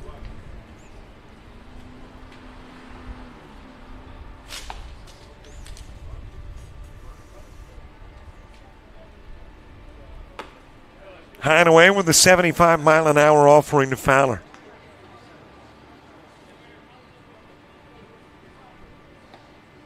And I have not heard how his league is doing. I know last year he actually brought his team to the championship game. And if you'll recall 1 year ago, he says, nah, not going back. But I think he came back to South Alabama and was subjected to 100-plus degree summertime temperatures. And then thought about that championship appearance. Said, what the heck?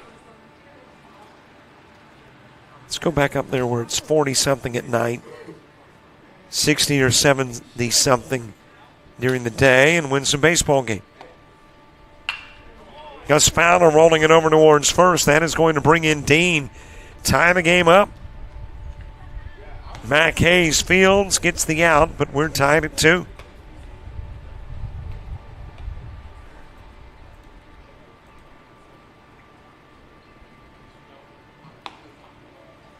Fourth hitter in the inning coming to the plate in the form of Ben Heath.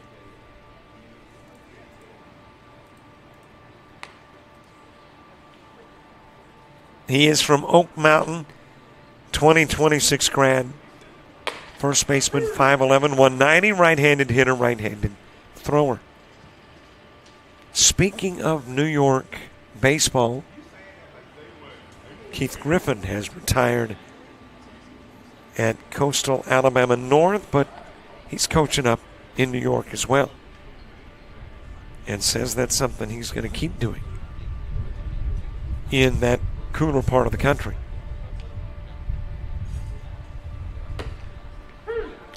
James said he was in New York City a few days ago, but it probably wasn't cool. You were around a lot of concrete. Concrete's got a tendency to keep things warm.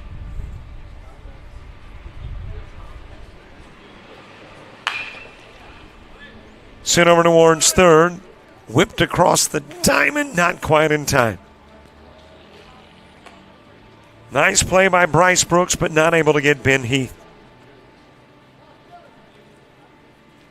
And the last at-bat in the bottom of the second coming to the plate in the form of Bryson Jeffries.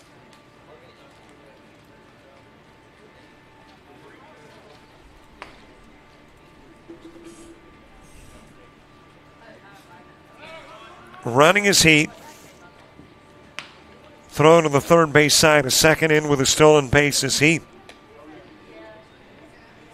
I did a game in Chicago last Saturday, or Saturday was a week ago, and it was 52 degrees. Warm to 67.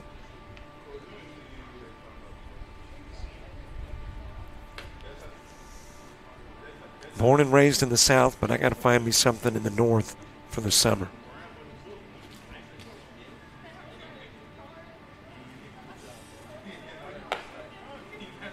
A little bit outside with a pitch to Jeffries.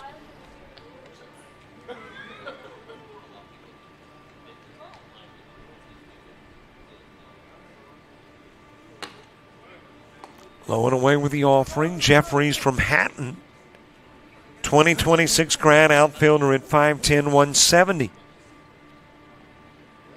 Bats from the left side, throws right-handed.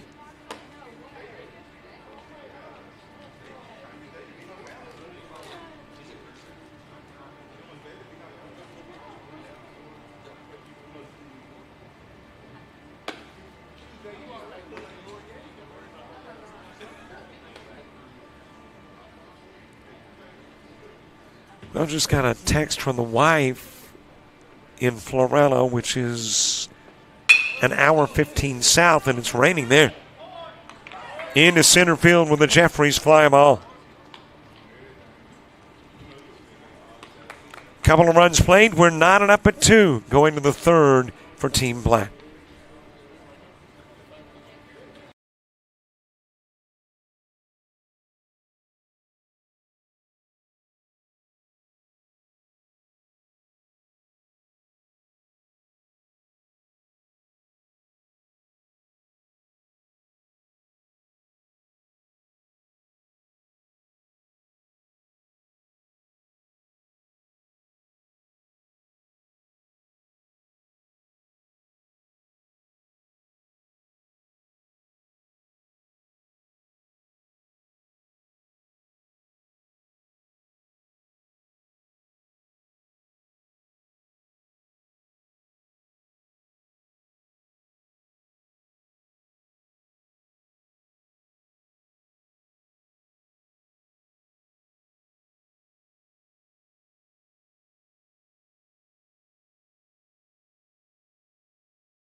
Top of the third gets underway. Ashton Trammell will start it off.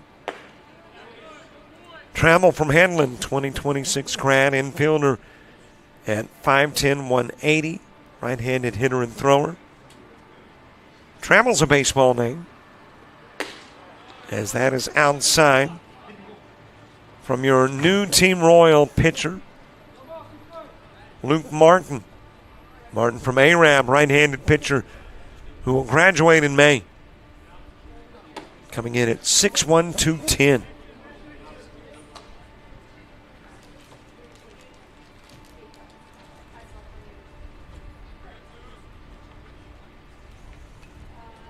Lewis Tyler working a couple of innings, facing 10. 3 strikeouts, no walks, 2 hits, and 2 runs. Team Royal coached by Andrew Porch of Snead State. DeAndre Collins from Paul W. Bryan and Austin Brook from Brantley High School. I was mentioning earlier that Coach Phillips is here for LBW, as that is ground to second by Trammell. Over to first goes the throw from Blake Griggs.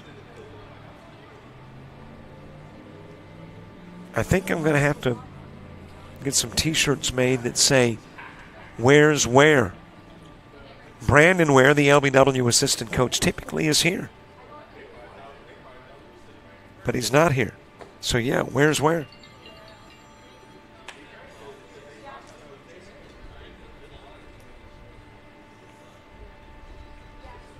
Brody Cook next.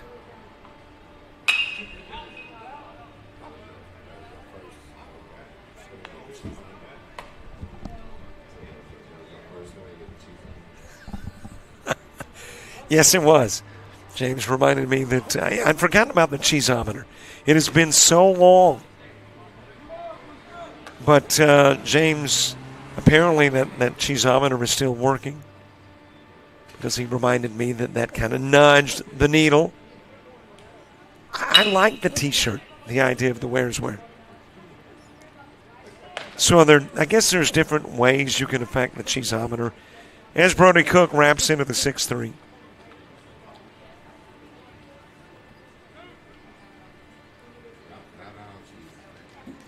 Ah, that's true. Not all cheese is bad cheese. So maybe that was some mild cheddar.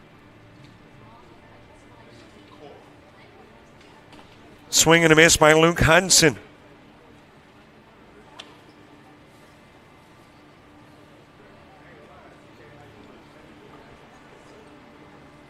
Hudson from ARAB, 2026 grad outfielder, 5'11", 205.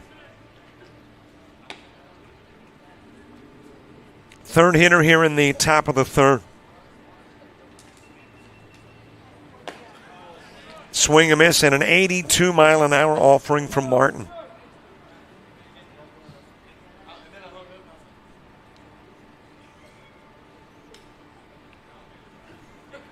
Third hitter in the top of the third inning, outside at 69.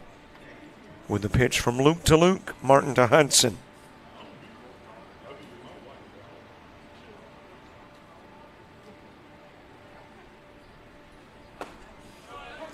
Swing and a miss, 72-mile-an-hour toss, gets Luke Martin. And that is strikeout number 1 for Martin, out number 3, hitter number 3 as well.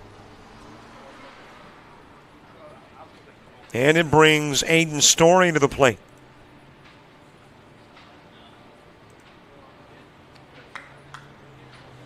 Story from Paul Bryant, 2026 grad. Outfielder and right-handed pitcher. 6'2", 180. Lists him as a right-handed hitter. If he hits right-handed, he's a switch hitter at the left side of the plate. 82 and on the outside part of the plate from Luke Martin.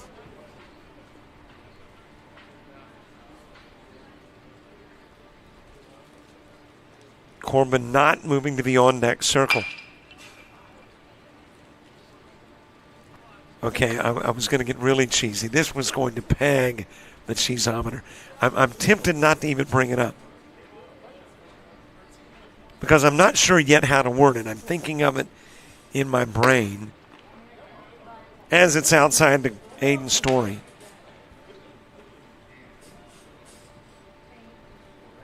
But it's got to do with Corbin Knott, who is next. I just got, that's a cheeseometer teaser.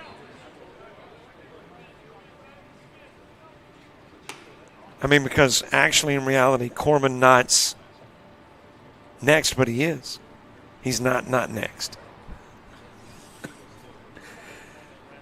It's pegging out now. 3-2 the count on Story.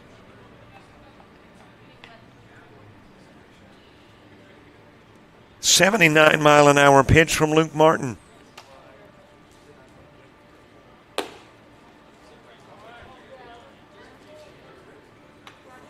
.82 on that pitch. Luke Martin fairly consistent in that 79 to 82, 83-mile-an-hour pitch. 81 there and outside. Fifth one outside of the strike zone, and Story to first. And that's got Corbin Knott coming to the plate.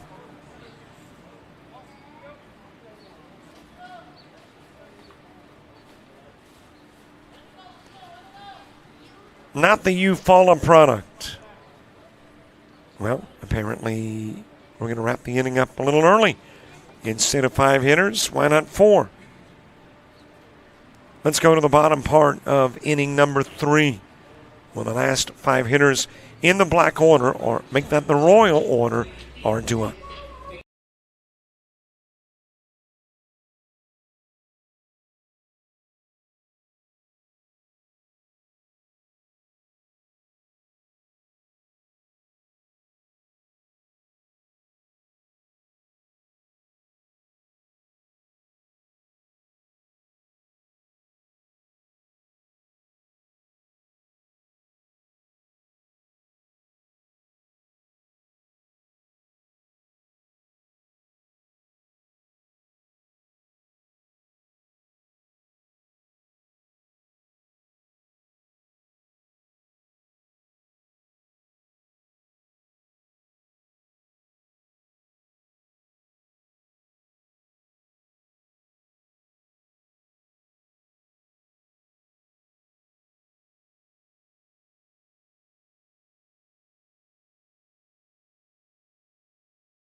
We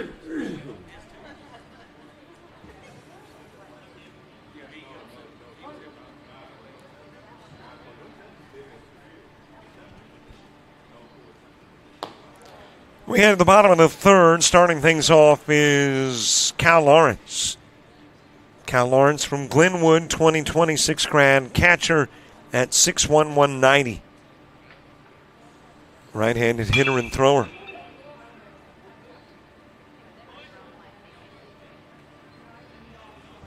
The new pitcher is Owen Piles. Owen Piles from Wetumpka. 2026 grad, left-handed pitcher, 6'2", 160. Tavares Jackson will work 2 innings and face 10. Strikeout 1, no walks, 4 hits, 2 runs given up for Jackson.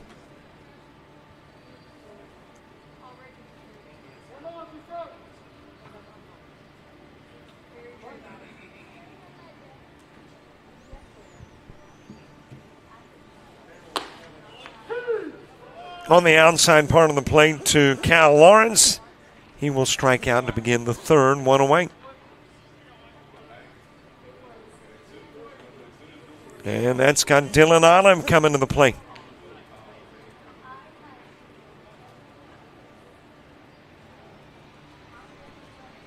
Well, apparently Barry Dean is alive, or at least somebody's got his phone and is texting for him, one or the other. We have received a text from one Barry Dean. So we are assuming he is alive, not sure about well.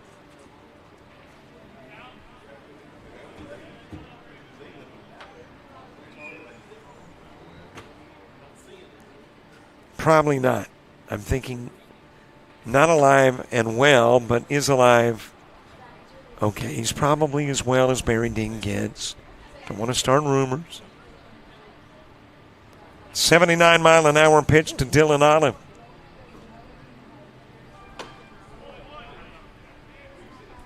Olive from Muscle Shoals, 2026 grad, infielder and right-handed pitcher, 6 feet 180.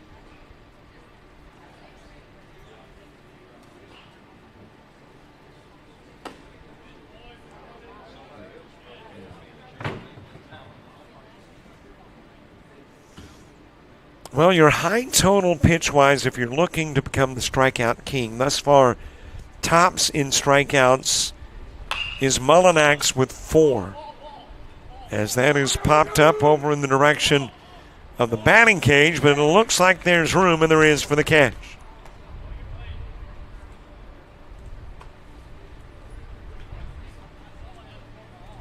And I think that was our third baseman going over to make the catch. He kind of bent around the corner. So it is Matthew Drinkwater.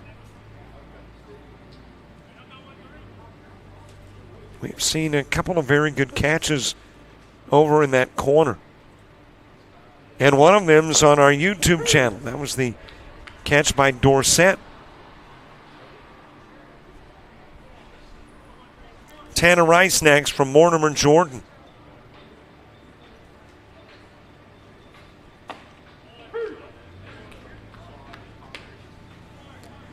Rice will be a junior this upcoming year. Infielder, 6 feet, 155 pounds. Right-handed hitter and thrower. That is sent towards right field and will ricochet off of an incoming Corbin Knott. And will turn into a double for Rice.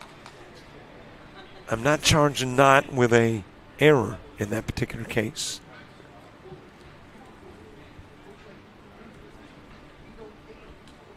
Difficult catch to make, trying to make it on the slide. We're going to give James the final say, though. A hit. All right, so it's official. And toss behind Devin Scott.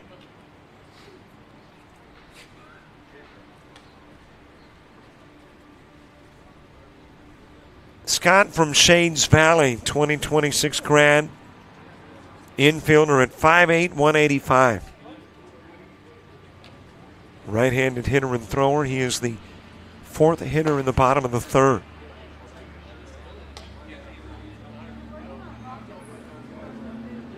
Even count at 1 ball, 1 strike.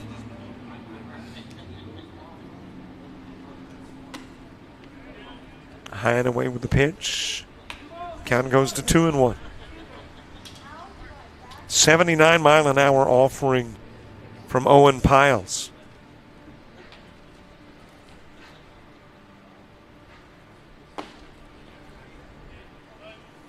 $69-mile-an-hour pitch to Scott.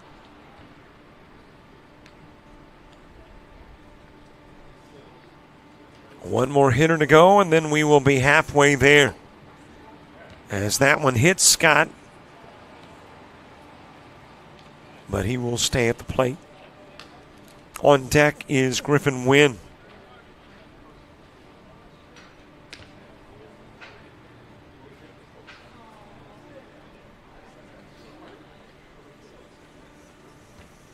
I think we'll be at the top of the order, which would be Miller Lombardi. When you get to the top of the fourth, there is a Piles pitch that topped 80. And we'll get Scott for out number 2. Strikeout number, make that out number 3, hitter number 4. Strikeout number 2 for Owen Piles.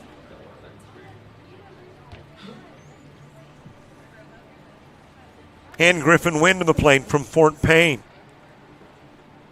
2026 grad, first baseman and right-handed pitcher. 5'11", 185. On to third will go Rice as the toss gets away from Hudson Robbins behind the plate.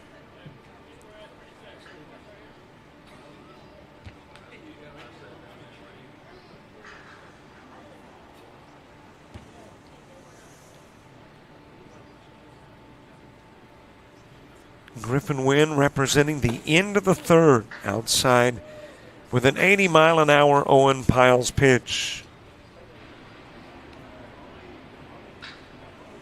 Piles almost halfway through his tenure on the hill, unless, of course, he's pulled early. We typically don't see that until later in the showcase. Generally speaking, on day one, everybody's working too, unless, of course, you are Will Vautrebeck, who got injured in the prior game. Not from anything that happened from a standpoint of hit by a pitch, but apparently just felt something wrong in the delivery and took himself out of the game.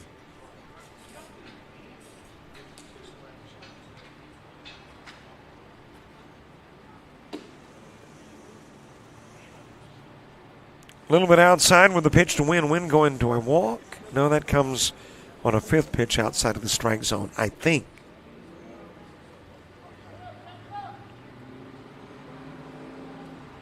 Well, if it is a walk, he's technically left at first, but he's the 5th hitter.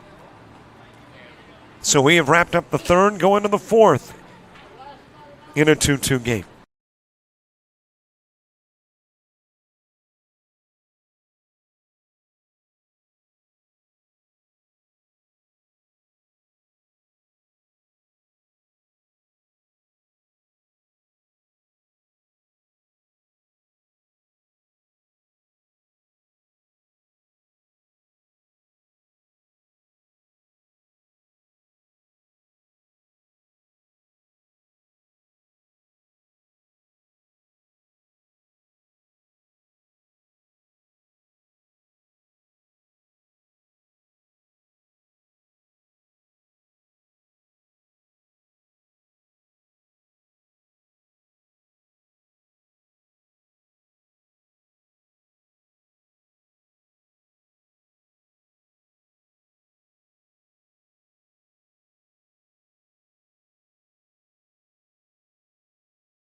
Got a runner aboard that is Ashton Trammell as your zombie runner. A little change in the lineup. Corbin Knott was the 5-hitter first trip through. He's going to be the leadoff guy here. And Trammell at second with the wild pitch. In scoring position in a 2-2 game.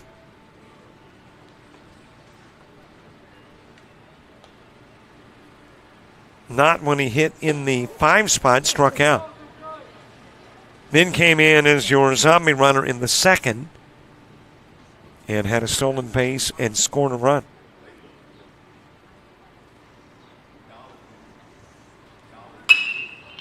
That is popped up to the right side by Knott. There the catch is made by Bryson Jeffries, tagging and going to third is Trammell.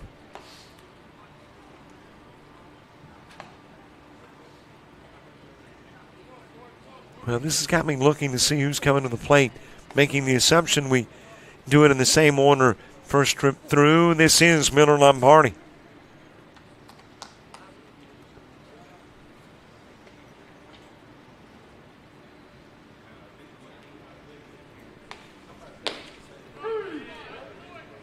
Lombardi ground into a 5-3.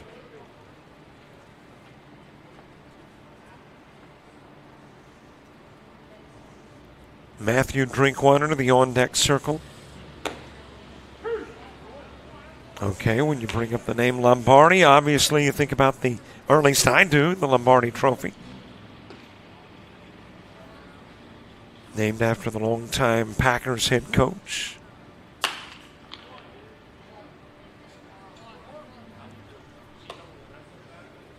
Speaking of the Packers, I know he was a Jet the last couple of years, but Aaron Rodgers, now a Steeler. I'm going to be very interested. Not going to say he's going to have a bad year or a so-so year. Who knows?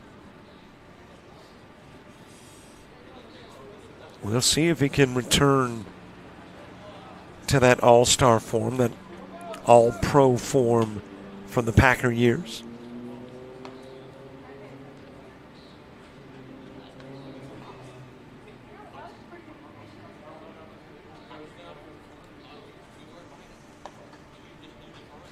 Miller Lombardi awaiting the Luke Martin pitch. But there's one fellow, one former Pittsburgh Steeler, who's certainly shown how disgruntled he is with this process. Terry Bradshaw was pretty vocal about signing and not liking that idea of Aaron Rodgers. 3-2 on Lombardi.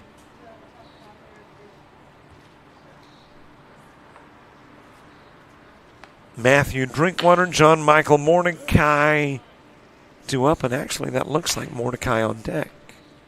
It is. So we are kind of jumping around in the order.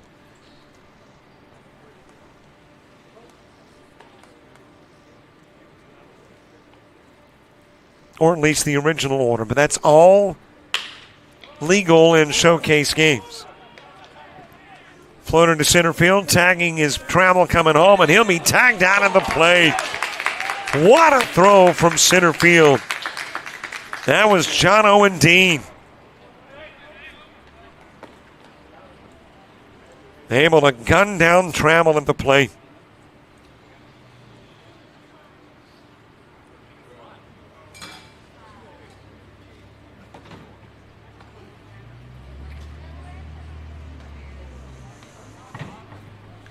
John Michael Mordecai next.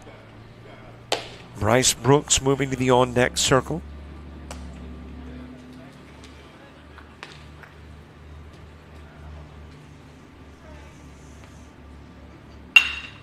That shot into center field. Mordecai on with a base hit.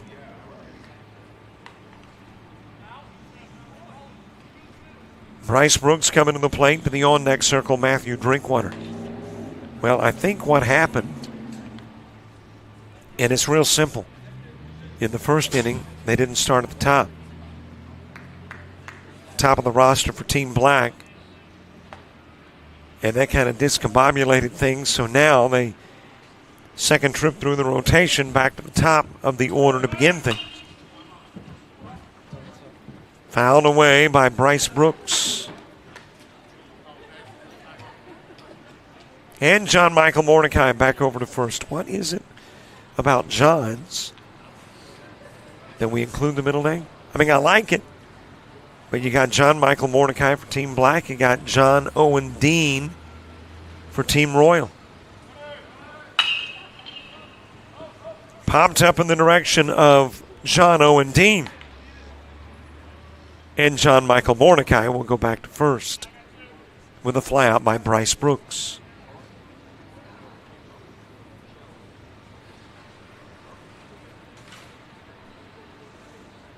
Matthew Drinkwater coming to the plate. Drinkwater was the 2-hitter in the first, 5-hitter in the fourth, and ground into a 6-3.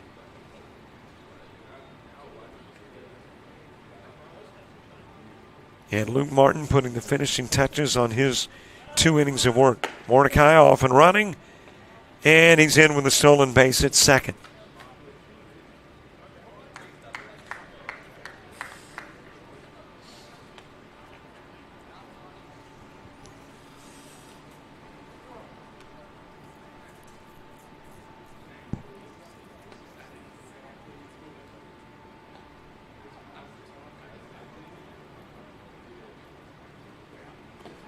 Outside of the strike zone. Well, here's the other interesting aspect at the top of the fourth. There is an on-deck hitter.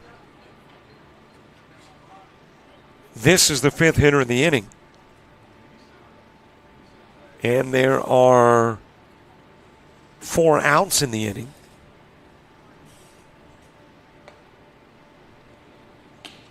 But Easton Grace is awaiting on deck. So I don't know if that means we'll have additional changes in the fourth or if he is mistakenly there. And we'll hop out of the mitt of Malden, but it won't give him to Drinkwater.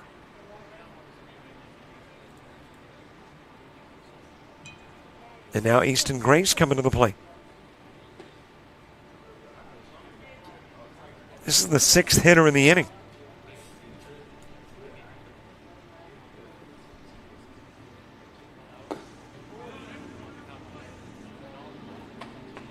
Swing and a miss by Easton Grace.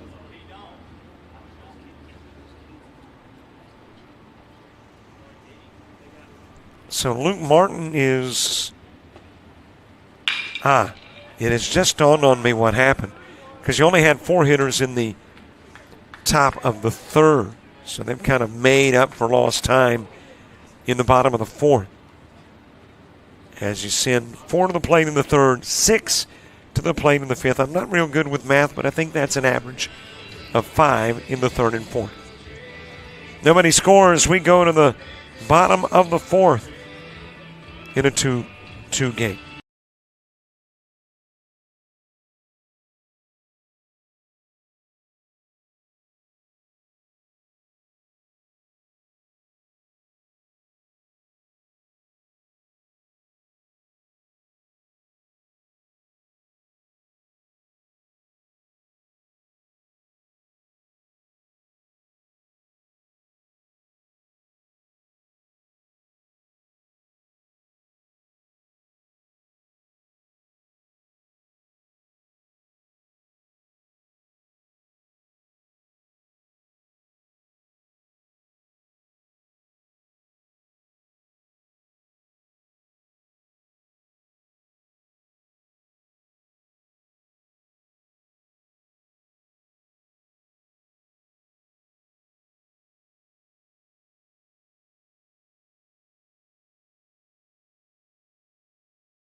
Bottom of the fourth gets underway. Back to the top of the order. Camden Collin will start it.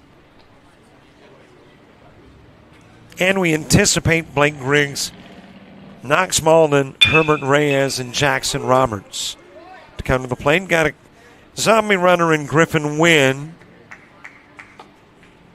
Wynn the second on the single by Collin.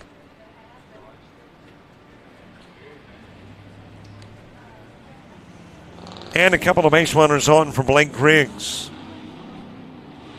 Griggs struck out in the first, knocks Malden to the on-deck circle.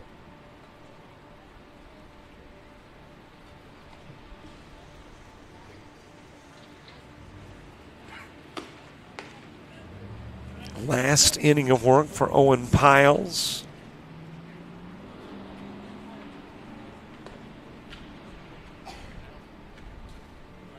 He is 3 strikeouts away from being the K King. That is lifted in the direction of left field into the corner.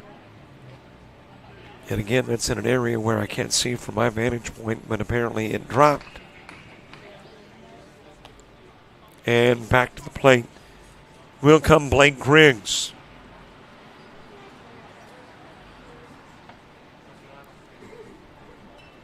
Griggs struck out in the first.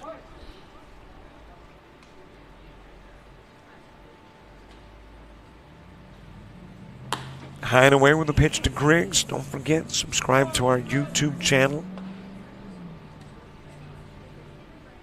Let's see where we're at total-wise. We surpassed the 6,700 mark. Now on our way to 6,800, 6,712. So we need about 78 subscribers today and tomorrow to leave here with 68 in the pocket. Couple of strikes on Griggs.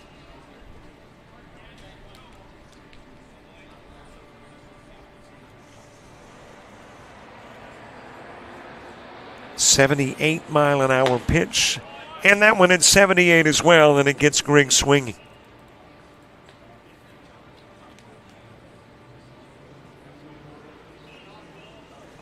Second hitter, 2 gone, 2 on, knocks Malden to the plate.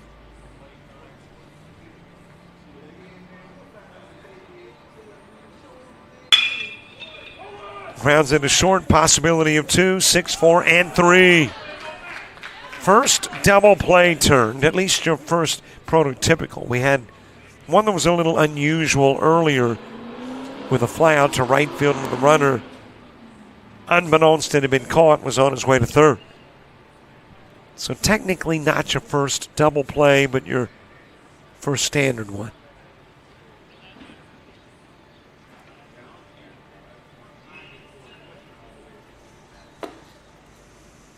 Wynn moves to third for Herbert Reyes.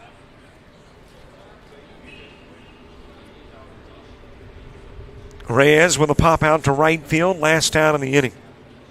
Jackson Roberts to the on-deck circle, fouled back to the screen by Reyes.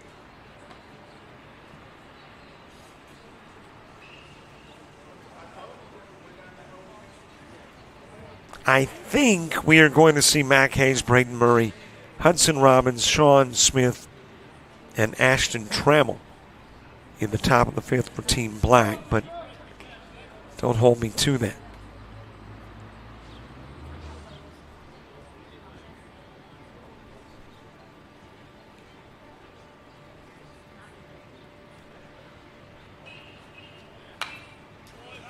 Sent back to the screen by Reyes.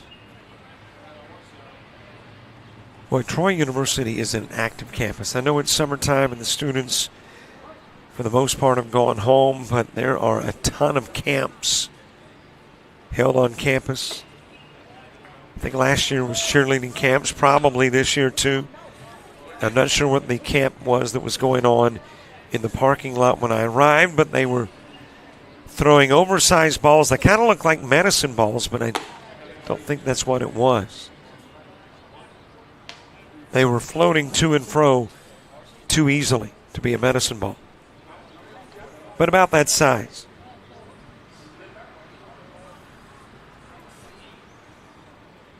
And as you look to the streets here on campus, they're active.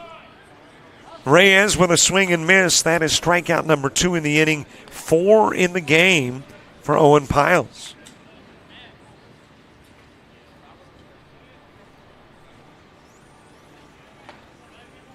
And he will face his 10th hitter, 5th in the inning, Jackson Roberts, with a chance to become the strikeout king for the day thus far. Most strikeouts by a single pitcher, Marks and Mullinax both had 4. Piles has 4 and can get 5 if he gets Roberts.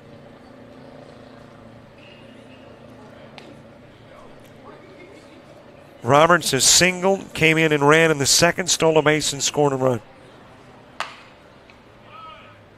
Fouled off towards third.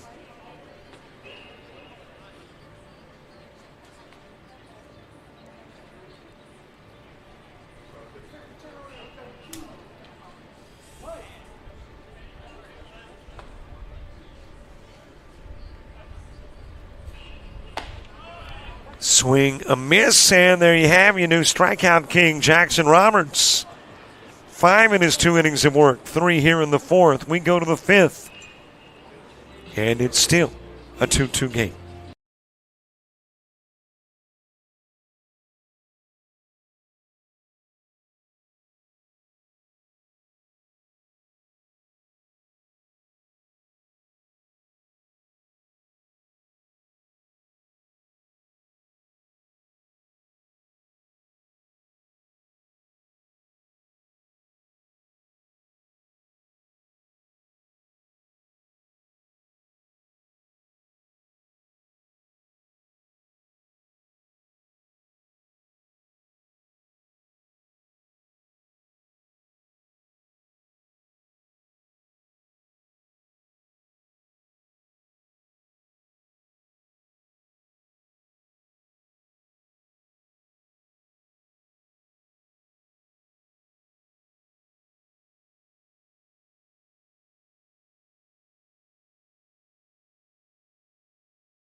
2/3 of the game done. We head to the final third of the ball game. Easton Gray starting it off for Team Black. Mac Hayes, Braden Murray, Hudson Robbins, and Sean Smith due up in the inning. Andrew Staggs, your new Team Royal pitcher. He is from Elkmont. Graduating in May, right-handed pitcher at 6'3", 220.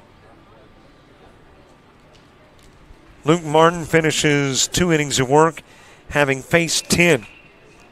1 strikeout, 2 walks, 2 hits, and no runs allowed. And all of our runs thus far has been in 1 inning, in the 2nd inning. Nod and Grace coming in for Team Black in the top part. Roberts and Dean scoring in the bottom part. That is popped up, first base side.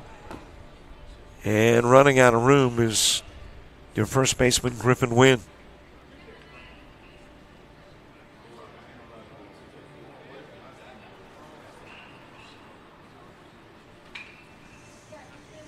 Mac Hayes with a fly out behind the plate in the 2nd. Every one of these teams plays, let's see how many games. I'm thinking it is 3.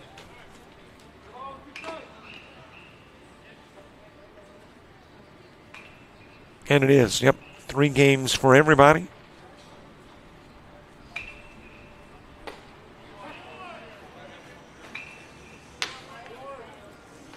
Strikeout of Mac Hayes to begin the 5th. And there was 1 away from Braden Murray.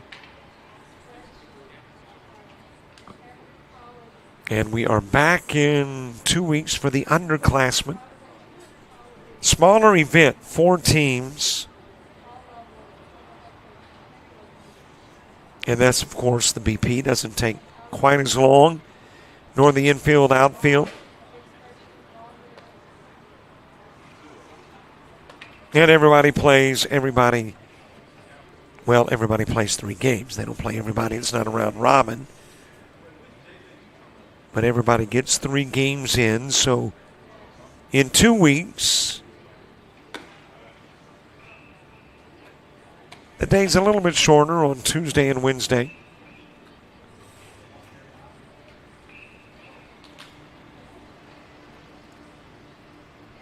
Braden Murray ground into a 6-3. Strike delivered on the outside part of the plate. But as I mentioned, we're back here Friday, Saturday, and Sunday. The Showcase Series. As well as in Louisiana.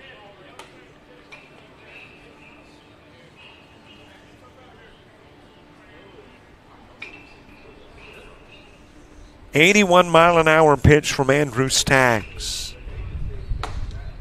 84, and it strikes out Murray. 2 up and 2 gone. Well, Staggs has got a good jump on the number of strikeouts. 5 is what he's shooting for. Actually, 6. 5 would tie you. 6 would give you the top spot all to yourself. Hudson Robbins next. That is out of a possible 10.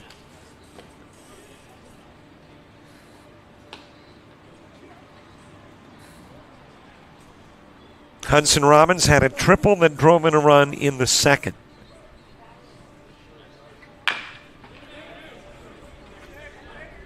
Coming off the bump, a little problem coming off the bump for Andrew Staggs. At first I thought he was a little gimpy, had a little limp coming off, but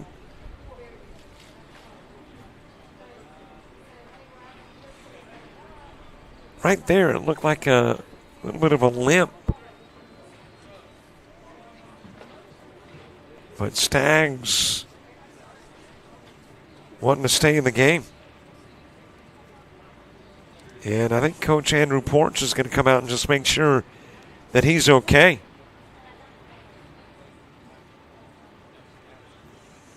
It wasn't immediately coming off the hill. It was when he had gotten about 10 or 12 feet off the bump, taking a couple of strides that looked a little awkward.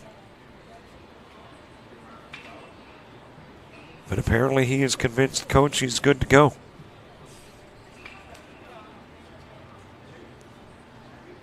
So Robbins on, Sean Smith coming to the plate.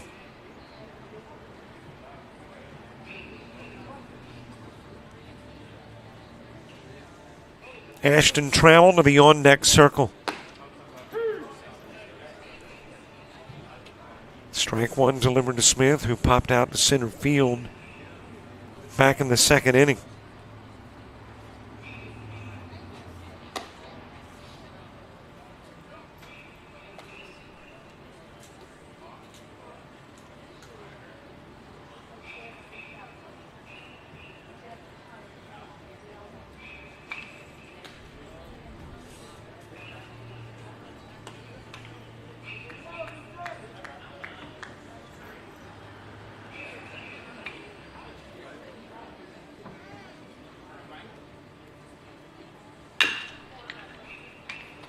Ground to first, stepping on the bag to get the out is Wynn. Throws to second there safely is Robbins.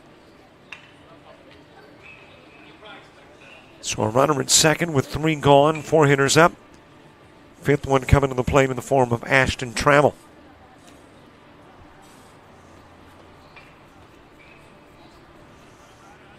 I know there's Taylor Trammell in the big leagues now. I was thinking about Andy Trammell. That goes back. I'll make that Alan Trammell. That goes back into my era of early baseball watching. All those years with the Tigers, now in the Hall of Fame. This is Ashton Trammell. 83-mile-an-hour pitch from Staggs.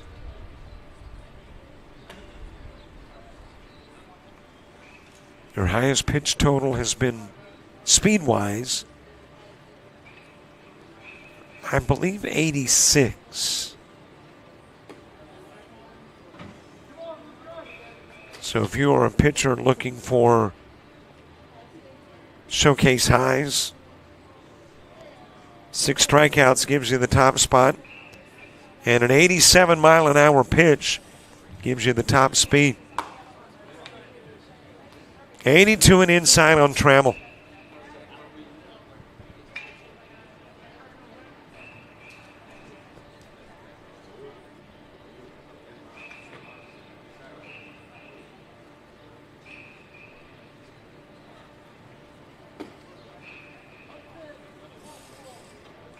.82 miles an hour, low and away. Count runs, I believe I heard someone say last pitch, so it is 4-1 on Trammell. And that is fouled away. You get another one, though, if it's fouled away. So it is 4-2 on Ashton Trammell.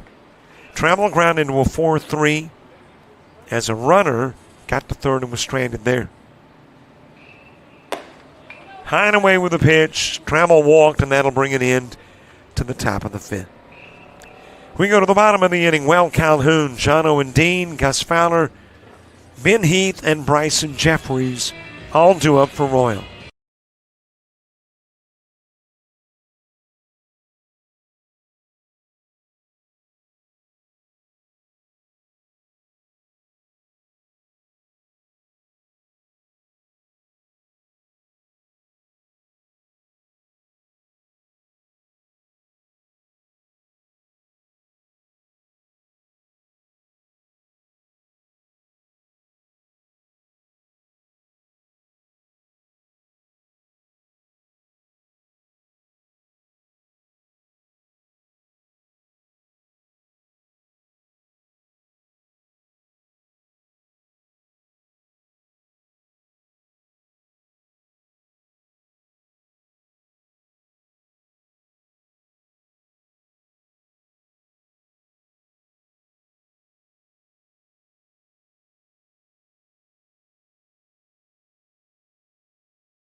Bottom of the fifth gets underway. Will Calhoun starts, and John Owen Dean, Gus Fowler, Ben Heath, Bryson Jeffries facing the new guy, Cohen Lambeth from Baldwin County. Boys hitting 85 quickly.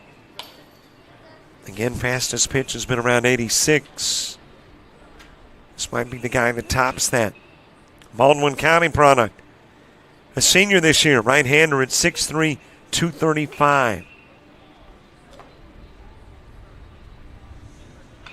Facing Will Calhoun. And replacing Owen Piles. Piles, 2 innings of work. 10 faced, 5 strikeouts. More than any pitcher thus far today. There's an 86. That ties the fastest. Piles 5 strikeouts, a walk, 2 hits, and no runs. Ground towards third. Throw over to first, just a little bit behind Calhoun. And he is on. Fielded cleanly by Cook, but just couldn't get into first in time enough to get Calhoun.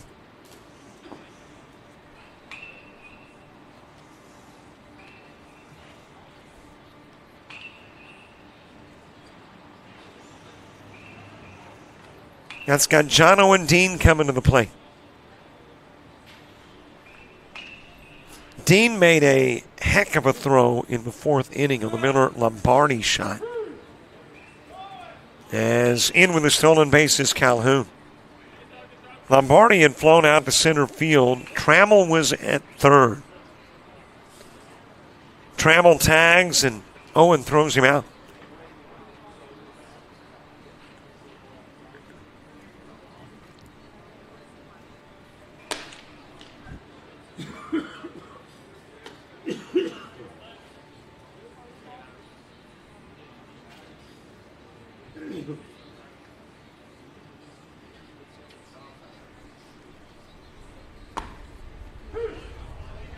Strike 2 delivered to Dean. Dean with a double, then drove in a run and scored a run in the 2nd.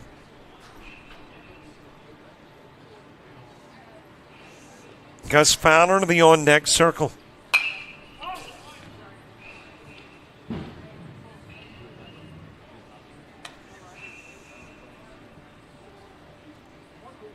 Last inning for Team Black starts with Brody Cook.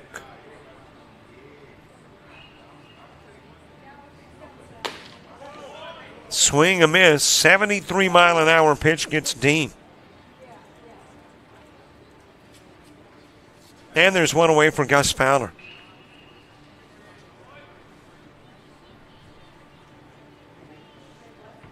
Fowler, the 5 catcher. 5'10", 175.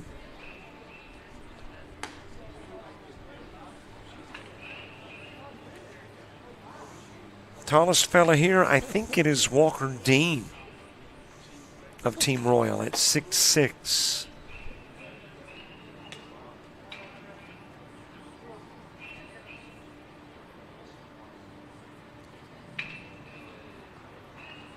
Gus Fowler with the ground out to first that drove in a run in the 2nd.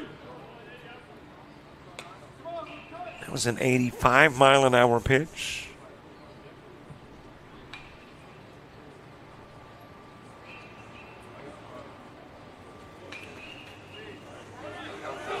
Headed towards third, Calhoun. Throw down in safely is Calhoun.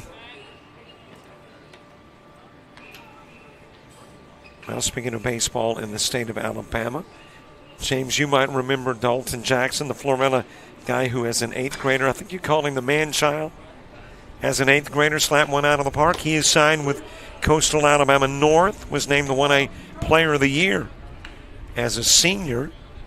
So now is headed to Coastal North to play his baseball for the Coyotes. Participated in a ALABCA event here about 4 or 5 years ago. But congratulations to Dalton Jackson.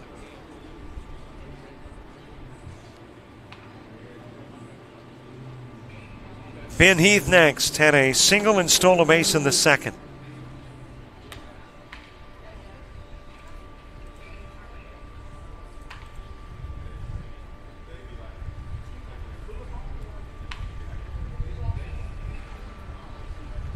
Price and Jeffries to the on-deck circle.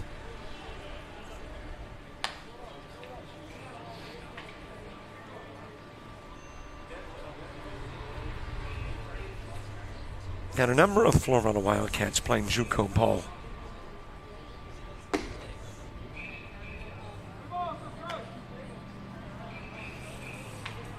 Got a couple of brothers, one playing at LBW, another coming to LBW.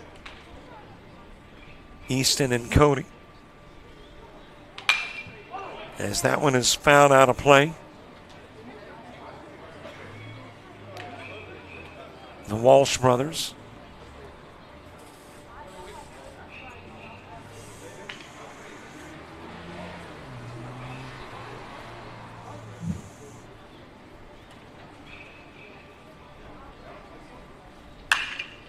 That is a base hit into left field. In will come Calhoun. The 2-2 game is no longer a 2-2 game. 3-2 Royal lead as Ben Heath delivers and drives in the go-ahead run.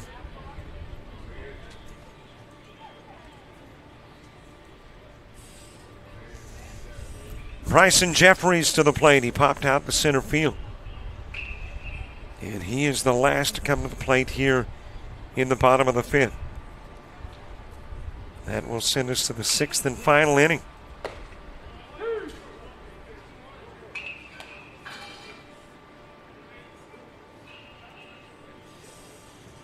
Then you got your infield, outfield for Columbia and Forest. The Columbia-Forest game right about 4 o'clock. And the last game of the day, if things go as planned, if Mama Nature doesn't, kind of screw anything up for us, it'll be Cardinal and Royal at 6 p.m.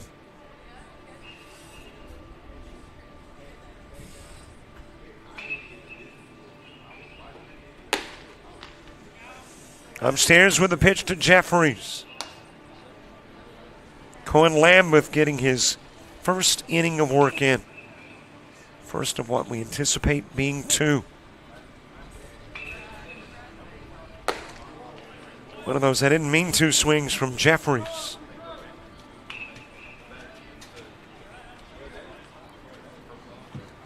Jeffries with a fly out to center field. He was the last out in the second. A little bit outside with the pitch, runs it to 4-2. And it's your showcase full.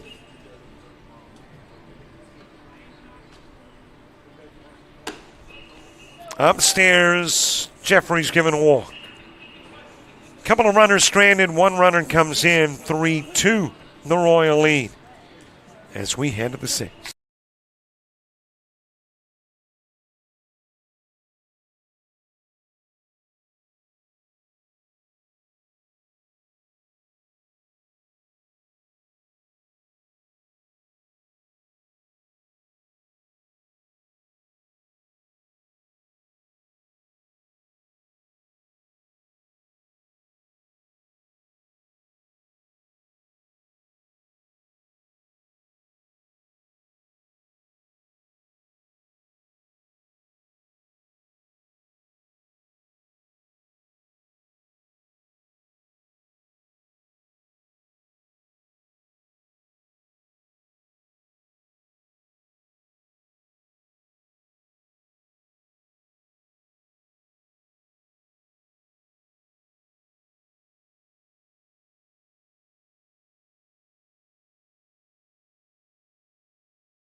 Top of the sixth gets underway. Brody Cook starts it. Luke Hudson, Aiden Story. And we will assume we go back to the top of the order, but there again, the top of the order. Not sure. It's been a little different for Team Black. Stolen base for Ashton Trammell as your zombie runner for Black. And a 3-2 game, top of the sixth.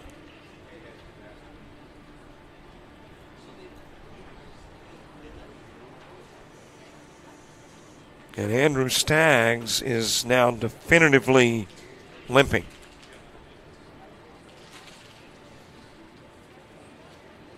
And I got a feeling he's going to come out of the ball game. Yep, that's going to do it for Staggs. When it came off the bump, fielding the Hudson Robbins shot in the fifth and looked kind of awkward, but got back up onto the bump. Coach came out and chatted with him. He said, I'm good to go. And now, though, he's not. And Ben Heath, I believe that is, getting on the bump to come in.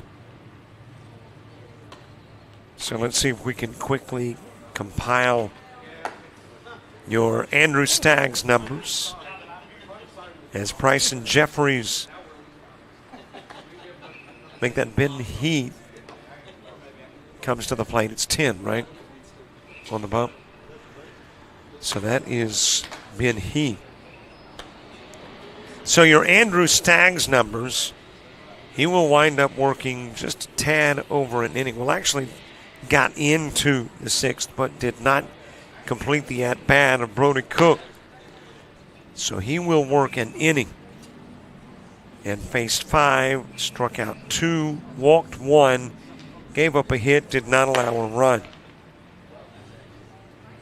And hands it over to Ben Heath. Ben Heath from Oak Mountain, 2026 grad, first baseman, and obviously pitcher, 5'11", 190. Right-handed hitter and a right-handed thrower. It is really unusual that we see a pitching change in the middle of an inning here at the showcase, but we've had 2 today already in 2 games, and necessitated by injuries.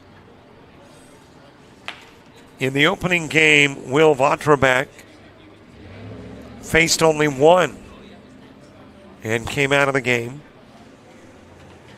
And in this one, Andrew Staggs works an inning and comes out of the game.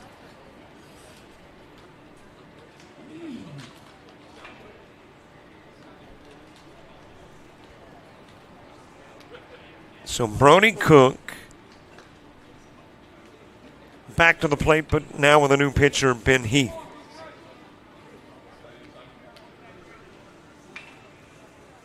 Cook ground into a 6-3 in the third.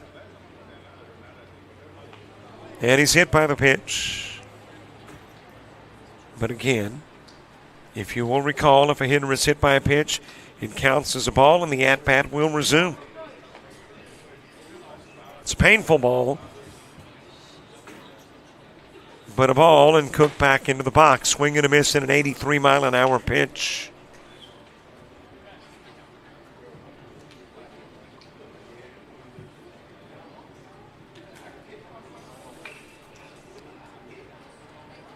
Luke Hudson next.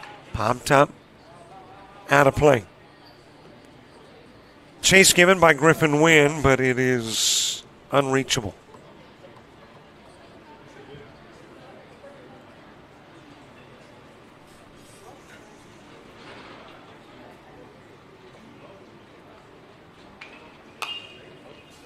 Sent back to the screen. 72-mile-an-hour offering.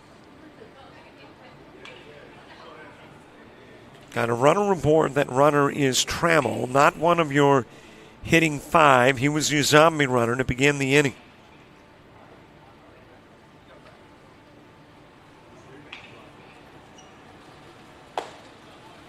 Swing and a miss, 83-mile-an-hour pitch, and Cook is out number 1. Hitter number 1 as well. Luke Hudson next from ARAM.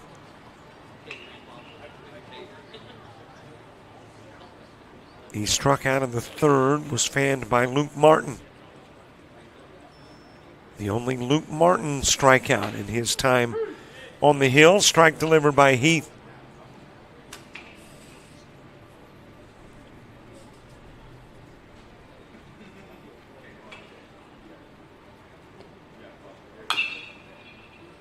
Thanks so much to the folks here at Troy University for the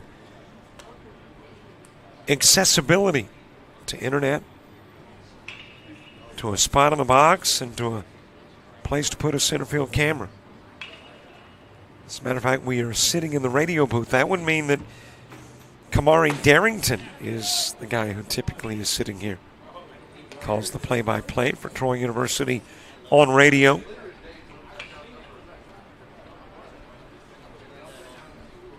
Two strikeouts for Ben Heath.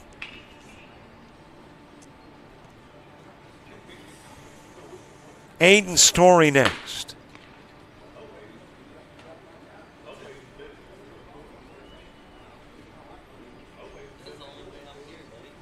Story walked in the third. We have Kamari on some of our games as this one is wrapped short. Throw over to first. Able to get the stretch on the receiving end by Wynn. Travel to third with the fourth hitter in the inning coming to the plate. And this is going to be Will Jackson of up.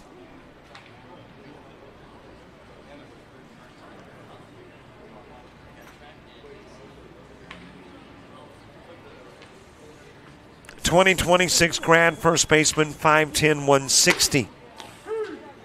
Right-handed hitter and thrower, Will Jackson. Trying to think of the last game Kamari did for us. I think it would be the last part of April. Maybe some softball.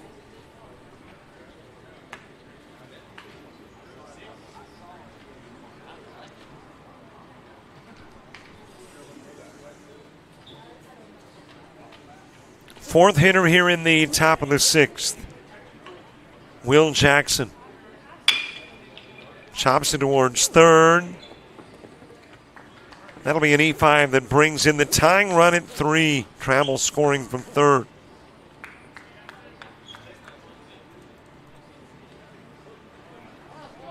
And that's got us to the top of the order and to the last hitter in the sixth, Miller Lombardi.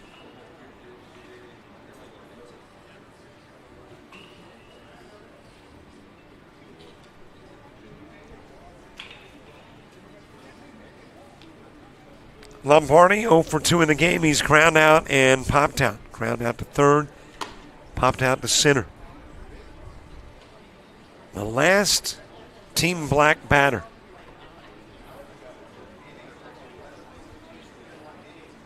And then we'll head to the bottom part of the inning and put the finishing touches on the game. Running is Jackson. He's in safely at second. Strike delivered to the plate to Lombardi.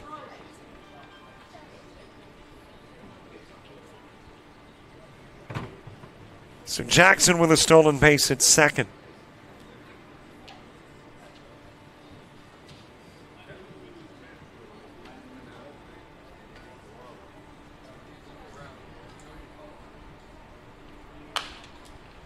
Sent foul back to the screen.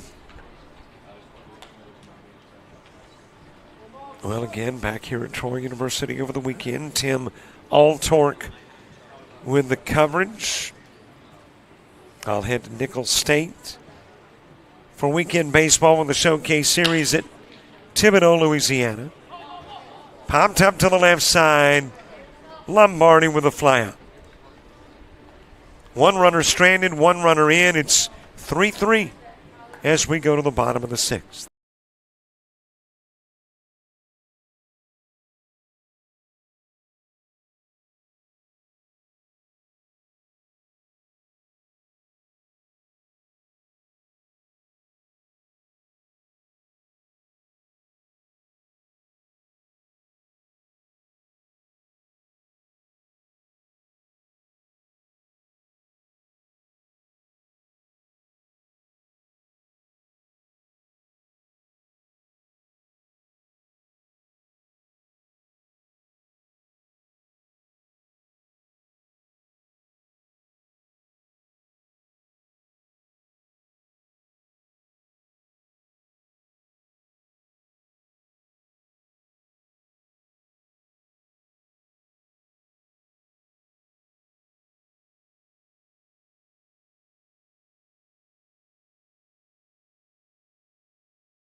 Got a base runner aboard. Your zombie runner is Bryson Jeffries. And Jeffries will steal second as Cal Lawrence comes to the plate. And we head to the back end of this game. Lawrence is struck out. That is dropped foul, and he'll come back to the plate. Dylan Olive, Tanner Rice, Devin Scott, and Griffin Wynn all due up in the inning, too. And here's your schedule for the rest of the day. Infield, outfield for Columbia and Forest next. The Columbia-Forest game follows, and then Cardinal and Royal. And then we're done for the day.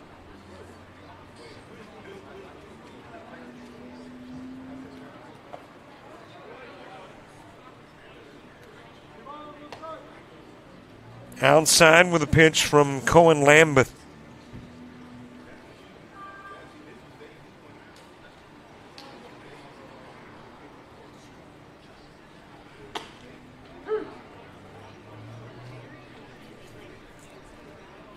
Ben Heath has finished his time on the bump for Team Black. It wound up being a single inning of work, faced 5. 2 strikeouts, no walks. Did not allow a hit, allowed a run.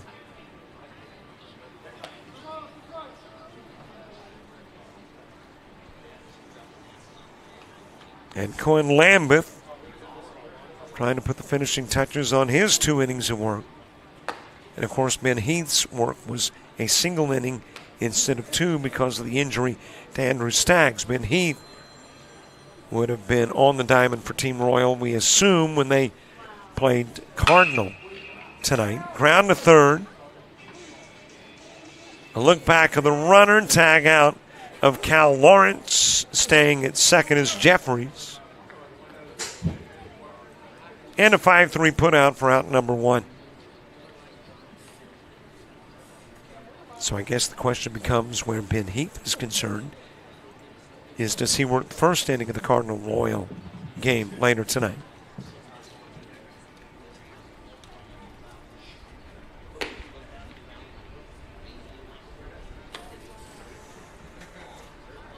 Or would he become the first pitcher of the showcase, to my knowledge, at least in the time that we've covered, to get 3 innings in? 1 today and 2 later tonight. I'm thinking probably not.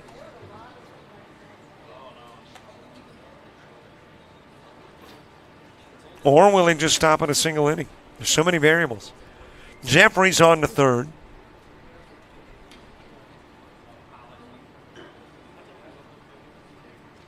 Dylan Olive, who popped out to third at the plate. Drives that one towards the gap, right field, and will go all the way to the wall. In to score is Jeffries.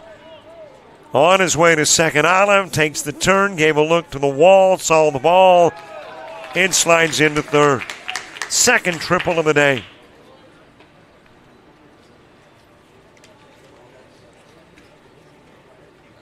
Olive banging the triple, and let's see, in the prior game, I have to look through my notes to see who had the 3-bagger. But triple number 2 today here at the showcase. Actually, it was earlier this game. Hudson Robbins with a triple in the top of the second for Team Black.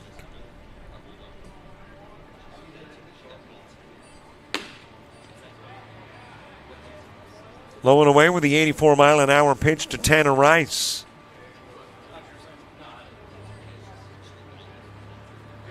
That triple, the 7th Royal hit of the game.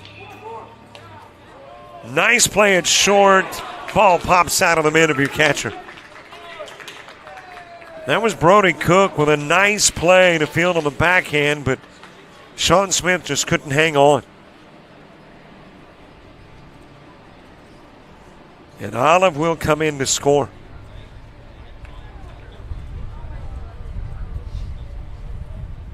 and turns it into a 5-3 game.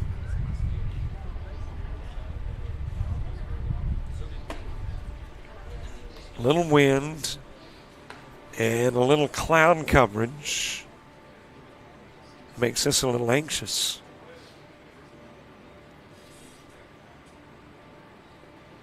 Got 2 more games and 1 infield outfield to go.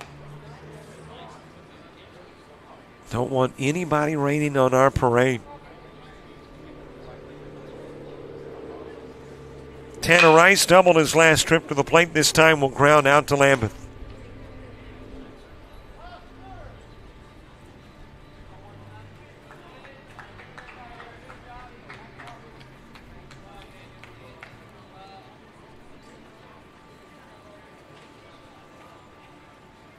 Devin, I make that Griffin Wynn come into the play. That was Devin Scott with the ground out.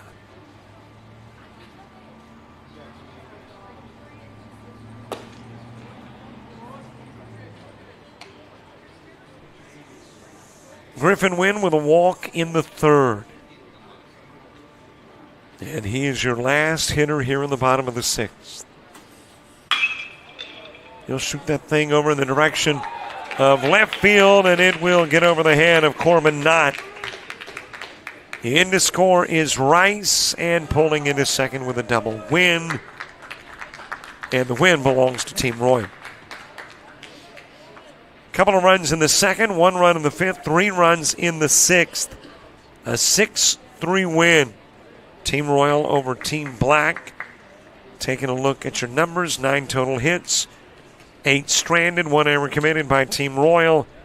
Team Black, 5 hits, 7 left on. They commit a single error and get a couple of runs in the 2nd and tacked on a run in the 6th. And that's it for this one. Infield, outfield for Columbia and Forest coming up. The game will follow about 15 minutes after infield, outfield concludes, and then somewhere around 6 tonight, Cardinal and Royal. And it's all part of our coverage of the ALABCA Upperclassmen Showcase on JockJive.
I think better for the strong.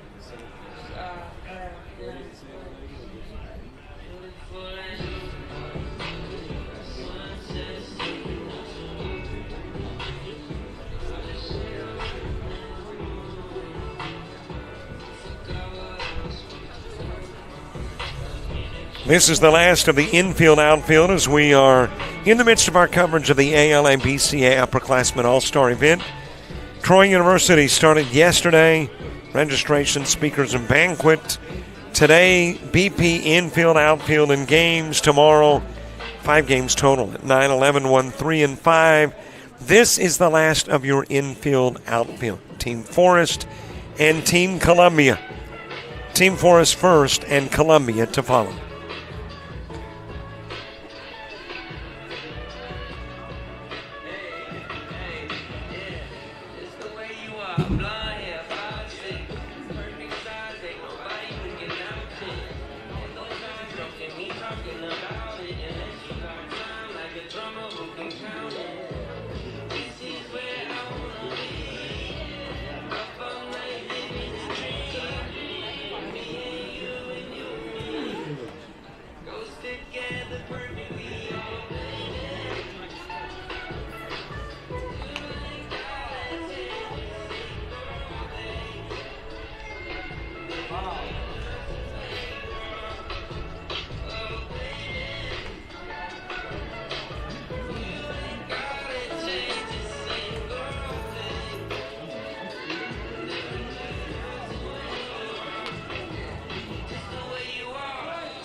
Hi, everybody. Welcome back. It is game number 3. We've got all of the infield, outfield, the BP under our belts. And now we are focused on baseball.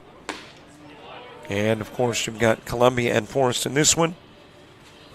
Then you got the matchup between Cardinal and Royal, and then a full slate of games tomorrow. And this game being played against a backdrop of darkening skies. Tucker Doswell starting it off, a Headland, Alabama product. 2026 grad outfielder, 5'9", 155. Right-handed hitter and thrower.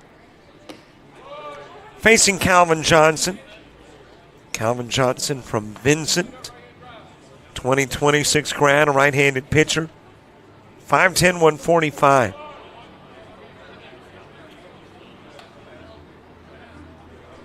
And Johnson, right-handed hitter and thrower.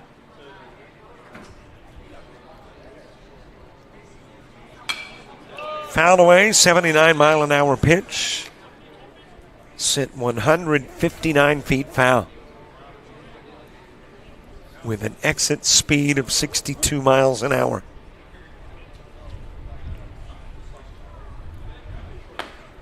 Well, it's called the silver lining from the moment. It is cooler now that there's plenty of clouds. But you know the downside to the clouds. There's a walk given to Doswell.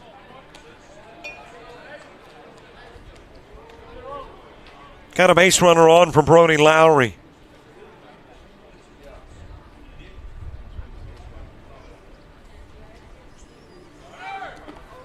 Off and running Doswell, and he will get the second without a throw. Into scoring position, Brody Lowry from Arrington. Entering his senior year, an infielder at 5'10", 145. Left-handed hitter, right-handed thrower.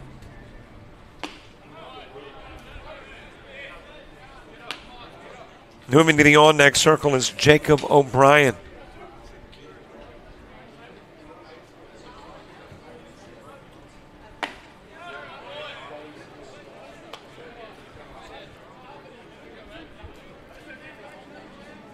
There haven't been a lot of events that we've covered here in Troy that has been rain-free. But we'll take them when we can get them. I'm looking to the south and trying to see if that looks like rainfall to the far south. Hoping the stuff will skirt eastward south of us and miss us all together.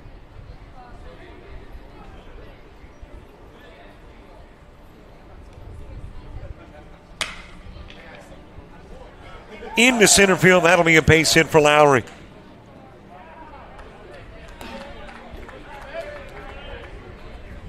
Well, right now, there is a little bit of a patch that looks like it could pop us, and then there's some fairly serious-looking stuff in the Greenville area that I'm hoping skirts south, but may not. And earlier in the day when we had those high clouds, I'm thinking, well, if it rains brief and, lightning free, this stuff looks like it could have some electricity. And yeah, there is some electricity in this stuff. As Lowry will take off for second.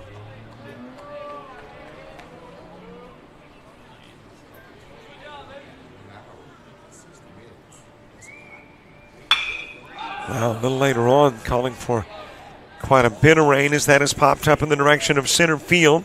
Tagging from third is Doswell. He'll come in to score on the Jacob O'Brien sacrifice.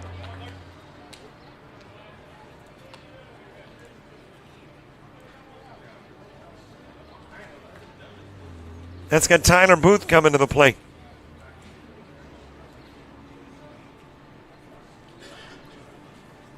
Tyler Booth of Rehoboth, 2026 grad outfielder at 5'11", 185. Right-handed hitter and thrower. Well, welcome to the near summer and the deep south. as this is popped up in the direction of right field. To the warning track, catch made. Lowry tags, and he's safely at third.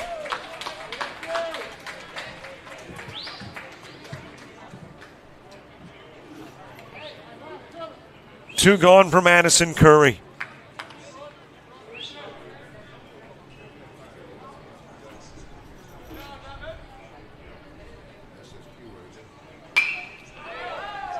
That is fouled out of play, and apparently we are about to be under a lightning delay.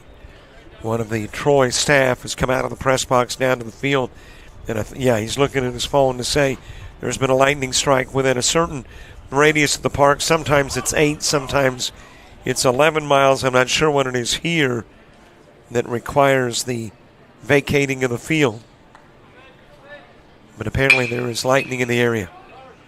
Ground over to first. Got the underhanded Johnson covering.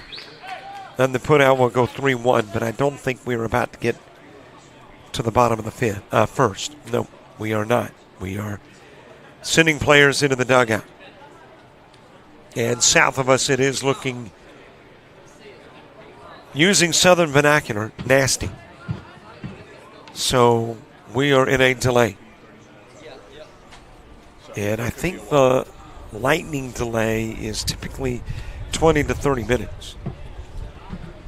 So in a delay, complements of lightning within a certain radius of the diamond, and as a result, at least 20, maybe even 30 before we resume baseball in the top of the first, going to the bottom part of the inning.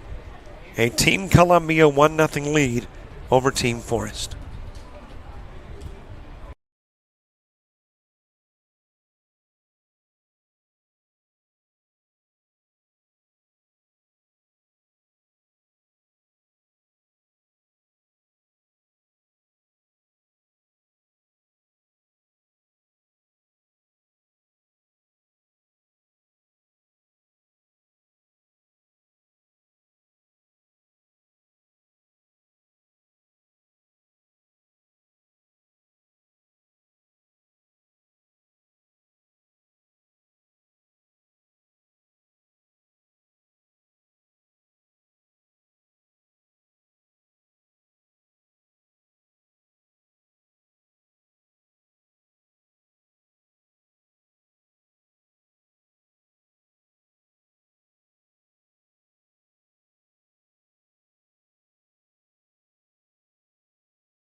That's good. And use the wings and that's it.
There's no usually, no, man, it's going to never be care to go. I got to stay with this guy.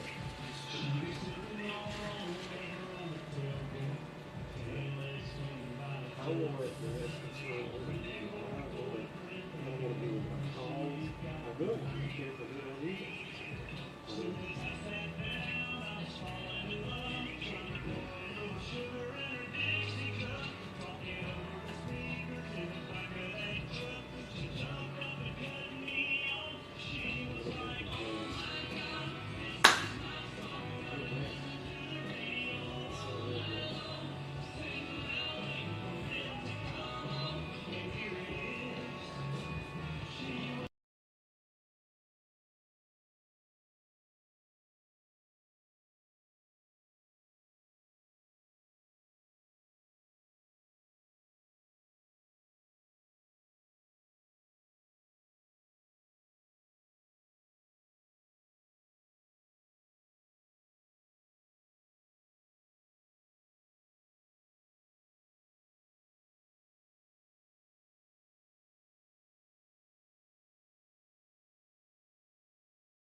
y'all plan on resuming it? I'm sorry. I see y'all plan on resuming it.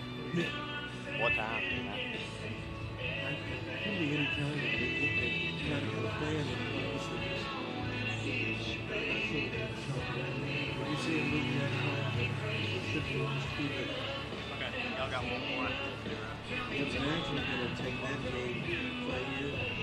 And the guys that are playing are going to be they're going So the ones that are playing now, This is actually going to be 6 o'clock. And one is originally at 6. okay. I got you. So they flip flop. All right, I appreciate it. Oh, no problem. All right.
Drink a bit.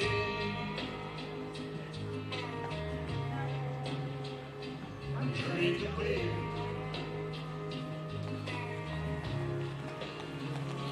Drink a bit.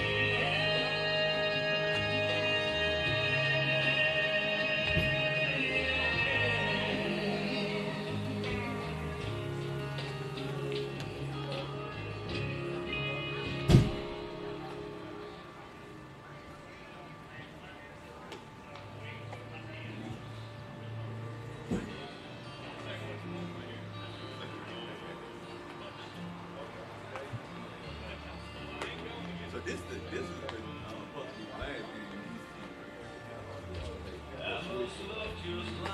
Team that started that was playing, they still gonna try to come back and play. This is gonna be the last game. Did they swap them? Mm-hmm. This was the next game, so the game that started, you playing next. I got it.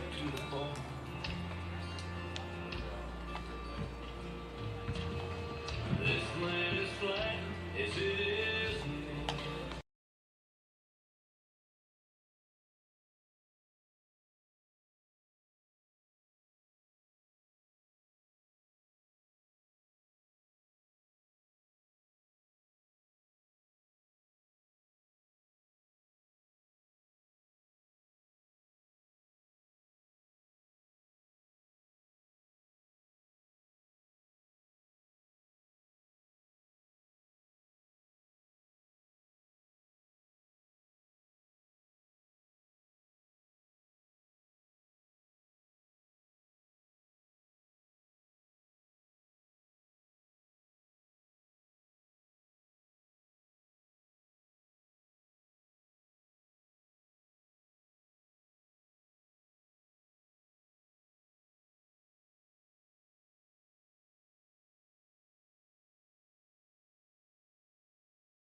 Oh, don't spread the word too far now, because I don't know for sure if he's going to have to do it.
One bad thing away from taking this.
Well, hi, everybody. Welcome back. A lengthy rain delay. The rains came, and it wasn't just rain. It was a monsoon for a bit. Actually started with lightning, a lightning delay, and then rain. And I think that was somewhere in the neighborhood of 4:15, 4:30.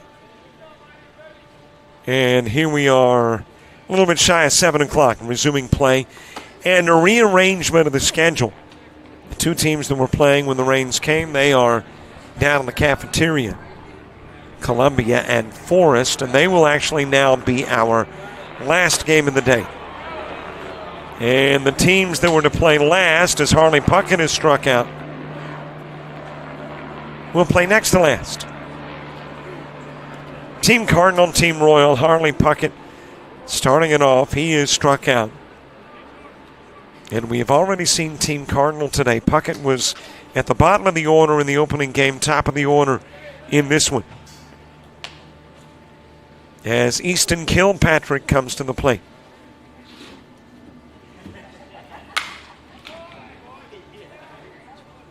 Kilpatrick from Arrington, a 2026 grad, infielder and a right-handed pitcher, 5'10", 170.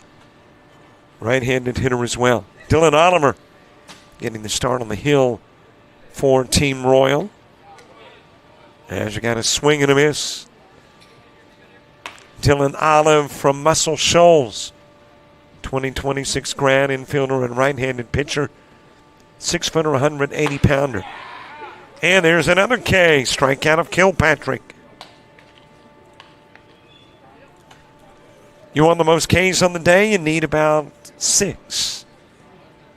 We've had a pitcher with 5. And the pitcher with 5 was Ben Heath. As Seth Williams comes to the plate.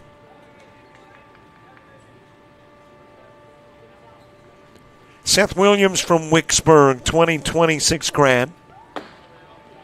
Outfielder and right-handed pitcher, 6'1", 170. Please make note of the weight.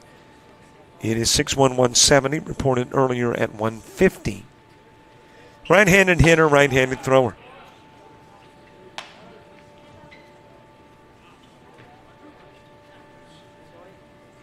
And it is Seth Williams hitting. Lights on here at Troy University. Into the dirt with the pitch to Williams. To the on-deck circle moves Forner Nelson.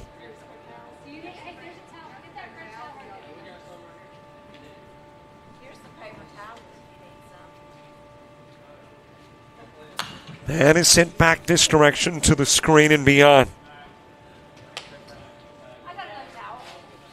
Hey, great to have you watching. And, too, let me say thank you to all those that hung around. You know, I can go in there into the chat room, take a look, and you guys are patient. Or at least kept the computer up when you walked away to go do something else. But good to have you back. There is another strikeout. Seth Williams. And back-to-back-to-back Ks, all looking Dylan Olive trying to grab top honors on the day. With 3 he's faced and 3 he's fanned.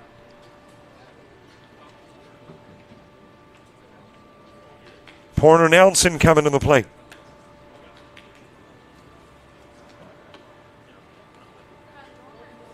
Not sure what the conversation was between catcher Cal Lawrence and pitcher Dylan Olive. We really don't see a lot of that in these showcases, but a couple of guys that just want to get on the same page. Lawrence from Glenwood, and of course Olive, as we've mentioned, from Muscle Shoals. And we'll get out of play. Porter Nelson from Opp High School, entering his junior year.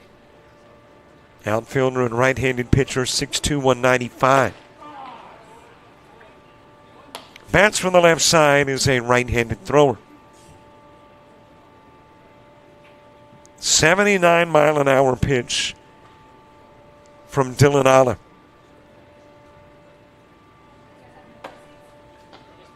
Just a little bit outside with the pitch. Well, Johnny reminded us in the rain delays we were getting ready to restart baseball about 2 years ago. As you've got another strikeout, 4 straight. That matches what Mullinax did earlier. Jamison Mullinax set down 4 in a row.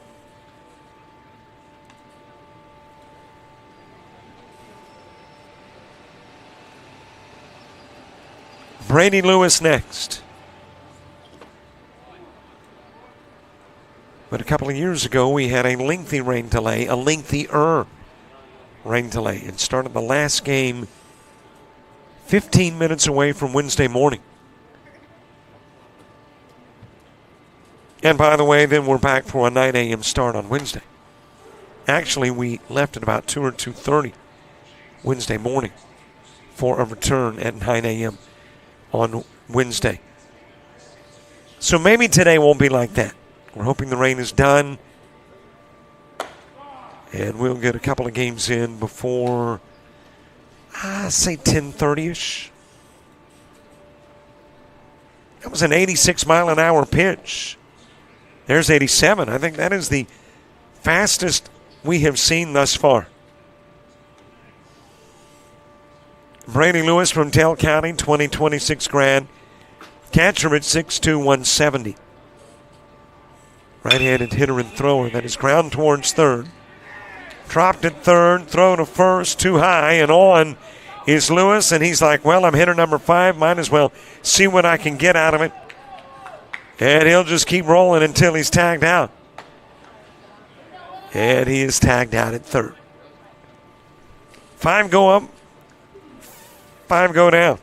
1 tagged out at third, reaching on the error. We head to the bottom of the first. Team Royal coming to bat.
We head to the bottom of the first. Griffin Wynn is starting off.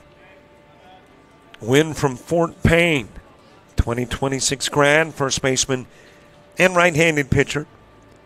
185 and 5'11". Right-handed hitter, right-handed thrower. Tanner Isbell getting the start for the Cardinals. He'll work the first 2 innings. Isbell is from Fairview. Entering his junior year, a right-handed pitcher at 6'2", 160. Shot over towards third. And the throw to first from Chaz Brainham will get the out of Griffin Wynn.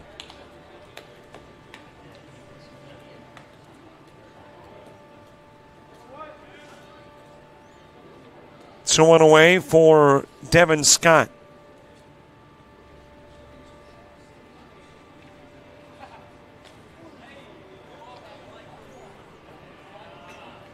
And he will get hit by the pitch again.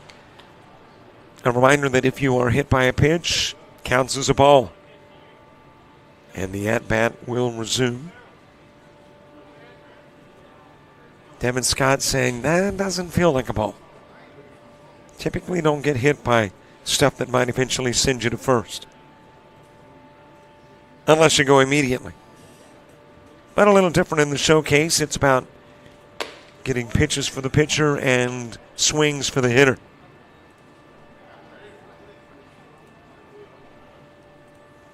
Devin Scott with Tanner Rice on deck.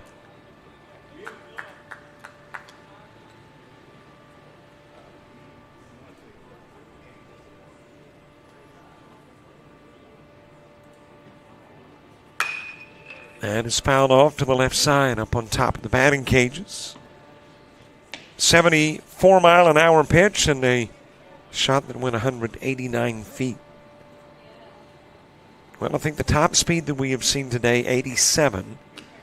Top distance, 313 feet.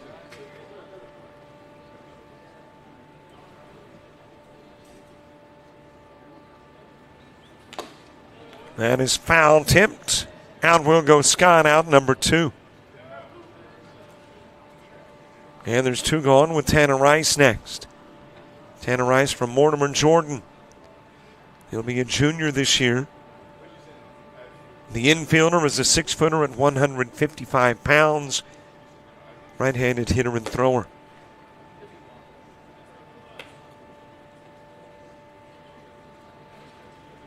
Dylan Olive moving to the on-deck circle.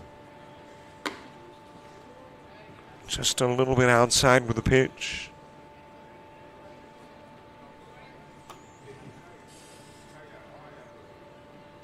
Well, apparently all of the gears survived the rain. That's good news. Temperatures have cooled off a bit. That's good news. 78 degrees in Troy.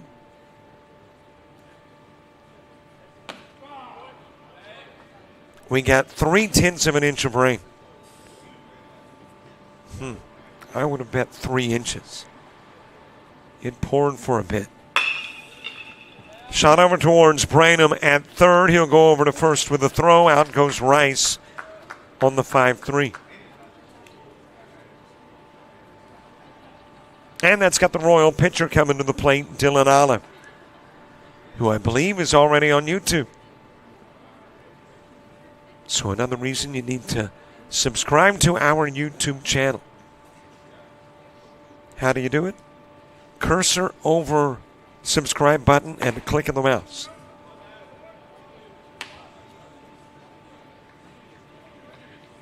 And that is it. That's about a 3 to 5 second process. Plus, the beauty of it all, you can keep watching the game while subscribing.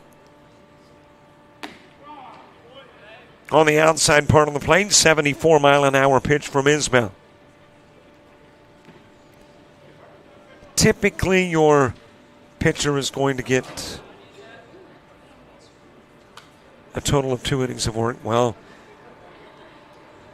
officials are thankful for that protective net. That bat just went right into the net.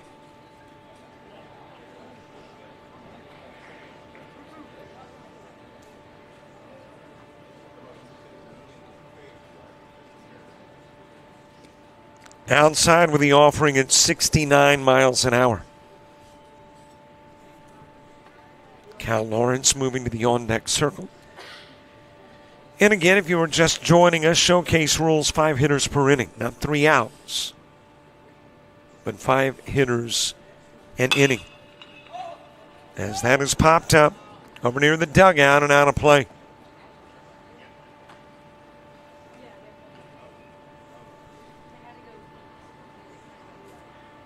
All hitters get 2 at-bats a game. And in some instances, 3. If you got less than 15 hitters, somebody's going to get 3. That is sent towards left field. And there the catch is made. Olive out number 4. Quentin Robinson out in left field with the catch.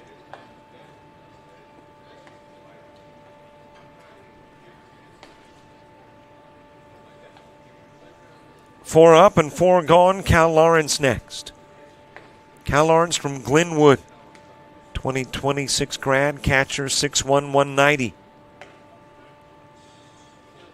Right-handed hitter, right-handed thrower.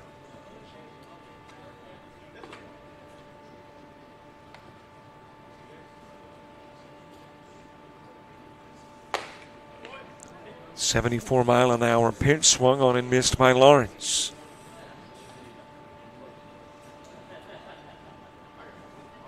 It started at 9 a.m. this morning. Edge BP for every team. And prior to the first game for each team, infield, outfield. All of that behind us. And now just baseball. Hit towards center field and over to make the knee-high catch. Nicely done by Dorsett Jackson. He's making a name for himself in the outfield. Had a spectacular catch over and left in the earlier game today. This one caught knee-high, and 5 go up, 5 go down. We go to the second in a scoreless game.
Top of the second gets underway. Dylan Olive getting his second inning of work in. Carter Judah beginning it for Team Cardinal. And you got a zombie runner aboard. That runner is Lewis, and he'll get caught trying to steal second.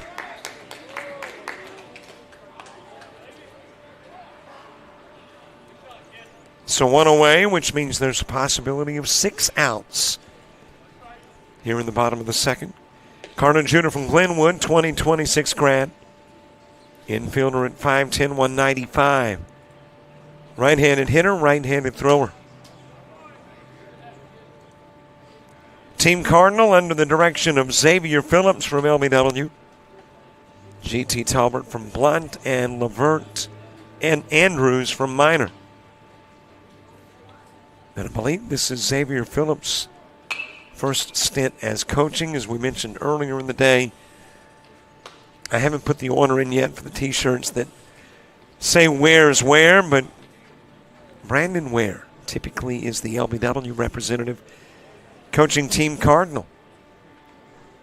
But Brandon is not here, so where's where? We'll see if we can get an answer for you before the end of the tournament. Foul ball to the right side by Judah.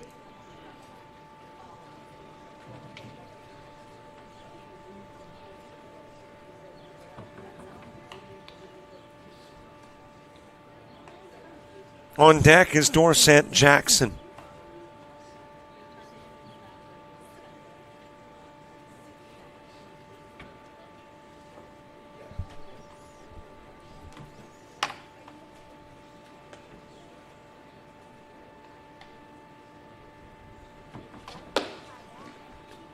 A little bit inside with the Olive pitch.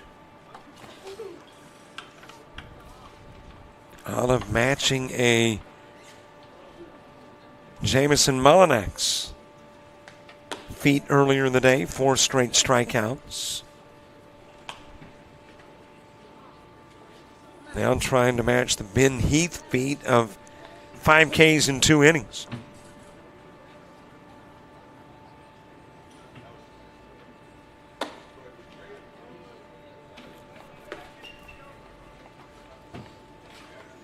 .84-mile-an-hour pitch has already topped our speed gun at 87. That is a pitching high unofficially for the day.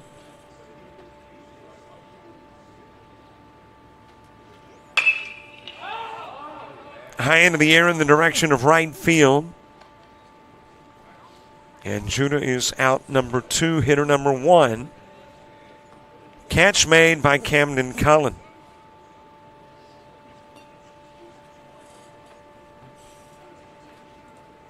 Dorset Jackson next. I'm sure there are other Dorsets, but when I think of a Dorset, it is Tony Dorsett. Heisman Trophy winner while at Pittsburgh. A lot of pro success with the Dallas Cowboys. And I start speculating, well, did they name him after Tony Dorsett? And I'm reminded that probably his parents weren't around when Dorsett was big in the NFL and college. As this is popped up on the infield. And it will drop, trying to get there, but could not. Devin Scott to second. Goes Dorsett.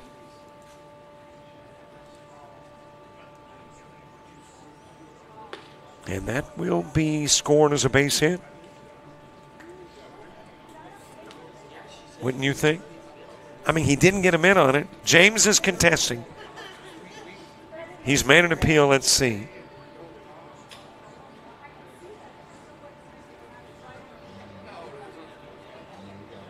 Okay, James is the appeals court, and it has been appealed. Error. He says error. And I would agree with that from the perspective of positioning yourself underneath. It was the fact that it never touched the mitt.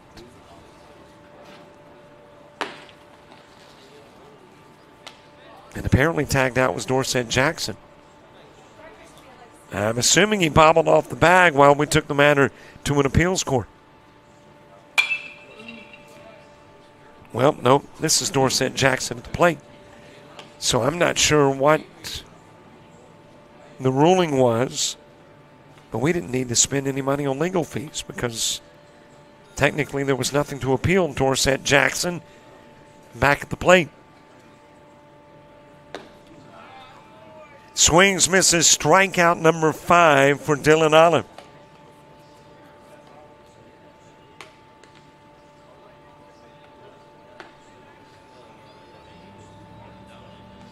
And Olive still has 3 more hitters to face. So Dylan Olive with the fastest pitch thus far today. Now to try to take the top spot. Wow, he popped the helmet. The headgear of Wells Gainey.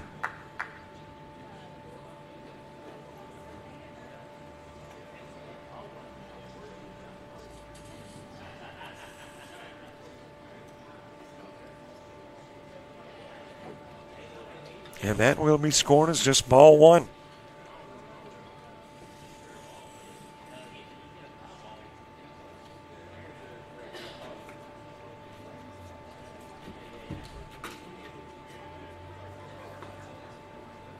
This is the 3rd hitter in the top of the 2nd. There are 3 outs because of the zombie runner caught stealing.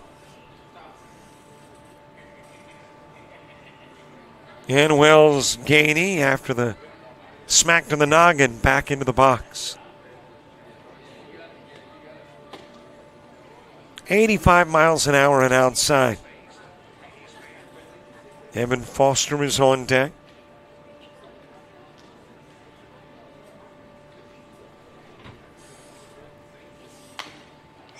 Fouled away by Gainey. Gainey from Arrington, 2026 grad. He's a catcher. Well, that would explain why you can take a shot to the head. He's a tough guy. Catchers are just a different breed. 5'6", 170-pounder. Right-handed hitter, right-handed thrower.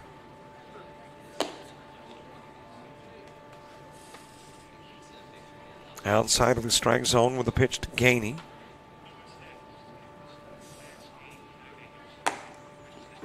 Wide of the strike zone.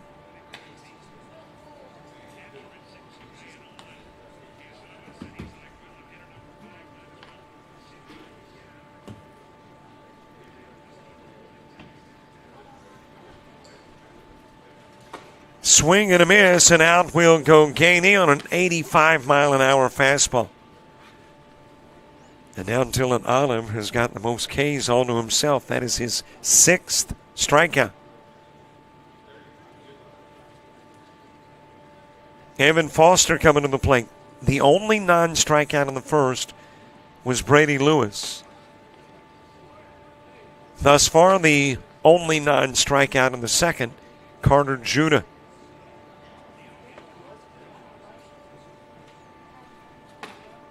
Evan Foster from Robertsdale, entering his senior year. First baseman, 6 feet, 190. Right-handed hitter and right-handed thrower. Strike delivered on the outside part of the plate.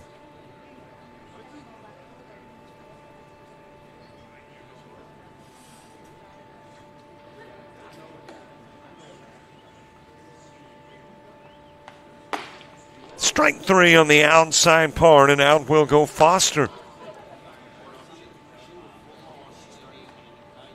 That is strikeout number 7.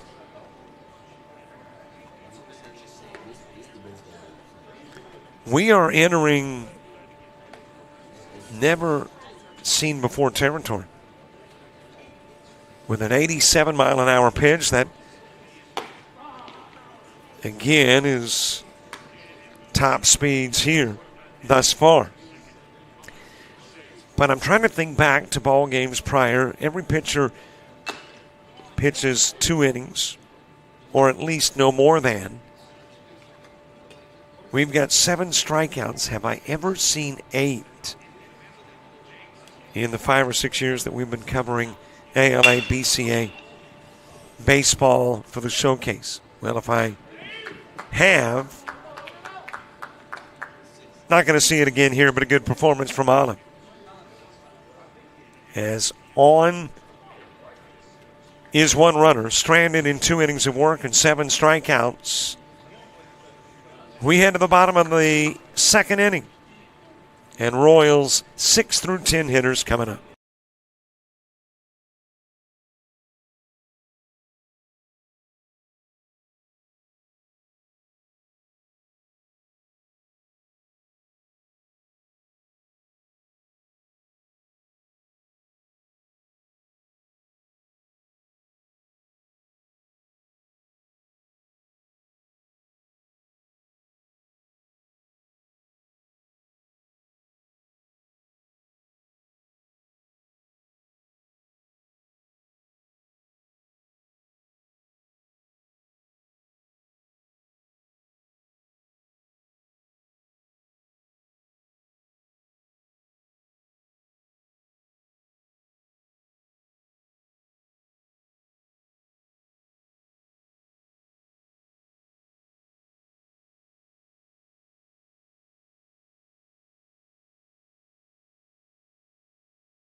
We get the bottom of the second underway, and it's Bryson Jeffries who comes to the plate. And a zombie runner on. That runner is Dylan Olive, and Olive will get tagged out trying to steal second. So caught stealing for out number 1.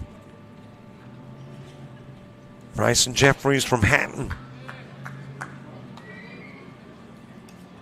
2026 grad, outfielder, 5'10", 170.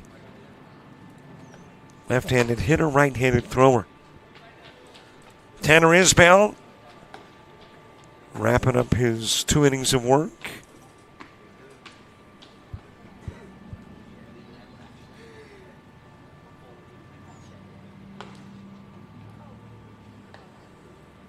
A little slow dribbler that rolls foul.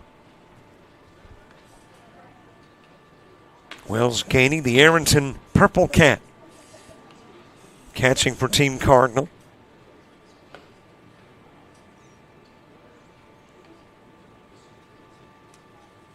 Isbell, 72-mile-an-hour pitch sent into center field, and that will be the first base hit off Isbell.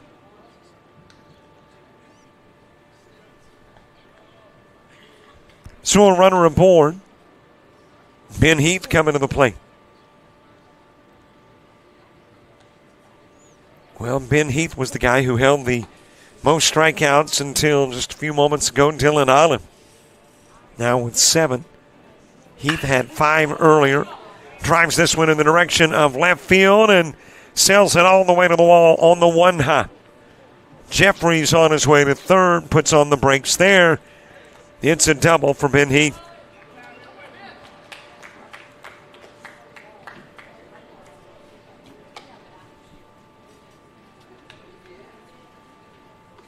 And a couple of base runners in scoring position. Gus Fowler next.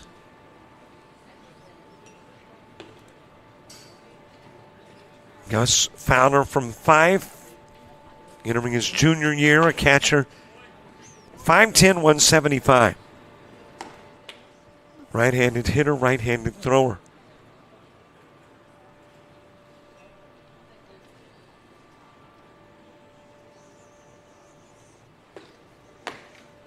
Outside with a 74-mile-an-hour pitch. John Owen Dean moving to the on-deck circle.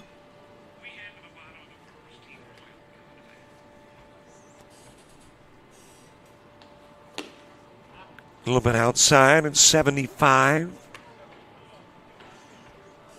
Thank you very much again to Troy University, not only for the opportunity to be here, but to use their internet, use their booth, use their AC, and their TrackMan data on the scoreboard.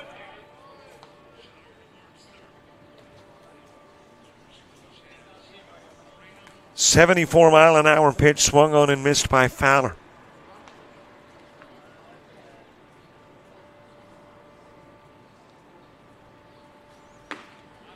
Isbell wide of the strike zone at 69. Couple of base runners on. Jeffries at third, Heath at second.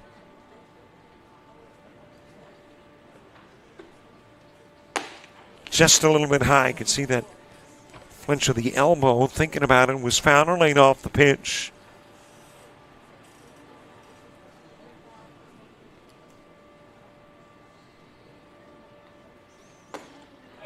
"74-mile-an-hour pitch swung on and missed. Strikeout number 2 for Isbell. Out number 2 in the inning. Hitter number 3. And that's got Jono and Dean coming to the plate. Will Calhoun moves to the on-deck circle.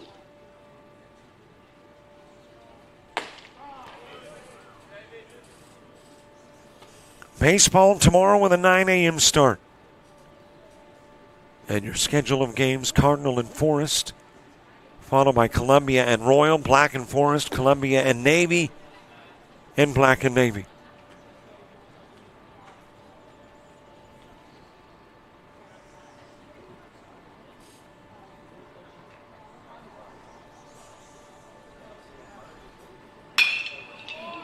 Jono and Dean delivering into left field. That'll bring in Jeffries. Heath will be caught about halfway between third and home. Meanwhile, the throw to the plate has got Dean to second. So Dean with an RBI single, Heath thrown out. And Will Calhoun coming to the plate in a 1-zip game.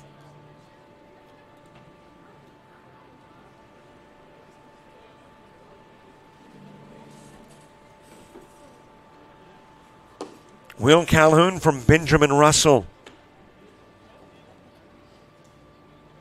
about to embark on his senior year. Outfielder at 6'3", 180.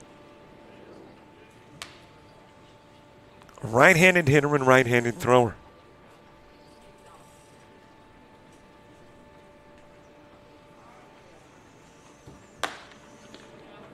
Outside with the Isbell 74-mile-an-hour pitch.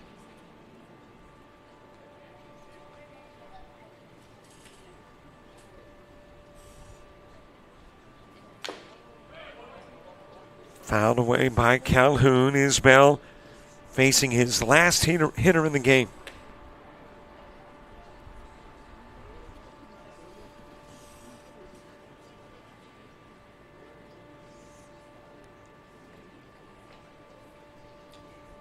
There will be a new Cardinal pitcher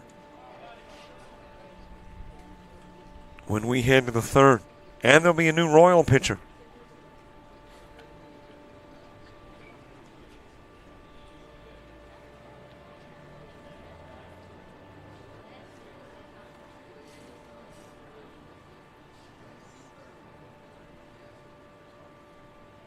Tanner Isbell delivering wide of the strike zone at 75 miles an hour.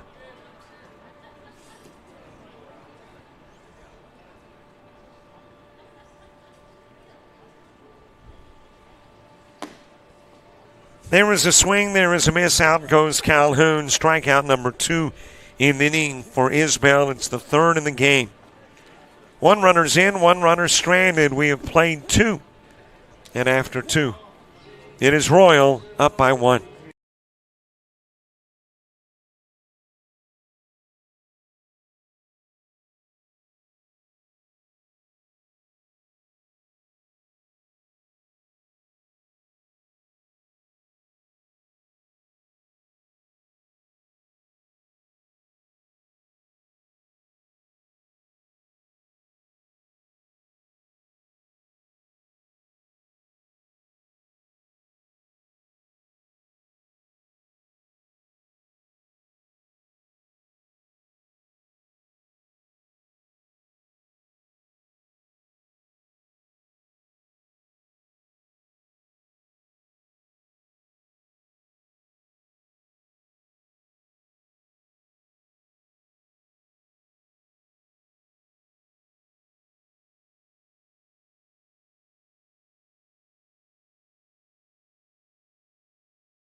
Top of the third gets underway. It is Ryan Rowland that'll start it off from Headland.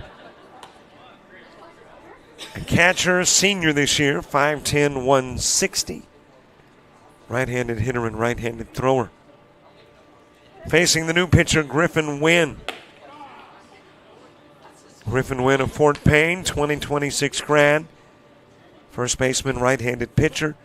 5'11", 185. Right-handed hitter, right-handed thrower. Dylan Olive starting the game for Team Royal. As you got a strikeout of Ryan Rowland. So at least at the moment it looks like Olive has handed that K baton to Wynn. And that is the 8th strikeout of a Cardinal by Royal pitching.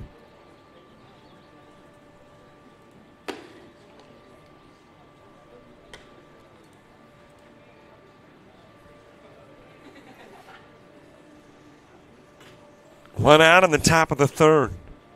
A little bit outside with the pitch to Quentin Robinson.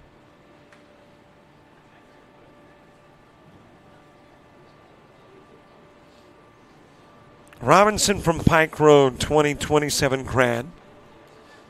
Outfielder, 5'8", 165. Right-handed hitter and thrower.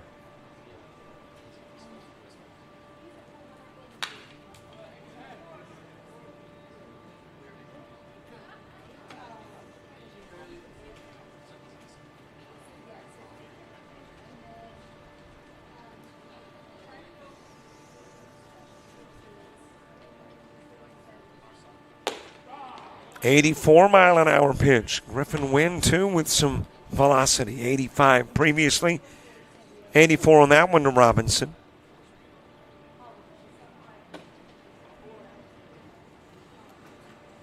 Took a little bit off that one. 73 miles an hour.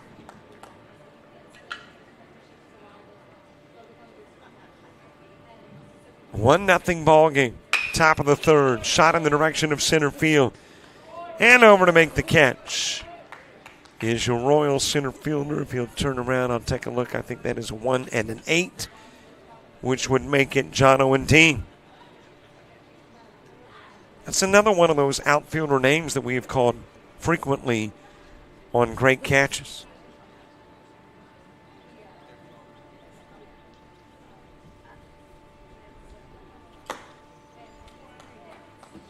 Swing and a miss by Chaz Branham.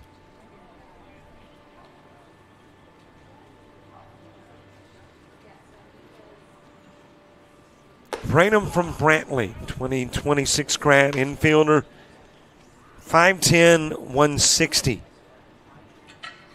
That's an 87-mile-an-hour pitch from Wynn.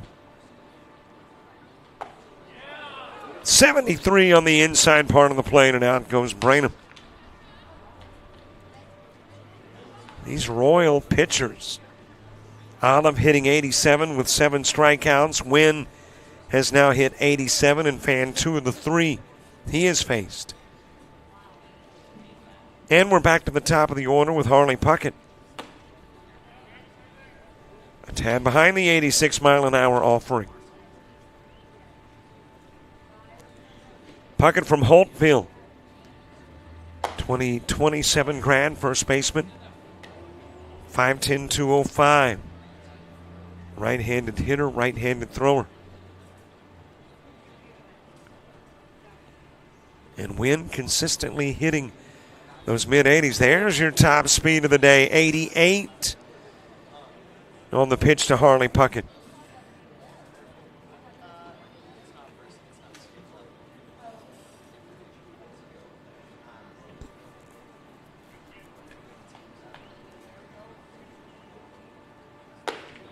Strike 3 on the outside part of the plate to Puckett.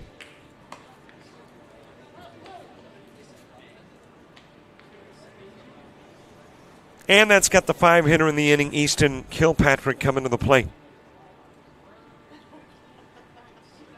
There have been 14 Cardinal hitters, and 10 have been struck out.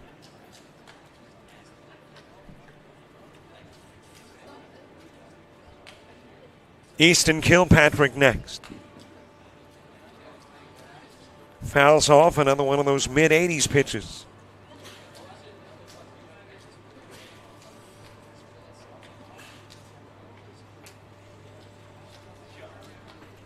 Seth Williams moving to the on-deck circle.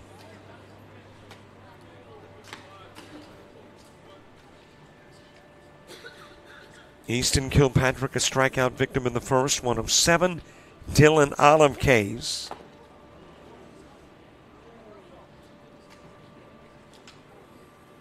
A little bit inside with the pitch, and I think that one got the umpire. I don't think that got Kilpatrick.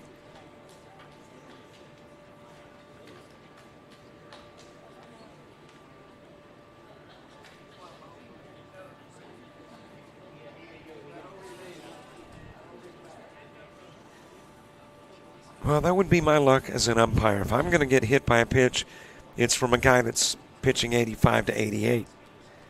I can't get hit by somebody that throws 60 or 61.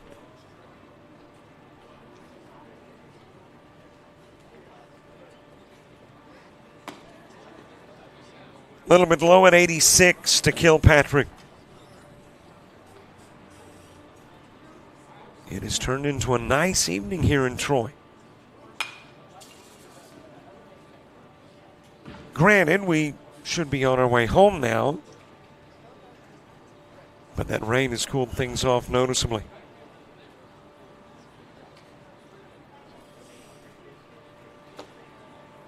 A little bit low, inside pitch, walk given to Kilpatrick, and that's the last at-bat in the top of the third.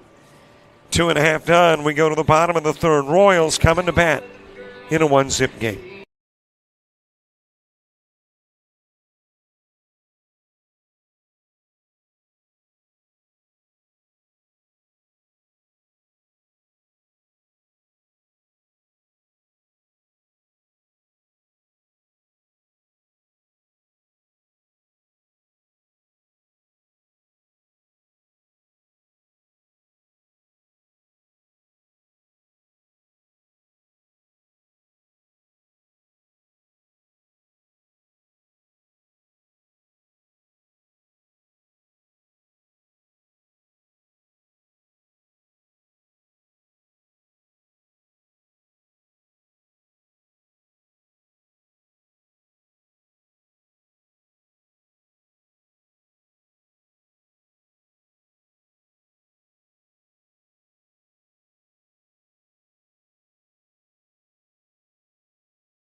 Bottom of the third gets underway. The new pitcher is Easton Kilpatrick.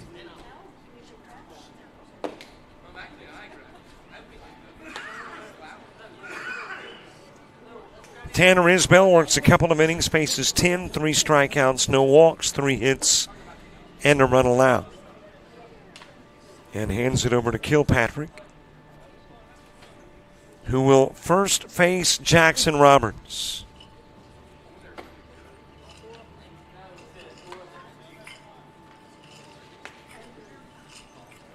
Roberts from Gadsden City, 2027 grad, outfielder, 5'10", 155. Right-handed hitter and thrower, given a free pass down to first. And a base runner aboard for Herbert Reyes.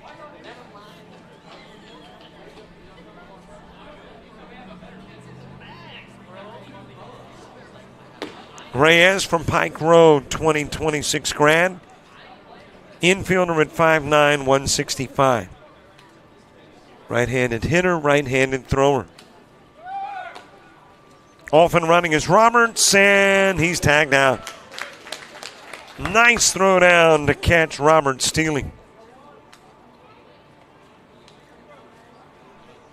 And the threat, at least for the moment, neutralized as Roberts is caught stealing.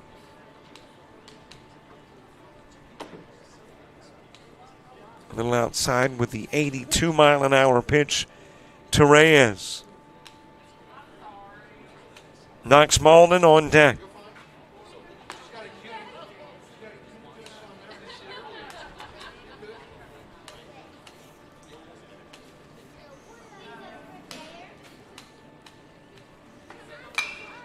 $83-mile-an-hour pitch fouled away.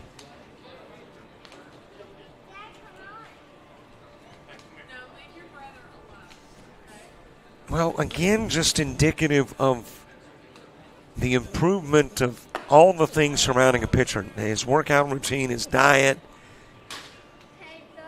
flexibility. It hasn't been that long ago when your peak speeds for a high school pitcher were 81, 82 miles an hour. Now we're seeing a lot of pitchers hit those mid-80s consistently. And our peak today, 88 thus far.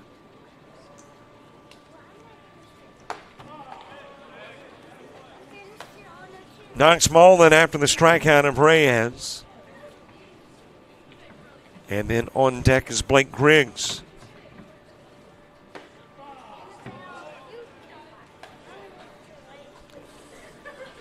And I guess you read about the Tennessee pitcher, softball, that threw a nearly 80-mile-an-hour pitch. On the outside part of the plate and out will go Malden. And I've mentioned previously I am a professional Googleologist, so I Googled softball speed compared to baseball speed because I know there are mound differences from mound to plate. That 79.4-mile-an-hour pitch thrown by the Tennessee pitcher was equivalent to a 117-mile-an-hour baseball fastball. That'll wind up on the dugout from Blake Griggs. And his at-bat will continue. I think the fastest baseball speed around 106.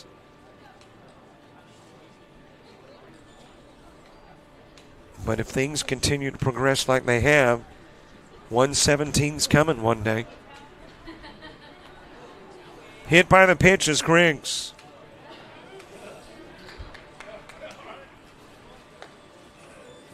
The fourth hitter in the bottom of the third.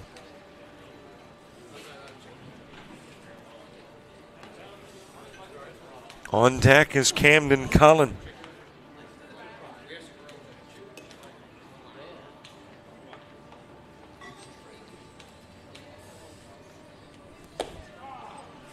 $82-mile-an-hour offering getting the outside part of the plate.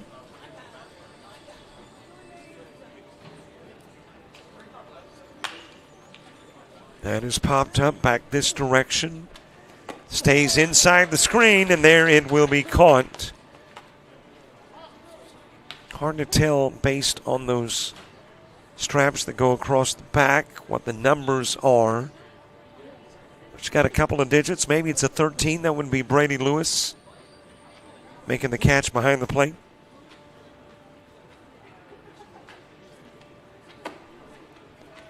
Camden Cullen next from Fairview. In August, he will begin his junior year. Outfielder, 6-footer, 160 pounds. Right-handed hitter and right-handed thrower.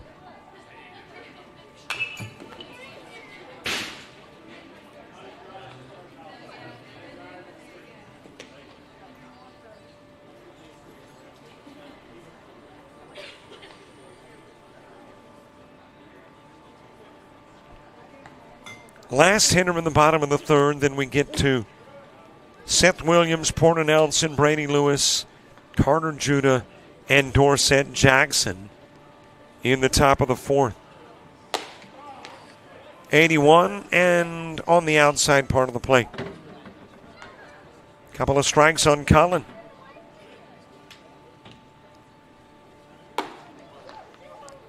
Too high and too far inside.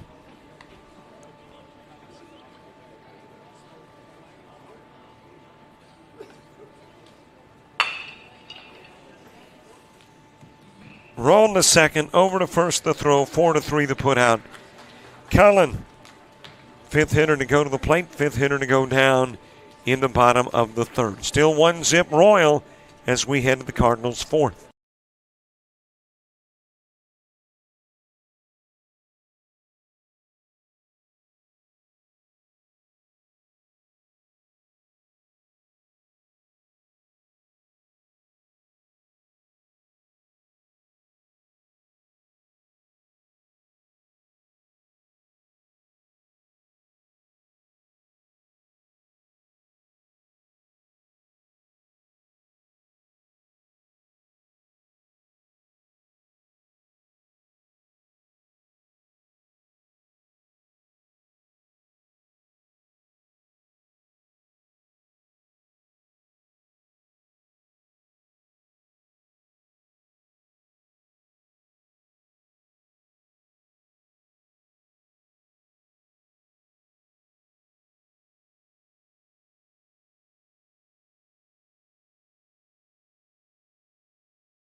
Top of the fourth gets underway. Seth Williams will start it. Porter Nelson, Brady Lewis, Carter Judah, and Dorsett Jackson.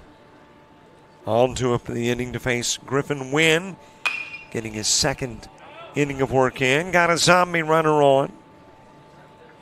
If it's like it normally is, that'll be Easton Kilpatrick, but I can tell you for sure when he turns his back, that is a 2-0, so it is Kilpatrick running at first.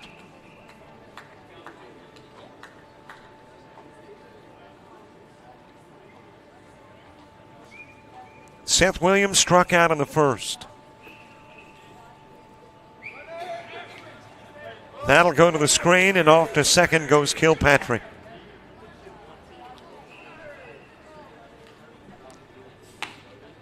The World Series in college baseball is set. And your play begins on Friday, Arizona and Coastal Carolina. Louisville and Oregon State. Saturday, it'll be Murray State and UCLA. LSU and Arkansas.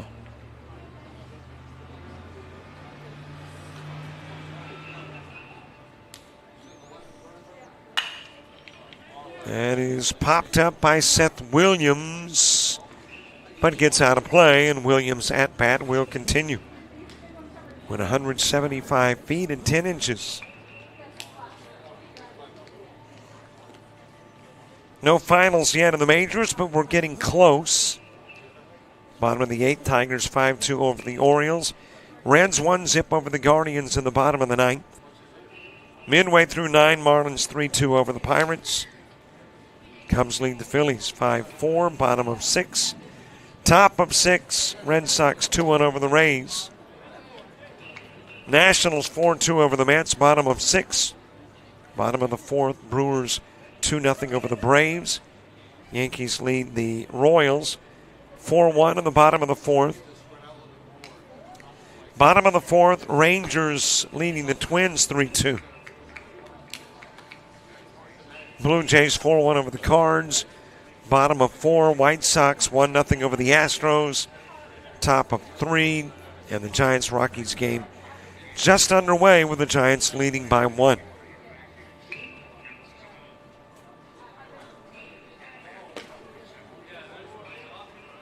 .71-mile-an-hour pitch from Wynn missing.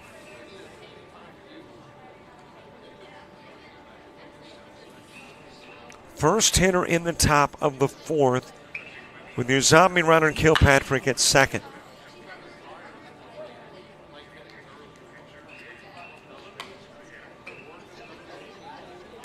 Porter Nelson, Brady Lewis, Carter, Judah, and Dorsett Jackson also due up in the inning.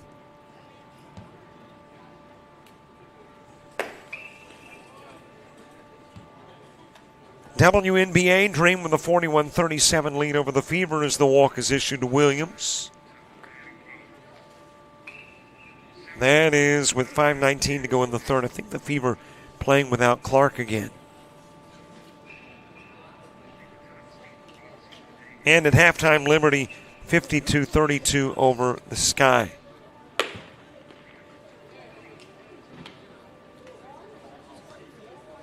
And yeah, I'm looking at the Fever box score, and Clark is not playing.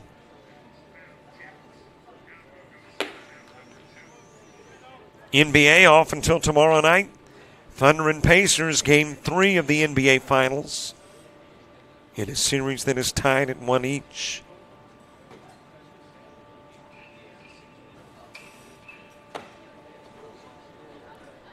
Swing and a miss by Porter Nelson. Couple of base runners on here in the top of the 4th.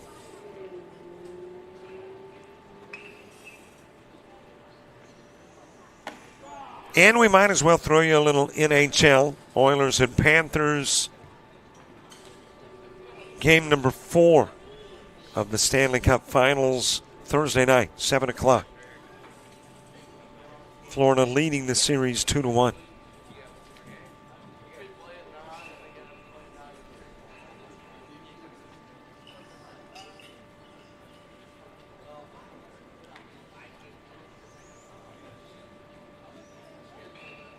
Porter Nelson struck out in the 1st.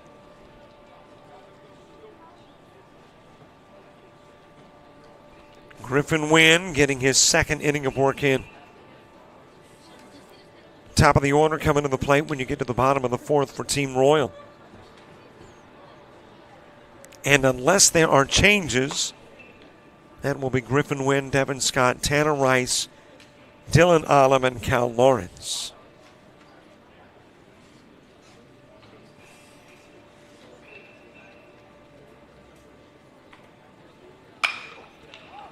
Lifted in the direction of left field. Routine fly ball for out number 1.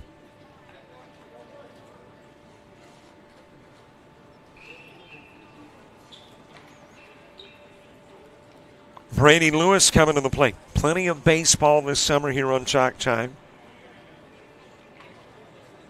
We're working with the Showcase Series for 9 more weeks. In 2 weeks, the ALABCA Underclassmen Showcase.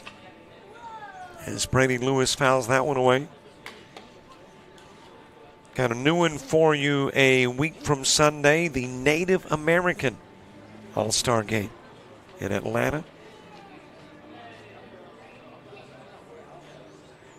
Cal Ripken World Series in Branson, Missouri. It's going to be big again this year. Because I understand there are networks involved. Do we know what networks? CNBC? Ah. Hey, it's got an NBC in there. Popped up over into foul territory. And charging in from first to make the catch has been Heath. Got a Babe Ruth World Series in Jamestown, New York. Got a Dixie Boys World Series in Hattiesburg, Mississippi. All of that happening this summer.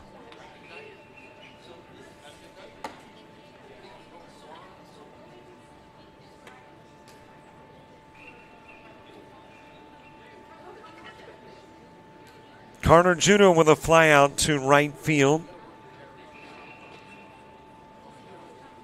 A little bit outside with the pitch. Fourth hitter in the inning, Dorsett Jackson, on deck as the last of the 5 to come to the plate for Team Cardinal here in the 4th. One more game to go, by the way. And it technically will be the resumption of a game. We will start it in the bottom of the 1st. And that is the game that was underway when the rains came, Columbia and Forest.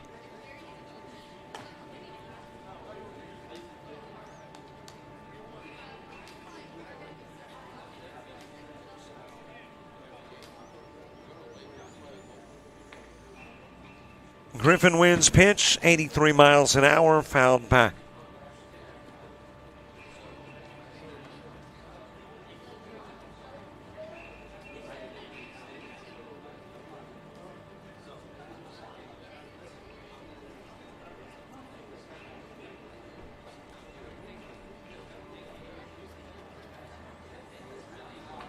Carter Judah with a fly out to right field. That happened in the 2nd. He will strike out in the 4th. And for Griffin Wynn, that is strikeout number 1, 2, 3, 4 in the game.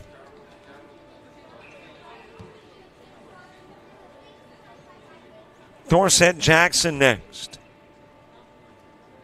Jackson struck out in the 2nd. Back to the plate in the 4th.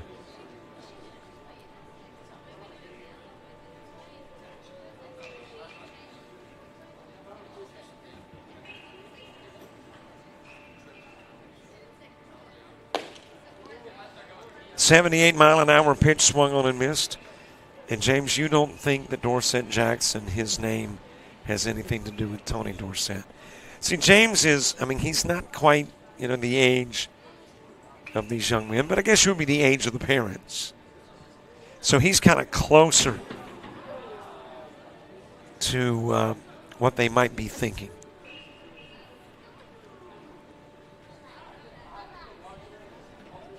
So is there a popular Dorsett since Tony?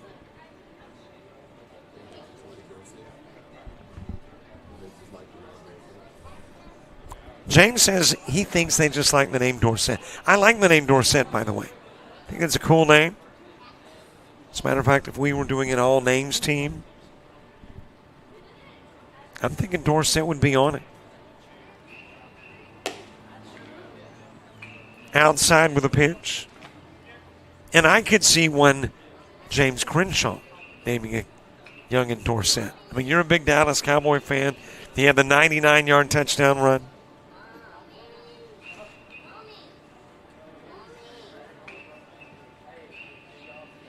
Of course, there's some obstacles right before you name your son Dorsett. Got to have a son.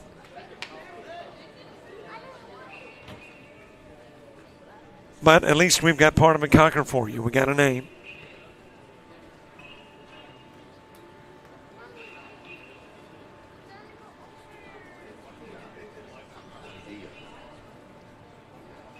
Dion. Yeah, Emmett, definitely. How can you not include Emmett in your name considerations if you're a big Dallas Cowboy fan?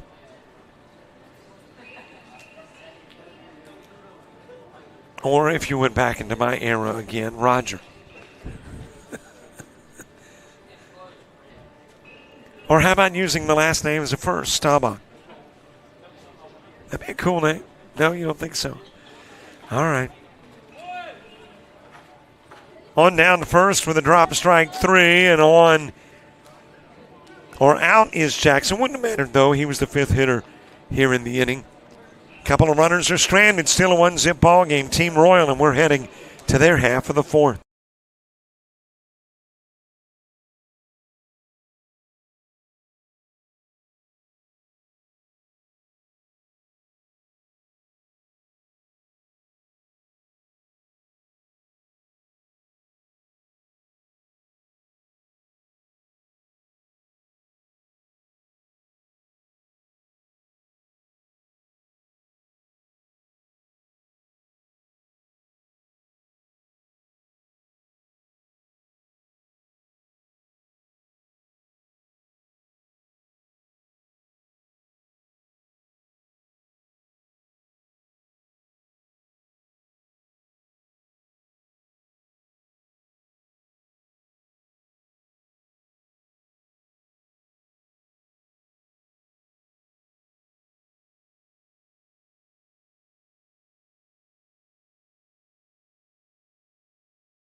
7-0.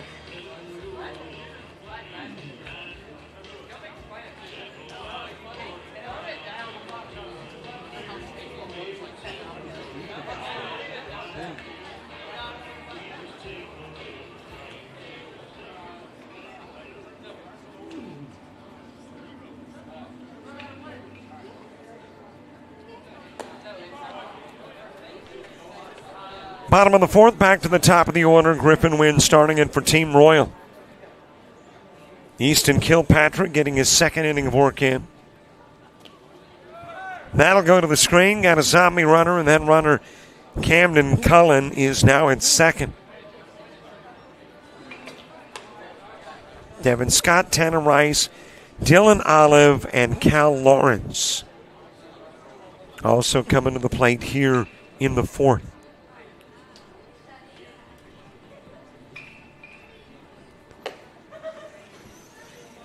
High with the pitch to win at 79 miles an hour. Well, we are in the bottom of the fourth, and we are no closer to finding out where's where. That's kind of our mission for this game. Typically coaching Team Cardinal from LBW. There is a fly out by Wynn and a tag up by Cullen.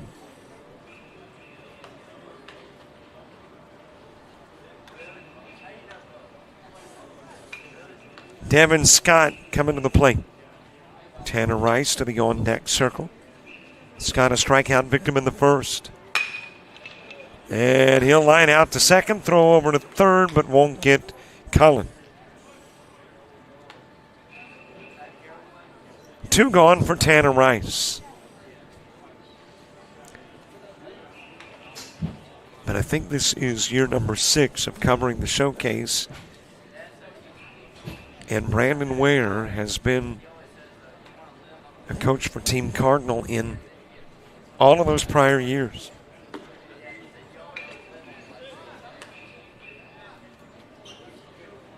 I guess the simplest thing would be to go down to the dugout and say, Xavier, where's Brandon? I mean, but that's too easy. We want to take the path less trod. Outside with a pitch to Tanner Rice.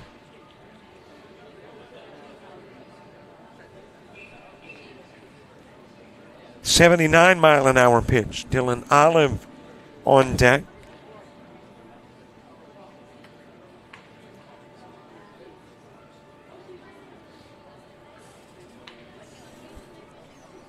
But again, your coaches, Xavier Phillips, G.T. Talbert, Levert Andrews,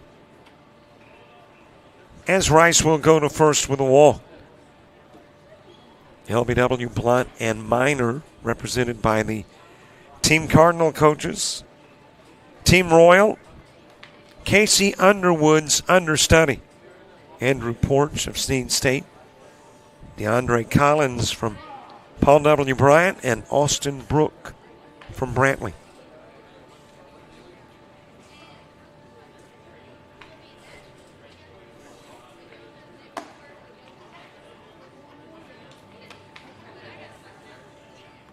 Dylan Olive has popped out to left field, came in as a zombie runner in the second, got caught stealing second. Off and running is Rice with a throw to second. Cullen coming in from third, and he will score. Meanwhile, Rice hops up, heads to third. And Team Royal tacks onto the lead, doubles it. Makes it a 2-0 advantage.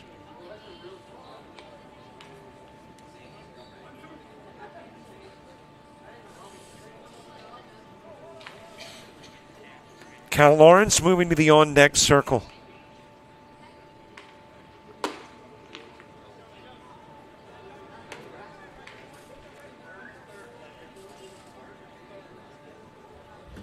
Troy University, part of the Sun Belt Conference, which this year was represented by Southern Miss in the postseason. Southern Miss hosting a regional and was a runaway, or actually I guess 2, from beating Miami and hosting a super regional. As you got the strikeout of Olive. And would have hosted Louisville, which did knock off Miami and now is in the World Series.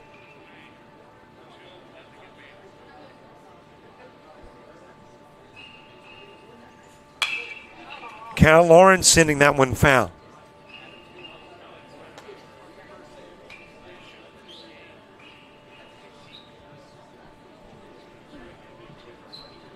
.80-mile-an-hour pitch from Easton Kilpatrick. 81 there, swung on and missed by Lawrence.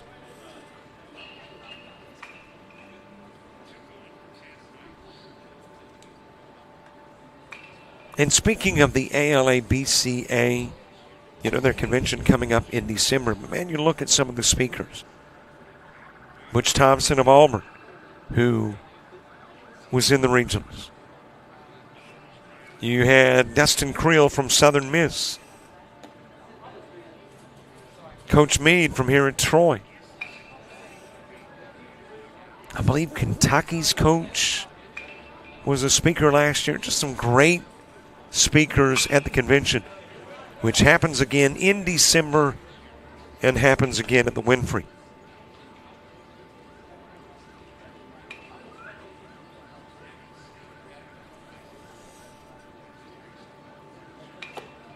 Outside with a pitch to Cal Lawrence. I wonder if, since Barry Dean is retiring, if he now becomes eligible to be a speaker at the convention. That would be a treat. Popped up to center field by Lawrence. 1 runner's in, 1 runner's left on, 2-zip Royal as we head to the 5th.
The new Team Royal pitcher is Micah Brasher. Griffin Wynn will work 2 innings and face 10, 5 strikeouts, 1 walk, no hits, and no runs allowed. And Brasher will take over, facing Wells Gainey to begin with. Brasher from Hoax Bluff, entering his junior year, right-handed pitcher at 5'11", 185. Right-handed hitter, right-handed thrower. Wells Gainey, who struck out in the 2nd, back to the plate in the 5th. 1 more game to go, and really not an entire game. 5.5 innings of baseball. Almost, not quite.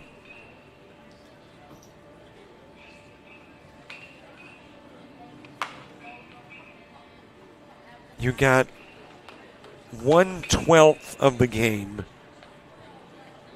already completed. So we've got 11/12 of a game to go when this one wraps up. Swing and miss by Gainey, and a strikeout to begin things for Brasher. That is the 13th strikeout from Royal pitching.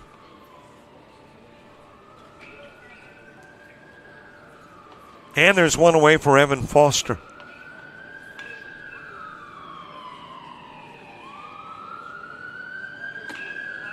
Well, as a matter of fact, this will be the first game. There's the second time we've seen the sirens. Or would it be sirens? I call them sirens. Others might say siren. Tomato, tomato. Potato, potato. Evan Foster with one away. But as I was going to mention, this is going to be the first game that has not had infield, outfield after it or between it and the next one. Because all of the infield, outfield is completed. So we will have about, I would assume, a 10 to 15 minute break. In between games, of course, we keep the link live, the camera's on, and then we'll get the last game underway. Foster strikes out, 2 Ks for Brasher. And Gage Davis coming to the plate. Now, I mentioned I remember seeing Gage Davis this weekend in Hattiesburg for the Gulf Coast Pelicans. He played short and pitched in the game. Listed as an infielder. Fouls off the first Brasher pitch.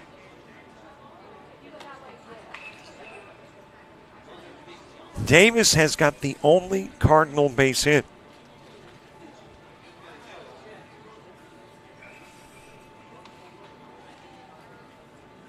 There has been a runner reach on an error, 2 runners reach on walks, 1 runner as a zombie runner, and Davis is the only Cardinal with a base hit.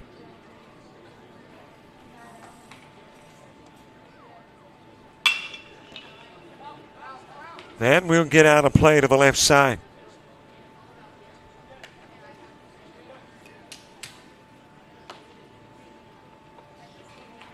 Ryan Rowland is on deck. Davis, the 3rd hitter in the top of the 5th. Bottom of the inning, Jeffries, Heath, Fowler, Dean, and Calhoun. 6, 7, 8, 9, and 10 in the order.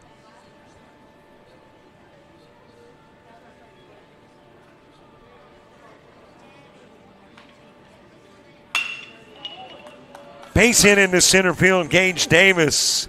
His 2nd hit of the game. Big turn at first, but we'll go back to back. 2 Cardinal hits, and they both belong to Davis.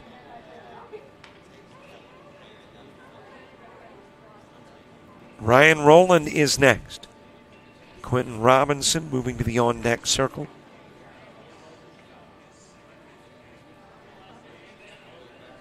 Well, they say it is good for the brain to do things different. If you do things right-wise, throw-wise with the right hand, occasionally do it with the left. As Davis takes off for second in safely. I said all that to say this, that I guess maybe this baseball is probably good for the brain because it is different. 5 hitters coming to the plate.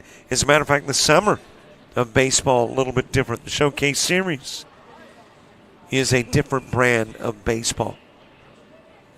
I know last weekend there were teams that had fielders that were not hitters. So kind of a different lineup look. Or you might see the shuffling of players or squeezing in of hitters. So, hey, maybe that is all good for the brain, too. little different look at baseball during the summer. And baseball now consumes the better part of our year. Last year, there was baseball in 11 months of the year. December was the only month that didn't have baseball. And of course, in December, we covered the ALABCA convention. So technically, we talked a little baseball in 12 months last year.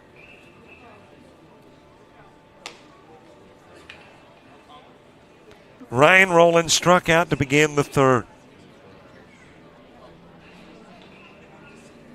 He is the fourth hitter in the top of the fifth. Foul tipped back and out will go Rowland. Yeah, there's just something about these Royal pitchers striking guys out. Olive with 7, Wynn with 5, and now Brasher with 3 of the 4 he's faced.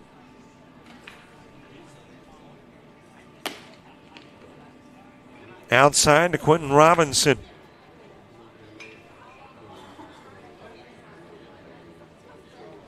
Robinson with a fly out to center field.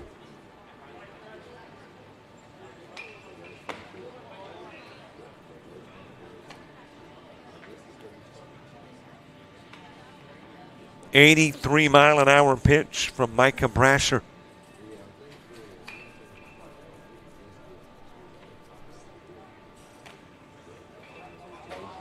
All speed fouled away by Robinson. Robinson with a fly out to center field. He was the second out in the third inning.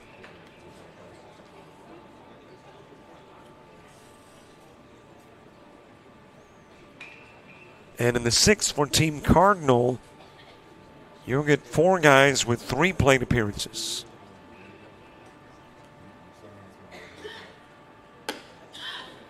"84-mile-an-hour pitch, a little bit high from Brasher.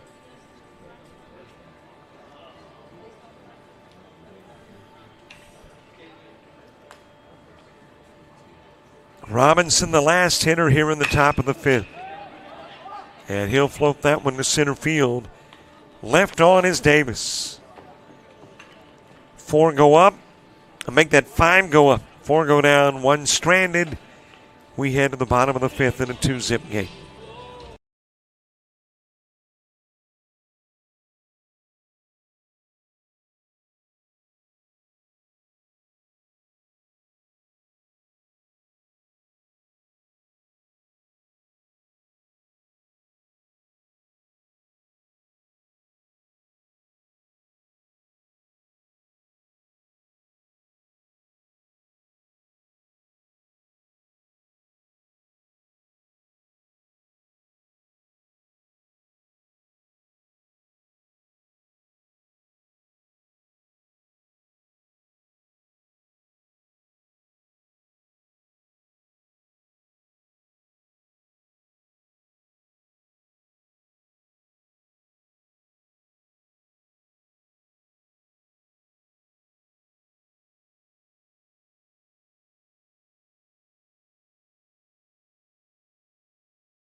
Bryson Jeffrey starting off the bottom of the fifth. The new pitcher is Porter Nelson.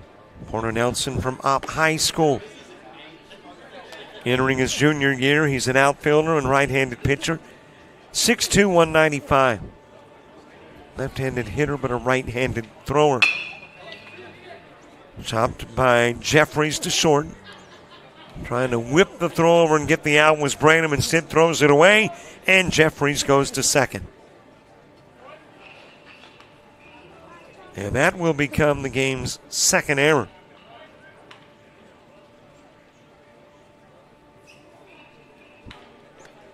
First one committed by Team Royal. Make that Team Cardinal. The other was by Team Royal. And at second is Jeffries for Ben Heath. Heath with a double in the second.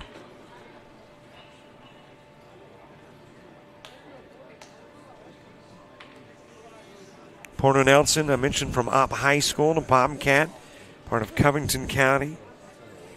By the way, I learned about an hour ago that the economic developer there in Covington County, good friend Rick Clifton, passed away late last night. Our condolences to the family. Big loss for the county and all the communities in Covington County. Rick Clifton, such a great guy. Gus Fowler on deck, Ben Heath at the plate. Jeffries, your base runner at second. Trying to add to the Royal lead before going to the sixth. 69-mile-an-hour pitch into the zone from Porter Nelson to Ben Heath. Heath has done some pitching. As a matter of fact, prior to this game, had your most strikeouts in a single performance with 5. That's been topped by Olive with 7 and matched by Wynn with 5.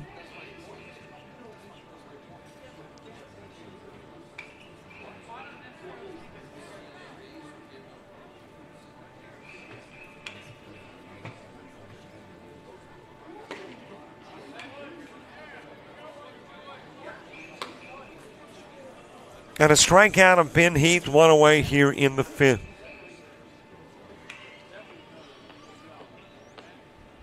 Gus Fowler coming to the plate.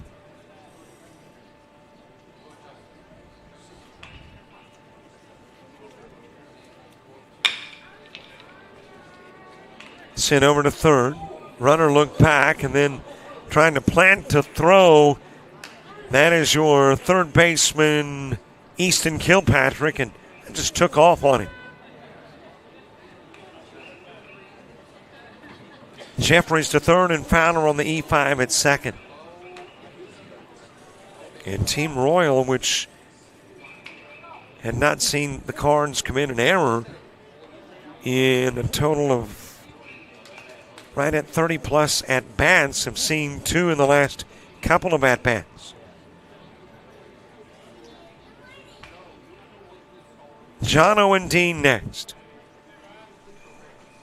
Taking a pitch a little bit inside for ball 1.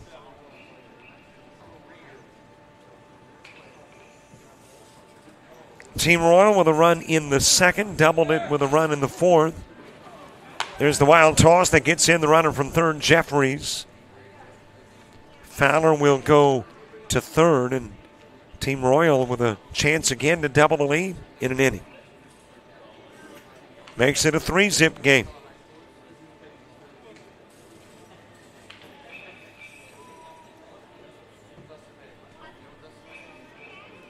Jono and Dean with a single that drove in a run in the second.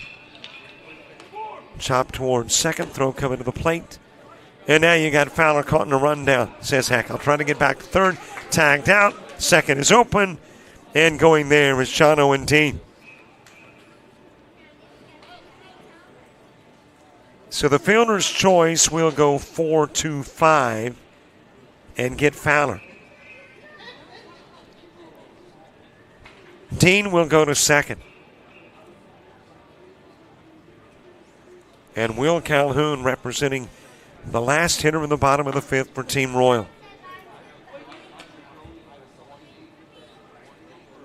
Calhoun struck out on the second.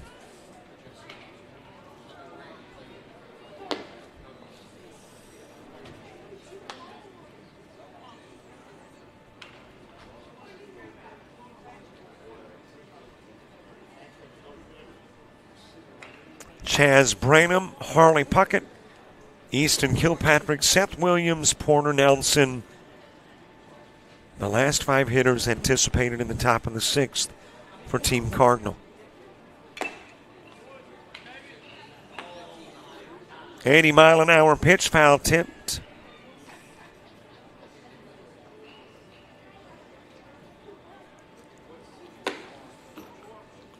Just a little bit inside with the pitch to Calhoun.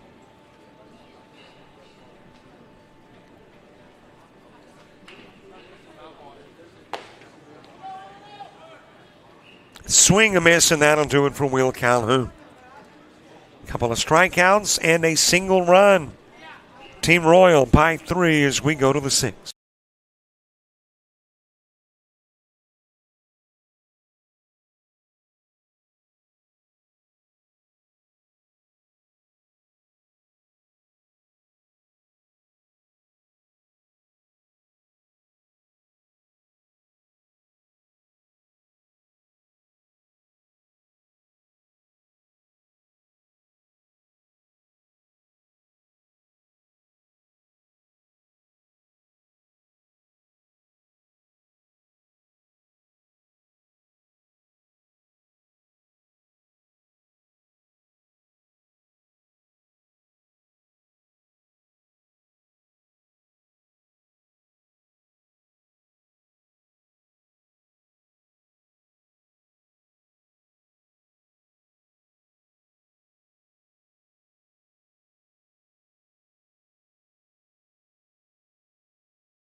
Got a zombie runner on in a 3-zip ball game in the top of the 6th.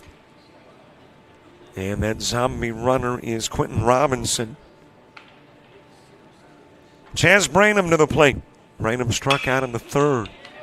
That is floated in the direction of center field. Back onto the grass is your Royals second baseman. Again, no numbers on the front of the jersey, only on the back. But if you'll turn around, I'll tell you who just made the catch on the Branham fly out.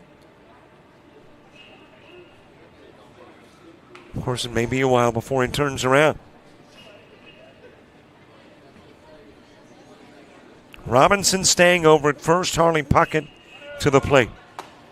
Swing, a miss. Robinson taking off for second. He slid on out into left field. Okay, maybe not left field, but got past the bag, but there was no throw, and hops up and gets safely at second.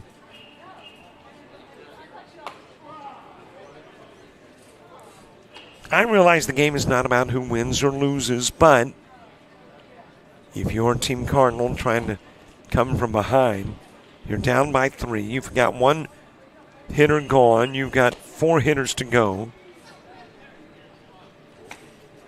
And that second baseman, by the way, that went out onto the grass to make the catch is Herbert Reyes. But if you were the Cardinals trying to win it, then there's one more of your opportunities, as you got the strikeout of Puckett. And now they are down to a possible 4 with your zombie runner. And your 3 remaining hitters.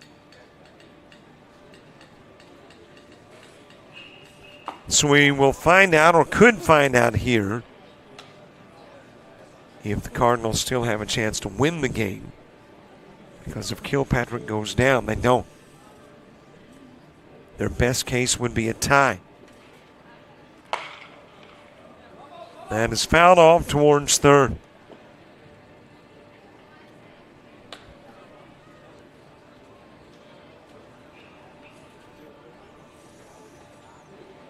Kilpatrick struck out in the first. Walked in the third, a zombie runner in the fourth, and got the second. That will get out of play, an 84-mile-an-hour pitch from Micah Brasher, who has pushed his strikeout total to 4. So Royal pitching combined currently at 16 Ks.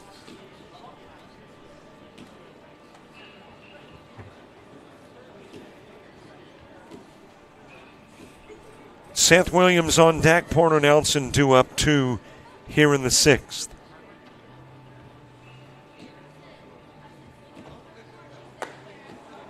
Just a little wide of the strike zone with a 70-mile-an-hour offering.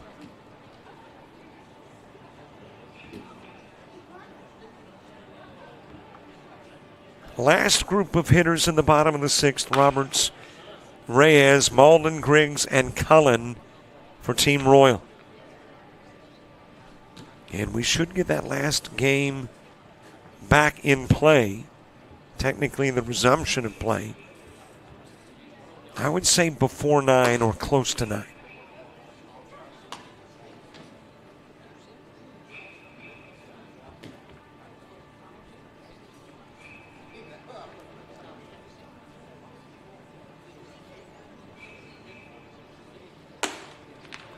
A little bit high with the pitch to Kilpatrick.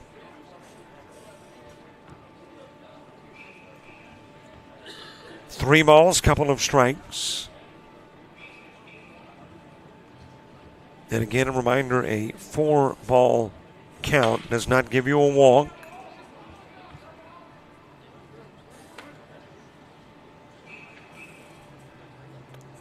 Today we're observing a 5-ball walk.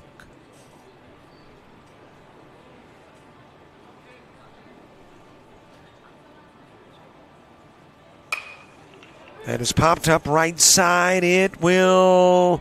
Wow, that was close. That's a fair ball. In will come Robinson. In will... No, he's tagged out of the plate.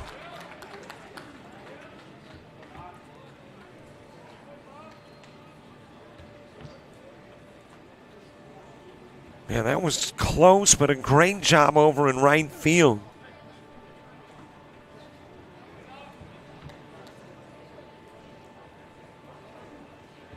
And I don't know if that is maybe number 6. It is number 5. That is Jackson Roberts from Gadsden City making that great play. Looked like it was going to drop in for at least one, maybe more, but instead tagged out is Robinson on the Kilpatrick base hit.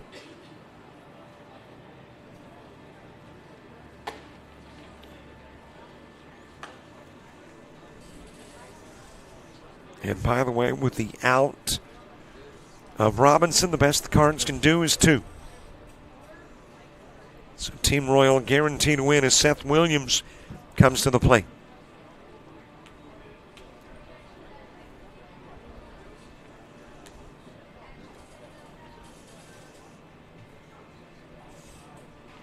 Well, I would assume if that touches chalk, and the shot did down the line, then that's what makes it fair. It's not half of the chalk. I'm assuming all of the chalk is fair territory, because that hit to the outer side of the chalk, but that's still fair.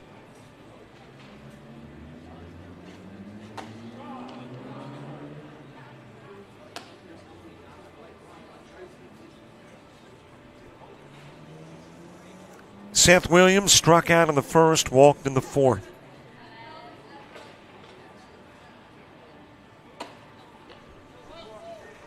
Just a little bit high with the 81-mile-an-hour pitch from Brasher.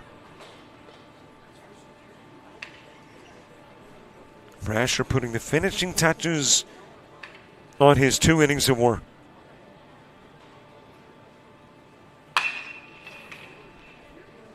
Fouled away by Williams. Currently Brasher giving up a couple of hits, striking out 4.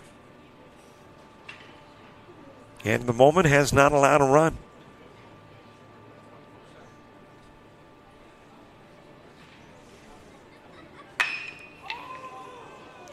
That's hit a long way, but a long way foul. That's out of the park, but it's in foul territory. That's 338 feet 6 inches.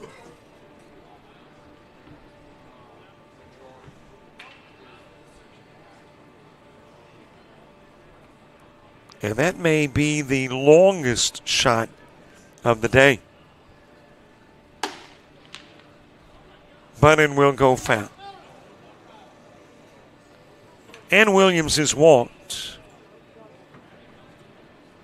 Here comes Porter Nelson, the last hitter in the inning.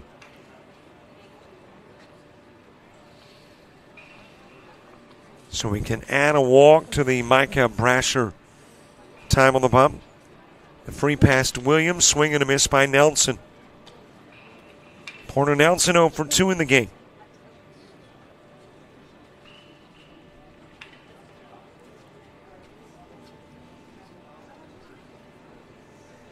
Struck out as the 4th out of the first inning. He'll single into center field. That should get a run in. Coming in to score Kilpatrick. And Nelson is saying, hey, I'll run around long enough to see if we can get Kilpatrick in, and apparently did.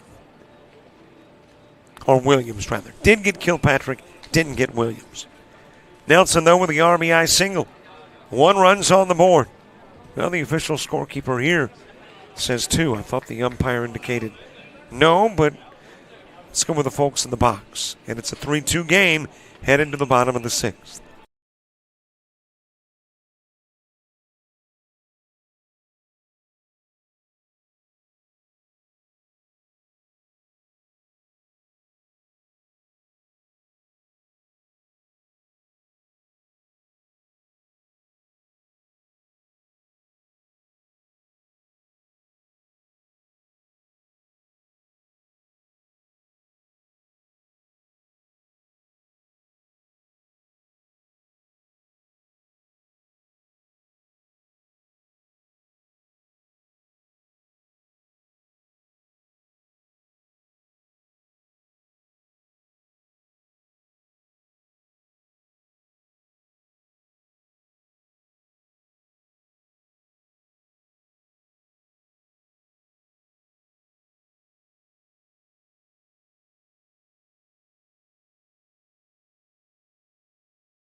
Bottom of the 6th gets underway. Jackson Roberts will start in for Royal. 2 runs played in the top part of the inning.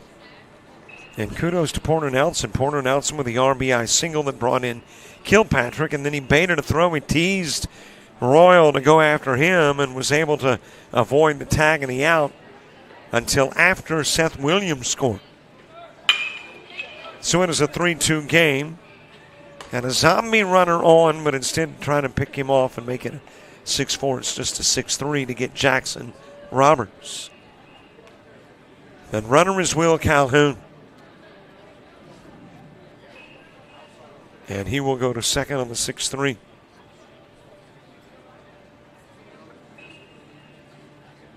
Herman Reyes next. Knocks Malden to the on-deck circle.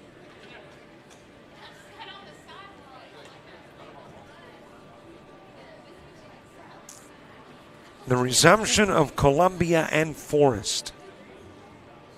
And we'll pick up in the bottom of the first. Is your last game tonight. And it is 4 at-bats away.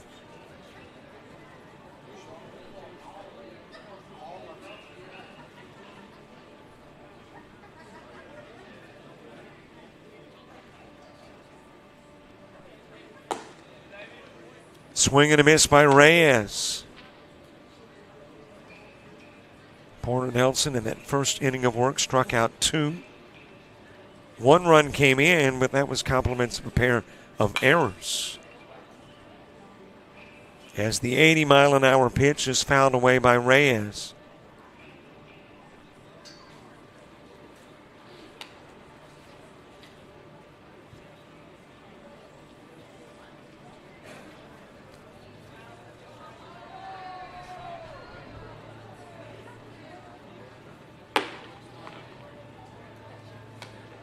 $79 and high with the offering to Reyes.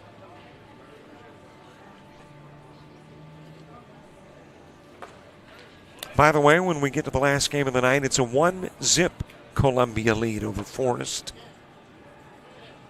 As Reyes will strike out. Columbia got a walk from Doswell and then a sac fly from Jacob O'Brien.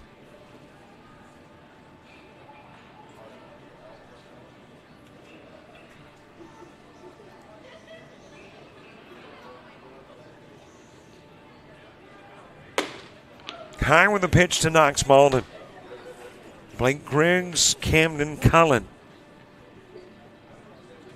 Due up in the inning, too. And if you are interested in prior games, Team Navy, a 6-5 winner over Team Cardinal. Team Royal, 6-3 over Team Black. Team Cardinal in danger of falling to 0-2, and Team Royal looking to improve, or will improve, to 2-0. And Team Cardinal will be 0-2. Just not sure what the final score will be.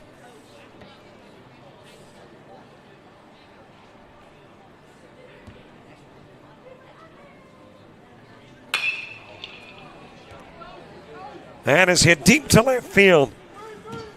It will roll all the way to the fence. Calhoun given the green light to come in and score. And Malden with an RBI double.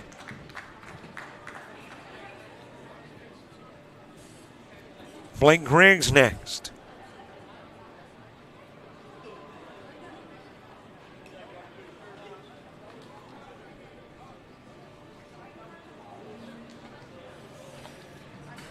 Last hitter of the ball game, Camden Cullen on deck. Griggs with a fly out behind the plate, 4th out in the 3rd inning. Wild toss that gets Malden to 3rd.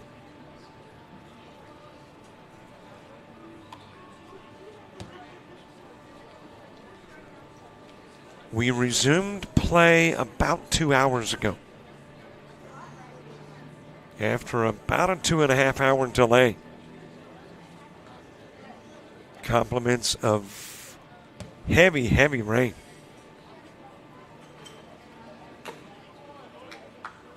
Lightning is actually what stopped play. But it really wasn't a storm with a lot of lightning. But it did have a ton of rain for a brief period of time. Right up the middle, base hit for Griggs. It'll bring in Malden.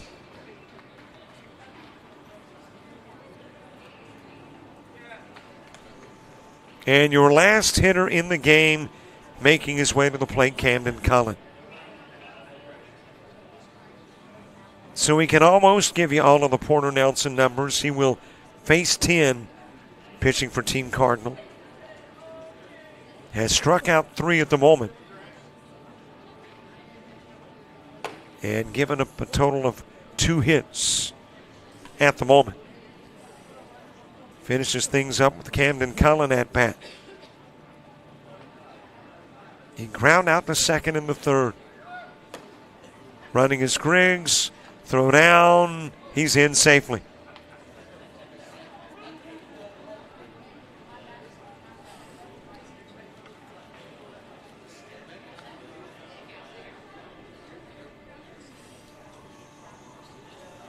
Camden Cullen was also a zombie runner in the 4th inning and scored a run.